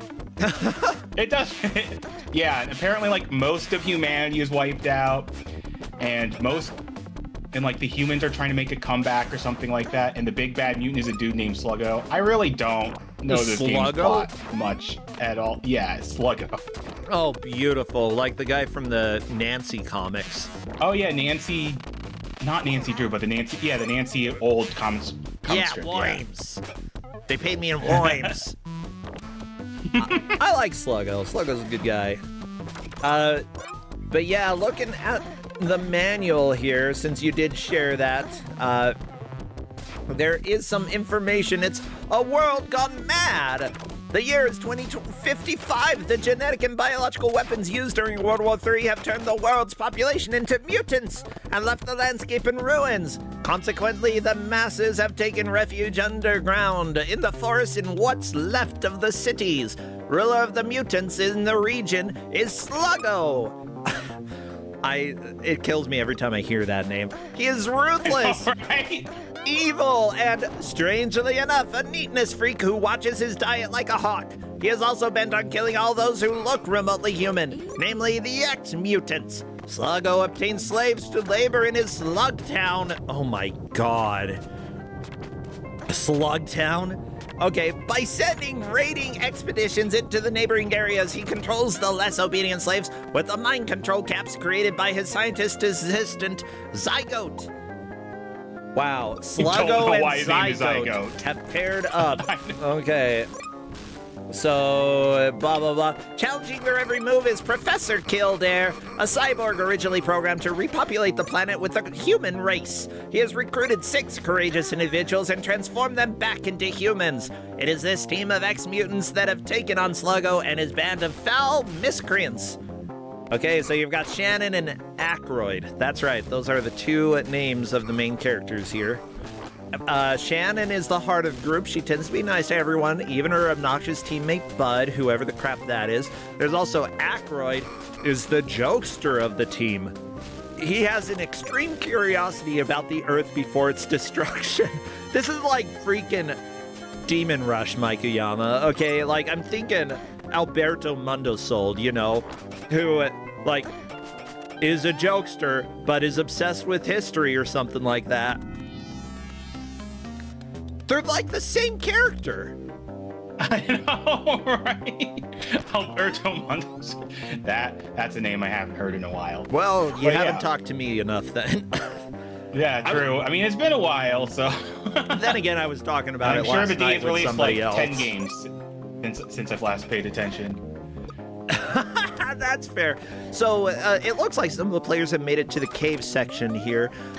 Yes. And Andy actually just got the battery, which is required in most of the side-scrolling stages.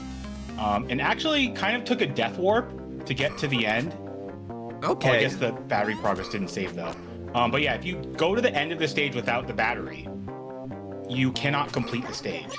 Because Dr. Kildare needs his battery because his battery is running out of power. Dang it, you Dr. have to Kildare. Every stage. I know, right?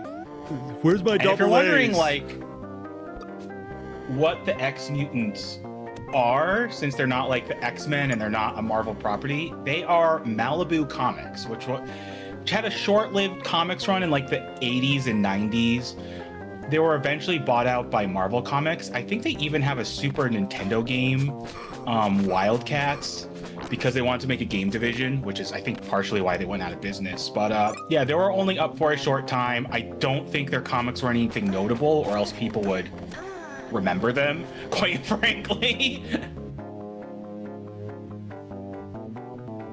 And everybody, I'm not ignoring you. It's just I didn't pay attention until now. Shut up. Yeah, don't worry. That's not ignoring, that's just ADHD. Yeah, and also I've got some jambalaya here and it tastes really good. Ooh, jambalaya, that sounds... It's great. It's a little bit spicy, but not too spicy, you know? I dig spicy. I love spicy. Yeah, as long as I know I'm not going to have heartburn, I will basically tolerate however spicy you want to make it. If it means that I cry, then you know what? Congratulations, you made me cry. But spicy is good.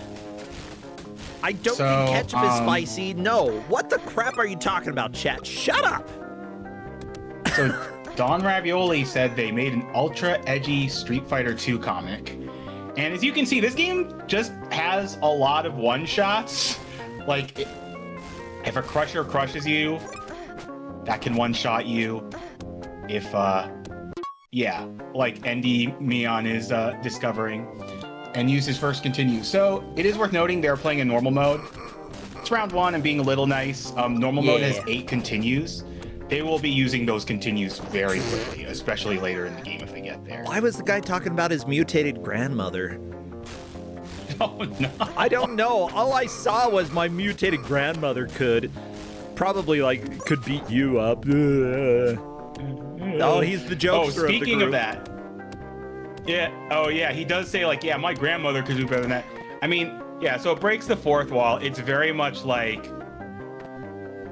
90s, you know, kind of Saturday morning cartoon. edgy video gamer humor. Like, for example, like there's even one where I think he says like, "Are you even a real gamer?" or something like that. Really?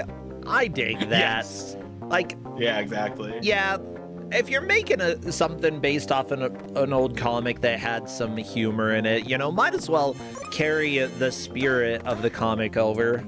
I mean, if you're making a, like, X-Men quote-unquote ripoff, Yeah. you're probably going to not have it be as serious as, like, X-Men is, you know? Yeah.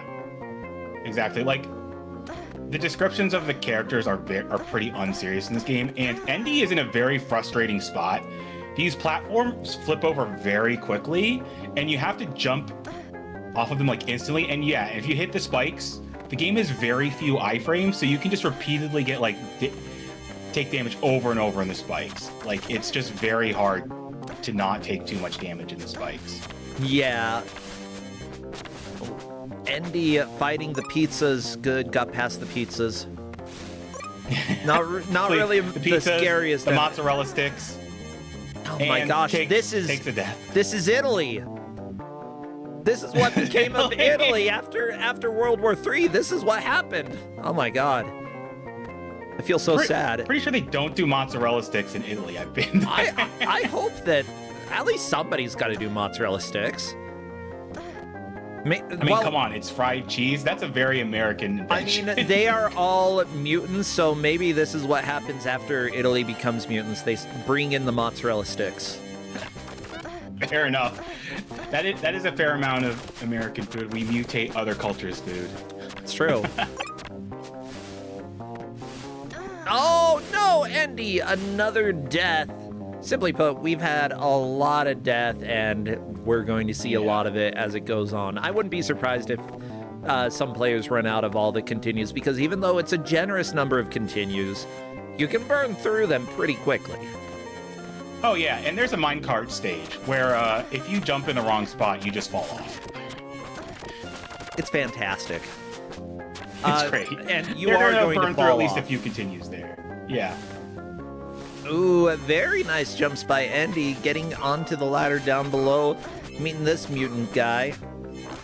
Not very scary, and I think that's the end of that specific one. My power cells are whatever, I don't care. Yeah, that means he didn't collect the power cells. So. And so you have to do the level again?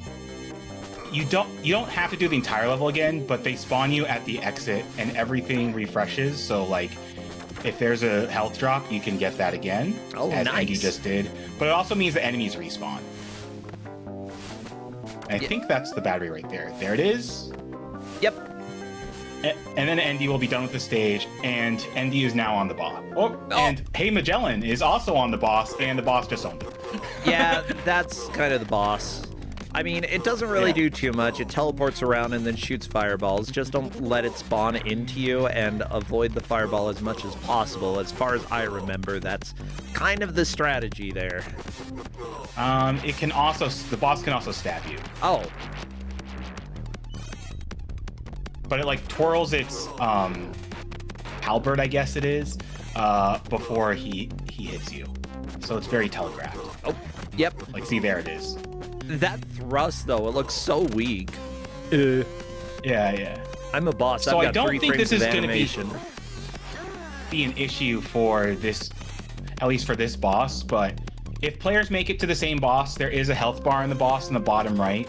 So whoever damages the boss more is considered the winner in that case. Speaking of tracking, we have wonderful referees who are helping out with this match. The referees for this match are Blastinus's mutant power is nunchucks. Ooh, I'm not sure you have to be a mutant to use nunchucks, but it helps. Fahrenheit's glitches games, does that count for anything? Absolutely. I mean, talk to a speedrunner and you'll know that it counts.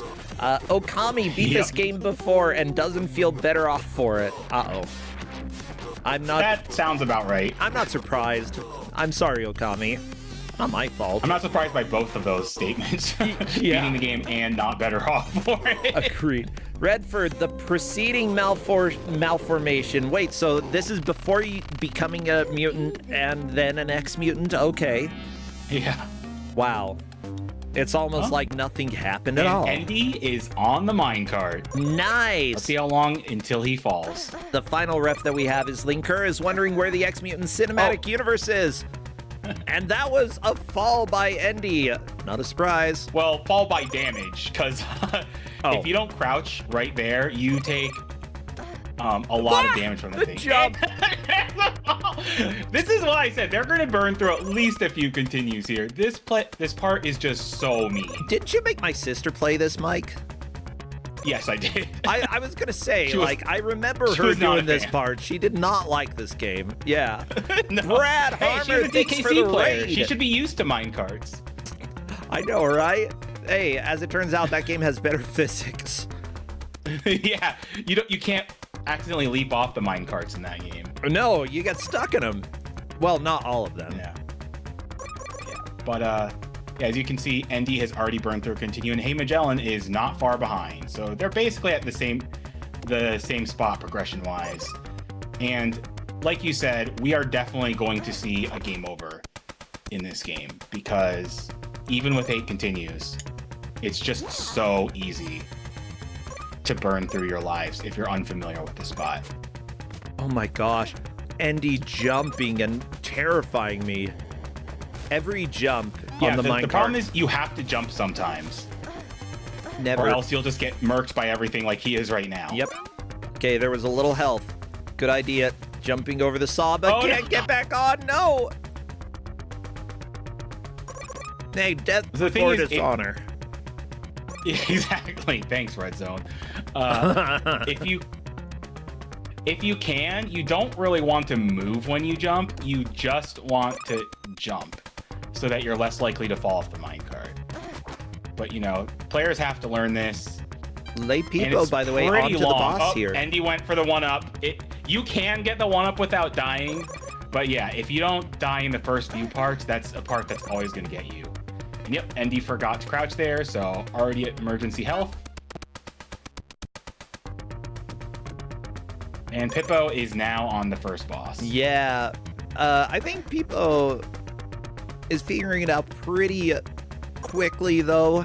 Like, again, boss has limited moves. Just when he spins, get out of the way. You can actually probably bait out spins if you stand next to him, because, you know, baiting out a spin prevents him from shooting a projectile. Unfortunately, I don't think you can bait stuff out of him, but anyway, he's not a terribly complicated boss. You might burn through a life or two trying to learn his patterns, but it's nothing terribly complex, and most of the stuff is easy to dodge except for the homing projectile, which is that one right there.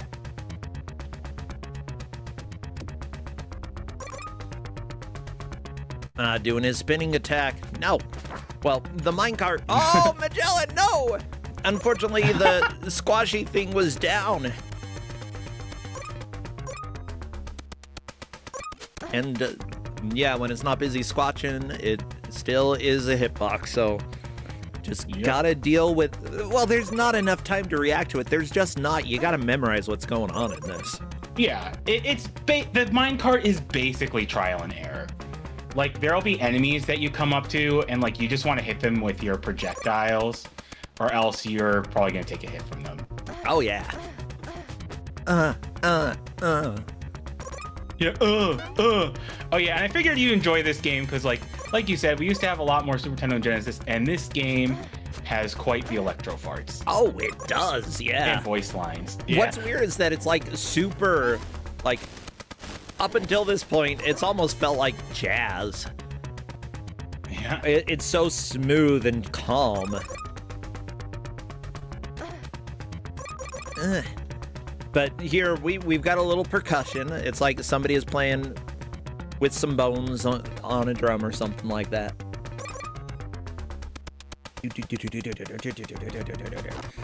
This, was developed by Malibu Interactive. They made a few other games. Three Ninjas Kicks Back. Ooh. Smurfs game for DOS, Windows, and stuff. Cliffhanger on the Super Nintendo, Genesis, and Sega CD, if I remember that correctly. That one's kind of hilarious. Batman Returns on Genesis? Yeah. Ooh, Batman Returns on Genesis. That's the one Batman Returns you do not want to play. It is not a good game. And with that said, many of you will want to play it because you want to get the fear out. Oh no, the music for this game was made by the same guy who made the music for We're Back, a Dinosaur Story for Super Nintendo, my favorite game ever. Oh, thank you so much for all of you dinguses who gave it to me. I've got multiple copies and I don't know what to do with them. I'd be surprised if you have less than 5 copies at this point. I do, thank goodness. But yeah, like, I'd say you wouldn't be surprised if I had more than 5. But I wouldn't be surprised if I had any number of that game. Yeah. However, I mean, he also did the music for The Last Ninja, which had some good music, if I remember correctly. Like, yeah. Or did music Last for Portal. Ninja's not a good game. Portal but on it DOS. has good music. Howard the Duck for ZX Spectrum, that had to have good music. All right, and we now have 3 people on the minecart. So anyone can take the lead at this point. Indeed. I like this red-haired guy who's just telling you to go into this minecart and... Yeah, that's Bud, who's like the youngest of the team, and the manual says he's like trying to prove himself. Well, maybe you could go and fight instead of like just telling people what to do. Not really proving yourself there, Bud. I think Impa Danila is probably going to get through very soon. Yeah, just had to make that tricky jump. Go down to the right. You've got the battery. You are set. Everybody... Oh, this is the boss. Never mind. I was going to say everybody to the minecart. Everybody almost to the minecart. Yeah. Oh no! Pippo got baited by the 1-up. Yeah. And because of the bait, got a game over. Honestly, not bad.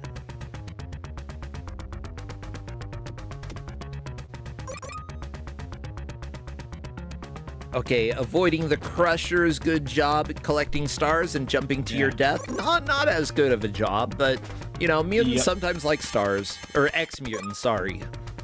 I get the two confused sometimes. I feel like maybe you would have wanted to keep some mutants on your side, you know? Maybe don't make them all ex-mutants. Yeah, maybe former mutants, you know? Or just like... A little softer on the mutants, but good. Mutants, but good. You could call them something like the X-Men. Oh...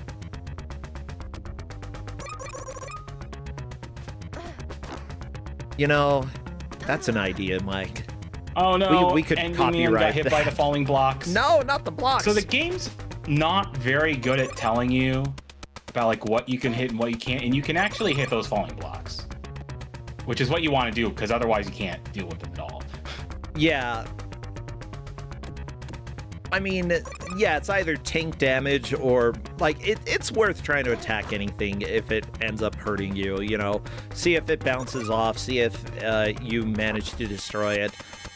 Considering that jumping is the scariest thing you can do in this stage, the other action, attack, not scary. Yeah, exactly. Like, at worst, you'll just take some damage when you attack. Yeah, like, something will hit you. You won't kill what you want to kill.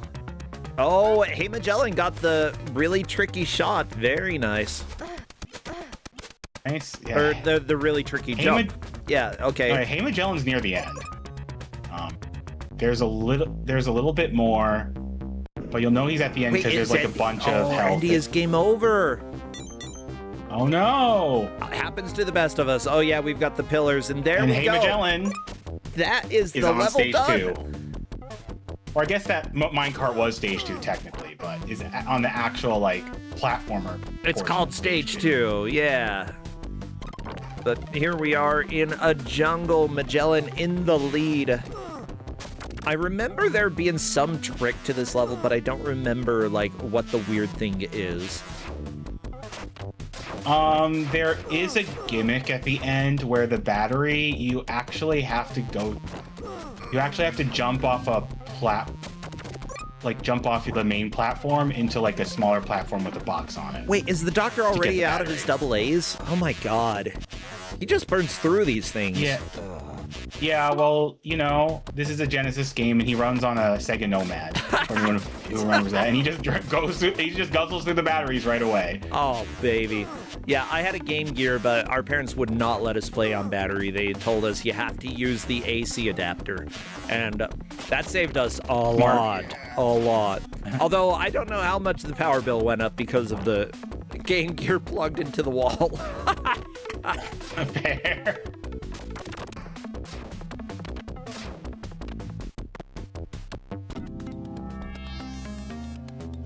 Yeah, Peepo still going through the minecart, bouncing off right away. Andy into the underground section. Like, getting caught up to where you were is not a big deal in this game. At least early on, because you've already gained the knowledge of how to get through the levels. It's just doing it again. Exactly. Now we've got Ugly Naked Guy for Hey Magellan. And yeah, this guy is actually really annoying. Oh, yeah. If you go all the way in the corner to dodge, you actually can't jump up all the way, so you have to like find your spots to actually fight this guy and jump up and hit him.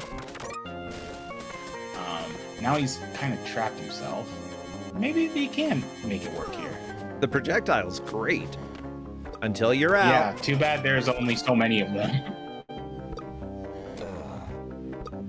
Yeah, you don't so this is actually get a lot of hits. Where Shannon, the girl, is much better just because her weapon is much longer range. So she has an easier time hitting this boss.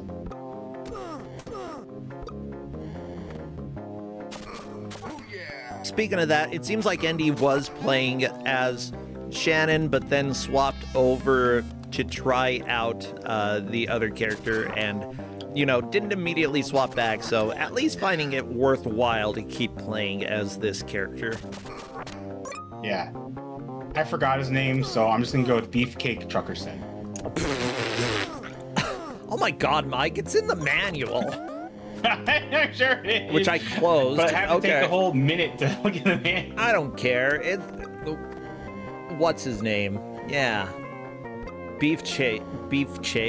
No, Beef Jake. Beef Jake. Whatever. I know about Lord Sluggo. That's really the important. Lord Sluggo and his Yeah, Slugtown, everybody. Beefcake and Exactly. Shannon going up against Sluggo. Oh, Aykroyd. That's right. That's actually worse than Beefcake somehow. Exactly. Hey, Magellan. Still struggling with this boss. Yeah, this boss is a nightmare. Yeah. He is really hard to fight, though. I would say the best way to fight him is stay kind of on the left, but not all the way on the left because you trap yourself like that. And then, like, there is a spot where you can still stand on the platform but jump attack him. It's pretty precise, though, and I don't think he's figured that out yet. Yeah, it's like, I know the platform right underneath the boss, you can jump straight up and attack and get a couple hits, and it doesn't seem like the boss's hitbox hurts you either. So, like, as long as you're not getting hit by the fire, you're safe. Oh, I think he's trying to DPS race it, but that does not work, because this game has a very few iframes when you get hit. Lovely, perfect. Just what we needed out of our video games, you know, no iframes. Exactly. Well, this is Kusogrande, not iframes grande. And also, That means what else big are you iframes. expecting from an American or European-made game? Like actual balance, fun. You know, America's made at least 3 fun games. Come on. In the 90s, I can't- I'm sure. I'm trying to think of any of them. SimCity? Oh yeah, SimCity. Okay, We're gonna Give you count that. Okay. Sim Ant? How many sim games can I think of? Okay, you get one. Dang it! Ah, well. Yeah, okay, the virtual Bart doesn't count. That is anti-fun. In fact, you're now back down to 0 because that. Dang it! I shouldn't officially even counts as a mention it. -1 score. Exactly. But I said it's not fun. I was just agreeing. No, shut up. All right. Well, he beat the boss, Yay. but there's still the rest of the level to go through. But fortunately, he is checkpointed at defeating the boss. So there's that. One thing that is forgiving about the game is the checkpoints. The game is generous with the checkpoints. And unfortunately, Peepo game over to the minecart and is now going with Ackroyd. Yeah, I know people are curious Not about the Truckerson. jungle music. I can swap over. I think that I missed... No, this is the music after the minecart. Oh my gosh, let me swap over. Fine. So that y'all can hear and will listen to these jams. Hey, guess what? It sounds like the Sega Genesis. Those, you could call them jams, but I know they're gems. Exactly. Yeah, speaking of, the music system is called gems. Yeah. Yeah, For the American, yeah. Honestly, like, I think it's a good thing that they had something that was easier to use to make, because certainly if you had to go and develop your own driver, it would take a heck of a lot of time. Companies did it, especially like the higher budget AAA companies would put that effort in. But, you know, companies that didn't have nearly as much budget, you know, you have to work with some of the default stuff that comes, or some of the much cheaper or free tools. So for that, like, thank goodness this existed. However, making it sing rather than fart was, you know, a challenge, because it's really good at farting. It is really good at farting. So Gems is interesting because the Genesis uses a Yamaha sound chip, which is why a lot of the Japanese developed games sound good and like don't sound so farty, because like they're familiar with the chip and there's probably like actual, you know, like documentation for it. But yeah, a lot of American developers weren't very familiar with it, so that's kind of why the Gems was made. And it even had a sample like sound bank and like sound library, and it was only supposed to be used for like example purposes or like as a basis, you know, to build off of. But you know, publishers and they want to save money and stuff like that, so they just straight up yoinked from the Gems sound library and didn't like iterate on it at all a lot of the time, which is why there's so many similar party sounding Genesis games that are like American developed. Yep, don't put out something that's almost ready to use unless it is ready to use, otherwise people are gonna use it. Or have the default sound a little nicer, you know? It's yeah, like Mark Miller was the guy who composed Comic Zone, I think, and maybe the Ooze. But yeah, no, he was actually one of the American Genesis composers who was better about using Gems. Yeah, and it's genuinely doable to make Gems sound good. It takes work, or like it takes more than the bare minimum. Yeah. Yeah, which honestly, like, a lot of companies, you know, people making games for companies, especially things that were like shovelware or things that were based off of a brand, they had very limited time. And it was just get the least viable product out the door as quickly as possible, because they want it finished now. You know, or games based off of movies, you need to have the game finished by a specific time, and you never had enough time to make what you wanted, so you settled for good enough. And honestly, this music, it's not great, it's kind of farty, but it's good enough, you know? Yeah. And there's some that like are farty that are genuinely good tunes. Yeah. So Hey Magellan is struggling here because this is the one stage where it's not really obvious where the battery is. The battery is on a kind of a random box. I don't think he got it already. I think the box that he got was something other than the battery. I think it's to the left of here. Yeah, that's what I'm remembering.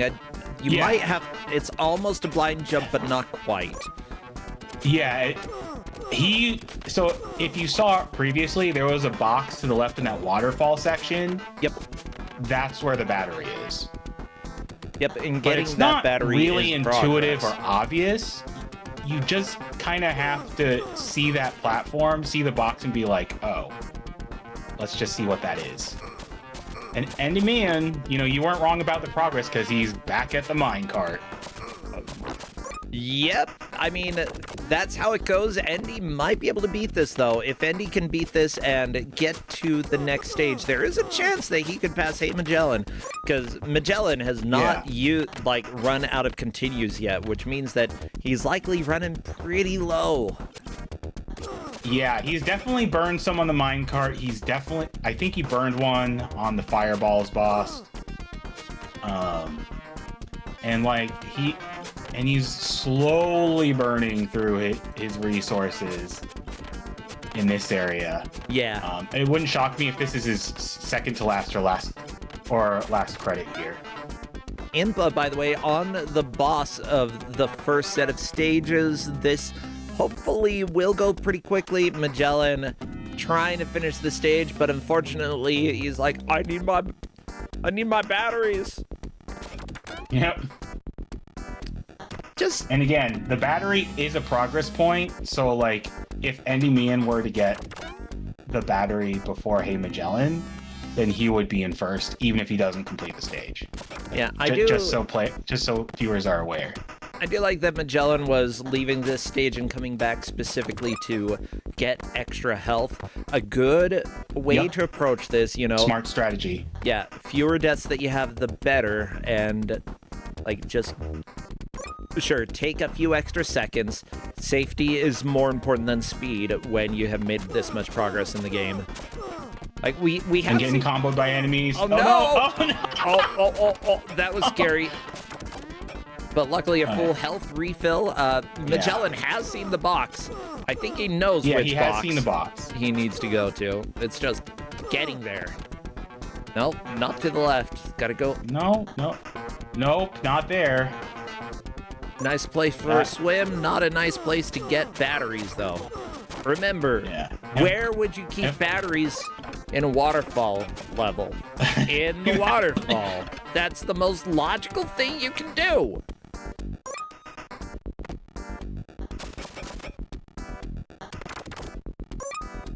Or not in the... Actually, no, that's a pretty bad place. Don't let your batteries get wet, everybody. Unless they're submersible batteries, in which case, whatever. I don't care. That's really cool technology that you got there.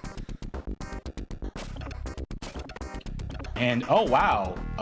While we weren't looking, Endymion just basically mastered the minecart and is now on the side-scrolling portion of stage 2. There's a very real chance he can catch up, especially since he probably has most of his continues this time. I believe so. He's taken a couple deaths, especially on the minecart section. Not a surprise, but you gave a decent number of continues, and the players definitely need to use them. Hey Magellan just needs to learn to go up and make the leap of faith to the left. We have seen the box that Hey Magellan needs to get, but it's very possible that, due to how fast Magellan has been falling or descending, he may not have seen that box. So, we know where it is. He doesn't. And there are all these poles in the way. The thing about that box is that you have to jump from above. Fortunately, if you miss the jump or, you go below the box, you can still climb up to the platform and then jump toward the box, but you have to be cognizant that it's there.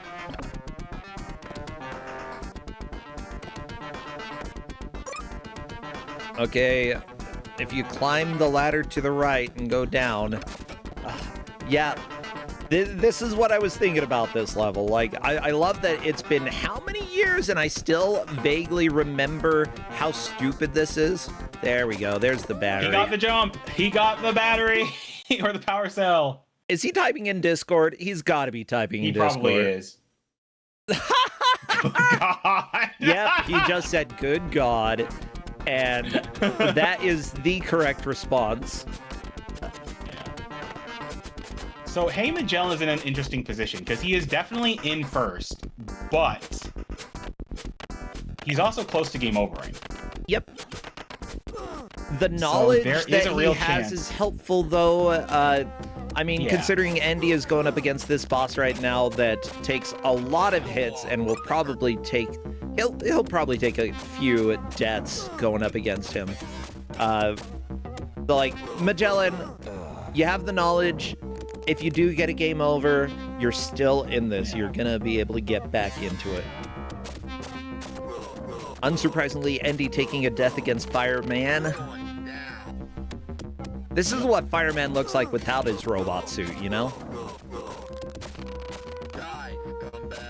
He's just really stuffed tight inside his robot suit. Oh yeah, like crammed in there. You know, folding your skin over itself. Ugh. Yeah. That's why there are all these wrinkles after he's out. It's just, ugh. Yeah, I can't imagine the smell inside that robot suit. Smells like Fireman.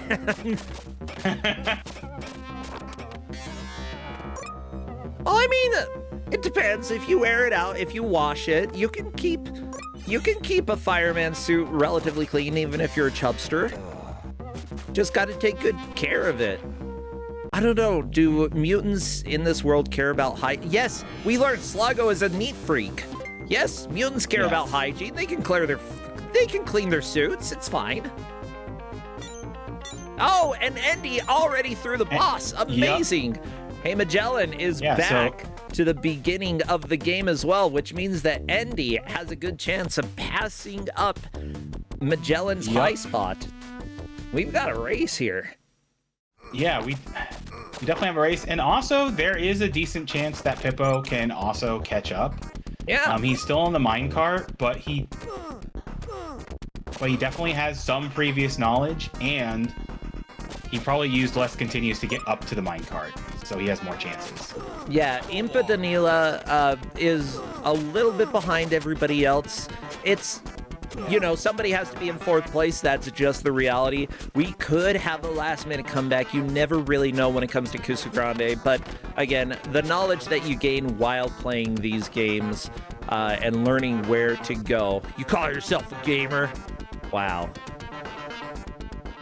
Beefcake Chuckster is a jerk. So I think Hey Magellan was under the impression that this game had unlimited continues. That's only true on easy difficulty. It is not true on normal difficulty, because he thought he might have hit a wrong button, but no. He just ran out of continues. Yep. And being under that impression can make you a little more reckless, but it actually worked for Magellan. Magellan had some wonderful pushes. Not only that, but he's dealt a decent amount of damage to the boss, if I'm not mistaken. Or did he beat the boss and then make it to... I'm seeing second ladder going up. He made it past the boss of the stage that Andy's on, but no, he didn't make it to the boss of the second stage, and that was he just would an know enemy? because that boss is so obnoxious. Okay, I saw a lizard. I guess that wasn't the boss. No, it wasn't the boss. Oh, Andy already got the cell. Yeah. Although he died. But Andy, do you keep the battery after you die, or do you have to get it again? I don't think you do. Okay. Yep, Andy got it. Now it's just circle around, take the long way around, it's fine. Just, you know, try to avoid taking too much damage because those blow darts really plow through your health. Yeah, if he's not careful, he could actually die on the way up here. Yep, we've seen Andy die on this specific blow dart multiple times, or right here. Oh my gosh. Wow. Yeah, there's like almost no space in between the blow darts. Oh! So you have to really like wait and time it very carefully. Peepo and he's caught up on again. stage. If he makes it up to that ladder portion and just a little bit farther than that, then he will have made more progress. And I think there's a good chance of that. Yeah. And as you can see, the Genesis cloud and fog effects in full Force. Oh, I don't know yeah. why they did this, and this is far from the only stage that does this, so enjoy. Just gotta make it wiggly. If your clouds aren't wiggly, then what are they, huh? Yeah, if they aren't little dots and wiggly. Oh, you know, I don't think I've heard all the voice lines. You said some pretty random things sometimes. He does. I do enjoy this game's voice lines. They're very, like, Genesis. Yeah, like, they're not high-quality voice acting at all, but they're still enjoyable. Like, I don't think exactly. voice lines have to be super clear in order to be funny or, like, get a reaction from me. I mean, I've been playing Funny Raccoon game lately, and that, let me tell you, you get to the water zone, and you know about the water zone because, oh my god, the voice lines crack me up. What a game. Funny Raccoon game? Yeah, it came out, what, a couple weeks ago? Something like that? Spelled F-U-N-I? Yeah. And as Chaz mentioned, Andy is now in first. Yeah, He's very nice. And officially made Peepo. more progress. Peepo's through the minecart, meaning that Peepo has a chance to Nice. catch up here. Uh-oh, Andy, I think this is a boss. This is a boss, and this boss is so obnoxious. Yeah. So you can sometimes keep the boss kind of stun locked, but if you don't, then he just hits you over and over. You can get comboed by this boss so easily, like that. Yeah. I don't think the boss means to juggle, but it juggles. Yep. He's doing a pretty good job of fighting the boss. Unfortunately, he's at 1 health. Yeah, this isn't going to do it. Yeah. And that also means he loses all his power-ups. So you do get the grenade, and it's kind of a bait, because, yeah, if you just walk toward it without a care in the world, you will get hit. So one thing that Andy is doing that I forgot is in this game, which does make this boss a little easier, is swinging upward. But you can still be prone to the boss, yeah, just diving on you like that. Yep. And this boss is really rough. I'm just not gonna lie. Like, he's probably gonna burn through at least a continue or two on this boss until he figures out how to fight it. But basically, when the boss is really high up in the air, you just want to dodge him, like move, and then when he's low enough, you want to just try to get as many jump slashes as you can. Ugh.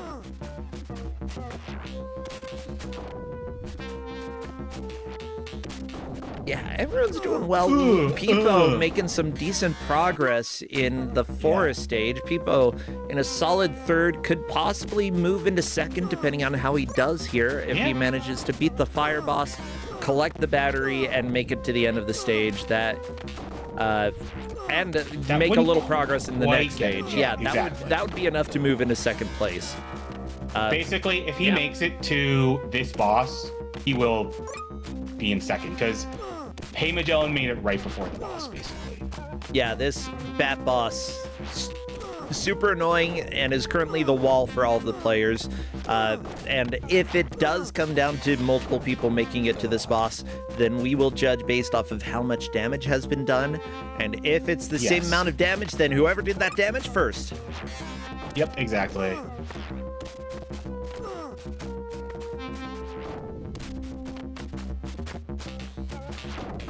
Oh, but yeah, it's been a good weekend. Oh my gosh, it's been busy, but a good busy. Just good to have a lot of matches. Yep, and this is the final round 1 match. Oh, Andy, that is a full game over. Oh, that's too bad. I mean, that is a rough boss. I do think he got the boss down to less than half health. That's likely going to secure first for him, but it's not guaranteed. It basically depends on how much progress Peepo makes. Yep. Magellan could technically get there again, and Impa is now on the minecart stage. If Impa can figure this out relatively quickly, I mean, there's still a shot. I won't say that it's going to be very likely, but, like, you know, they've been putting in the work, making the small progress each time that they're playing. And that's what I like to see in a player, you know, not giving up. They are figuring out how to do things and just trying their best in order to figure out a game that's not quite clicking with them. Yeah, exactly. I mean, it happens to every player that there's a game that doesn't quite click. Oh yeah, like everybody has a weakness in Kusogrande. We've seen that today before. Yeah, we're going to see that pretty much all the time. It's just, you know, if a game doesn't work for you, there's no shame. It's just the reality. But luckily, it seems like the players are at least patient enough. You know, they're dealing with the game well enough that they are still fighting to stay in the tournament and fighting to make a little bit of progress. In general, I think, like, if you're struggling with something, most other people are struggling with it too. That has been the case in this game. Everything that is a struggle, everybody goes through it. Yeah. Pippo is making good progress on the waterfall boss. He just needs to be pretty patient with his strategy, and he'll grind down the boss eventually. Oh, no! Unfortunately, he does do random fireballs like that. But I think Pippo got a little bit greedy, unfortunately. That led to his death. But still, like, plenty of lives, possibly plenty of continues, you know. Biggest thing, make sure that you don't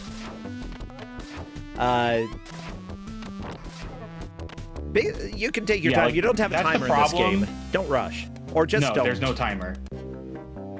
The issue is that those fireballs are random, because sometimes he will not fire them at all, and then other times he'll just fire them randomly, like right after this stream of fireballs. And I don't know what determines it.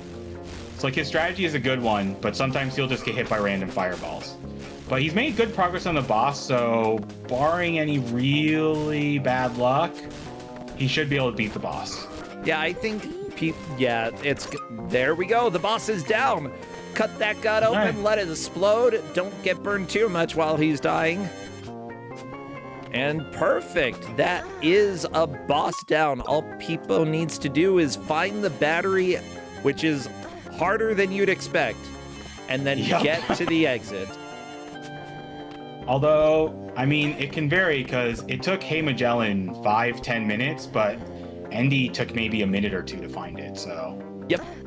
If Pippo can find it fairly fast, then there's a chance he can at least get second. If he takes a while, then he might be stuck in third, but we'll just have to see. Very true. Important thing for anybody watching here, pay attention to things that are just barely on the edge of the screen, because if it looks like there's a small platform, that could be an indication, especially if you're like, I feel like I'm missing something. Because every time that we've seen someone go up and down that ladder, you can see the platform just barely on the side of the screen, right to the left for people. Yeah, it's not very obvious, but if you walk a little bit to the left, it's more obvious. Yep. It is... By the way, he did the line that I mentioned from Aykroyd. He did say it on Pippo's screen, and it's, "You call yourself a gamer?" Yeah, I saw that earlier on Andy's as well. Like, it's a classic. It's a good one. Yep. Okay. Pippo trying to kill the blow darts, and I do not blame him. You I cannot would try kill that those as blow well. darts. This music is so not right for the caves, okay? This is like elevator music. But like, if you're in a really depressing hotel. True. Ooh, Hey Magellan, figuring out standing in the enemy, you can get a lot of hits off. Definitely worth it if he's not doing his physical attack, this boss. Then just stand in him, get the swings. Oh. Yeah. But it shouldn't be too hard for Hey Magellan, just because he's fought this boss before, and he'll be able to get him on this next cycle. Yep. Unless the boss stabs him, which he didn't. It was very close, but it seems like every time you kill a boss, you just cut off, like, muscles, and then they explode. Like, so hopefully Pippo can figure out that he can jump. Oh no! Well, maybe this isn't an oh-no, but he's going down the slow way. Yep. Oh, it'll be a no-no. It's a death. Yeah, it's a no-no. Yeah, but I don't think he realized he can jump over that little skull fence. Jump on the land to the right, and then jump over the skull. Yeah, exactly. Like, you've got the right idea here. You've got... Yeah, he has the right idea, but... It's one of those things that, like, it'll be obvious afterwards if people watches this. They'll be like, yeah, I should have known. I should have done that. But, you know... Yeah, and the thing is, descending this way is just so dangerous. Yeah, you get it in gear, rookie. How dare you? Okay. Oh no, he didn't jump again. I mean, if you want to break the box and get it, then sure. But yeah, like, it's so dangerous. And considering that you have to come back this way afterwards, it's just... Yeah. Don't do it. Save yourself all heartache. He might as well just... Oh, I would say jump down, but there's an enemy there, which makes it even more dangerous. Okay, one damage. Well, one damage too bad. isn't too bad. Unfortunately, as soon as you start descending that one ladder, you're gonna get hit. Yeah.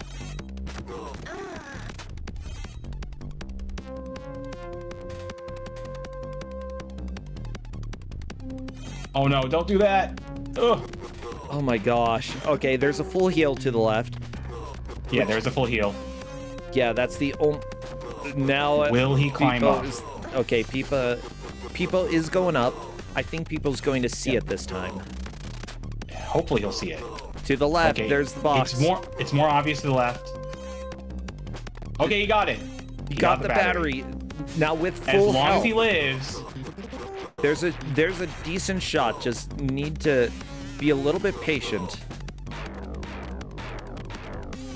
Okay, Oh, no. Bouncing off the fire, that's fine. You can do a little fire butt bounce as a treat. Yeah. This is going to be very close if he gets second. Because he doesn't have a lot of time to get through the next stage. I mean, 5 minutes, that's enough. It is enough. But also, I don't know if this is his last continue. I don't know either. But Peepo on to the next stage. Peepo certainly in third place, but could move into second and maybe even first, depending on how things go. Yeah, Andy. But he has to hustle to get into second.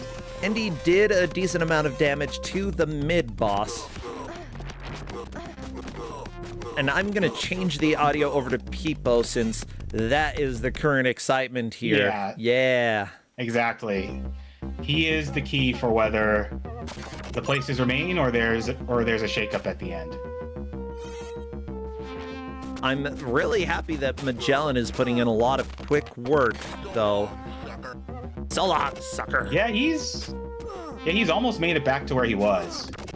Yeah. Now, how many continues did they have, as was asked in Twitch? Just as a reminder. They have 8 continues on normal. On hard, you only get 3. On easy, it's actually unlimited. Yeah, also, it's good to see everybody on Twitch and everybody on YouTube who is watching. Thank you all so much for being here. It means a lot. I appreciate it. Okay. He has a continue. He has a chance. Good.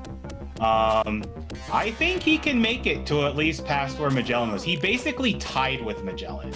Yeah. He did defeat the enemy, so whether you count that as more progress or not is debatable.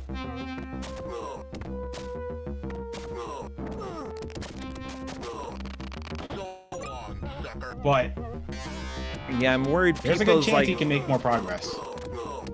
Peepo seems to trying to find a safe strat to deal with those enemies. It just seems like kill them quickly and move on. Like, you might take a little bit of damage. There is a safe strat, but you have to like hit them, run back, hit them, run back. Yeah. And if you don't really know the safe strat, you might as well just take a hit or two and then just button rush them. Okay, is that box to the left health? Because if so, worth grabbing. It's money. Oh no. Yeah, Peepo is probably going to die very soon. Yeah. I think he should, just go in, and if he dies, then he dies. Yep. But yeah, he just basically has to climb up that ladder, and then he's in second at the very least. No! The gargoyle from behind! And he did not climb up that ladder. Yeah. There we go. People using the first, go in for and the chop. first guy without getting hit. Previously, he took 3 hits from the first enemy. Okay, and a heal from that one. This is a very good start. It's a very good start. Sometimes randomness matters a lot. With 2.5 minutes left, Peepo has to hurry. Oh my gosh, this stupid flying enemy is so bad. No, Peepo, you don't need the money. No! No, man. don't let capitalism defeat you. Oh my gosh, Peepo could still die and make it back. We'll see. Yeah, he could. He could make it back, but no, that's the issue. He has to make it there with more than 1 health. Yeah, and it's debatable whether he's in second or third right now because he did defeat that enemy that just killed him, but at the same time he didn't climb up the ladder. So like, I would say if he climbed up the ladder a little bit, then Andy would be in the lead there, like, just because you do not have to kill the plant. Peepo, I think you've taken so much damage that honestly just dying. Just take a death. Yeah, the problem is he's doing the safe strat and it just doesn't always work. There we go. A little food. Little food is a treat. A little food. But now he has to play very carefully. Yeah. And destroy this enemy really fast. Okay, not the worst, but 2 health. I'm not confident. I wonder if falling down that way... Yeah, I'm not confident. Okay, he still has 2 health.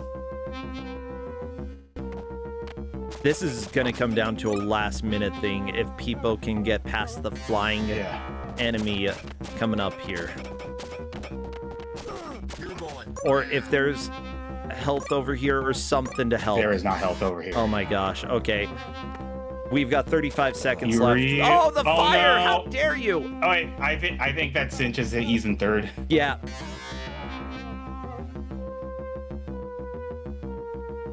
Not even continuing. That is fair. That's fair. Oh. There's only 20 seconds left. So close between the players, but as it turns out, Andy will be taking the victory with Magellan in second, Peepo in third, and Impa Danila actually a really decent push towards the end here. Just unfortunately a little bit too late, but really good job in the end stretch. Oh, that is X Mutants. That is time, everybody. Give it up for all of our players. I'll go ahead and welcome Andy to come and chat if they would so desire.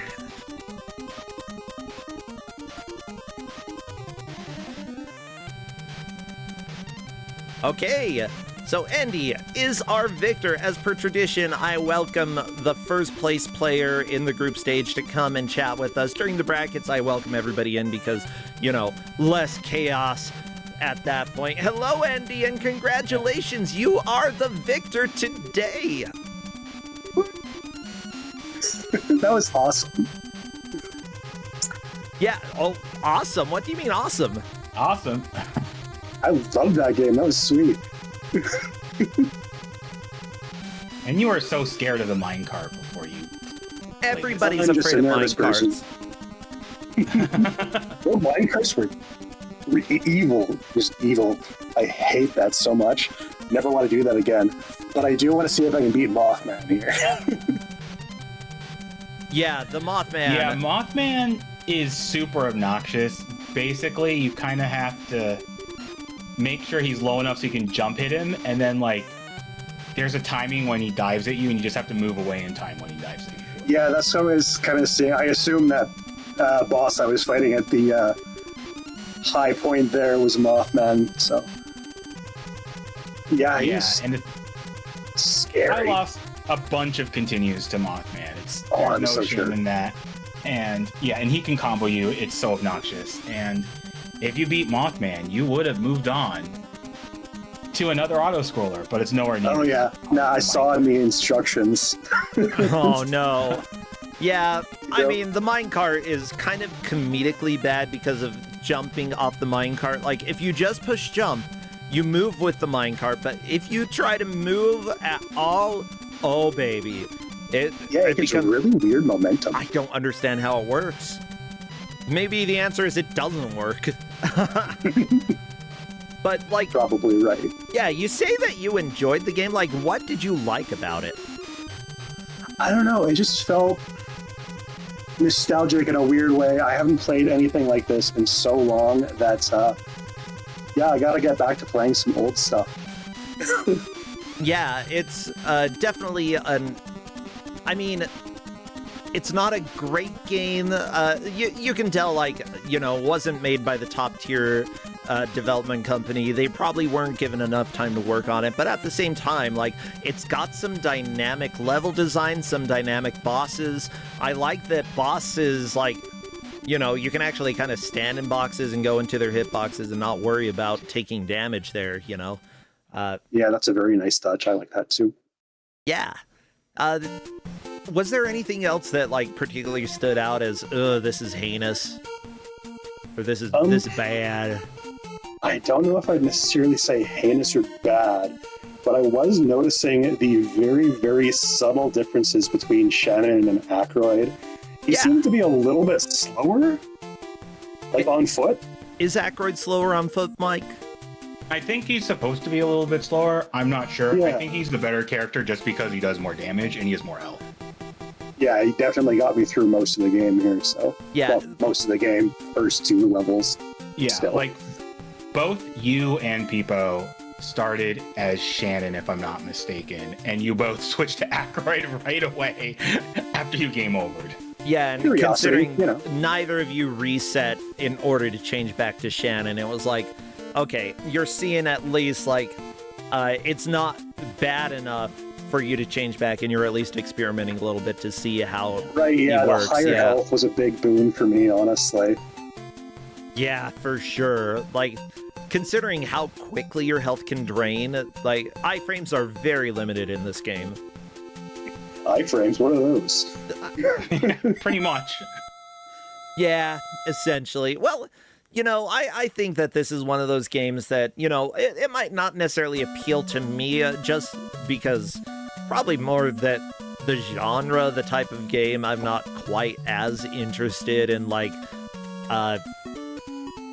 well, I don't really care too much about X-Men, and then you go to, like, bootleg X-Men, aka X-Mutants, and it's like, even lower on my interest there. I do find the music interesting, mostly because it didn't really fit. At least in some places, the cave music sounded like elevator music. I don't know. But, like... Yeah, it felt like it belonged in some off-brand cartoon. Oh, yeah, you're right. But, like, I can see how the formula would appeal to someone. And I think that really, for a game like this, for a small company that, odds are management is just trying to get them to force something out the door as quickly as possible, they did a pretty good job. Yeah. Flawed, but can be enjoyed. Well, Andy, I don't know too much about you. Are you streaming these days? Or if not, have anything you want to plug? Any games that you've been playing that you've liked? I am not streaming currently. Sounds like Mike wants to say something. No? Oh no. I was just, the refs are trying to figure out who got second and third because it's really close. Oh, They're on the really? same screen. Yes. Oh, wow. No, I'm not streaming anything right now. I have been meaning to get back into streaming, but the only thing that I've really been doing recently is playing some 3DS games, and I recently got into a really nice FC in Final Fantasy XIV, so I've been having fun with those people. Oh, good. Yeah, like, if you have a good group of people for Final Fantasy XIV, I think you can enjoy a lot of the game solo, but having a good group of people can definitely make it fun. Oh, good. Absolutely. Well, glad to hear that you've been having fun with that. I need to jump back into it when I have a little money. Later on this year, I'll hopefully return to Final Fantasy XIV. I got through Shadowbringers, and that was fantastic. Heck yeah. Hope to see you in a dungeon sometime, bud. Heck yeah. What about you, Mike? Have anything that you want people to know about streaming, or if not, anything you want to plug? Any games that you've loved lately? I streamed a little bit recently. I don't know if I'll continue with it, but I have been streaming. I have been playing Slay the Spire 2 a bunch. Yeah. I've been eventually making Ascensions. I think I'm at Ascension 6 with all the characters now. Oh, very Ascension nice. 7 on a few. And I've also been playing Marvel Heroes, which was a RPG that went offline in 2017, but now there's a server emulator for it. So I love it. I'm glad that has happened. Like, every online game needs to have some sort of support allowed for fans. So I'm glad. Yeah, and I have been playing some Slay the Spire as well. I need to play a little bit more. You've made more progress than I have. Not surprising. I got sucked into Silent Hill lately, and trust me, everything there is making me pretty silent based off of how many times I've died. Well, thank you all for watching. We will be back likely next weekend with more Kusogrande. I will let people know if during this week I have any stream. Otherwise, we're going to raid Faizu, who is currently doing a stream. Faizu, do we have a good raid message today? What was that about video games that the guy said? Mike, I'm trying to think of the quote. What insult did he have about being bad at video? You call yourself a gamer? You call yourself a gamer. Go tell that to Faizu. I'm sure that he will enjoy it. All right, take care, everybody, and I will see you later. Gonna do some NES development this week, and it'll be fun. Take care now. Bye. Bye. See ya. Bye. Woo.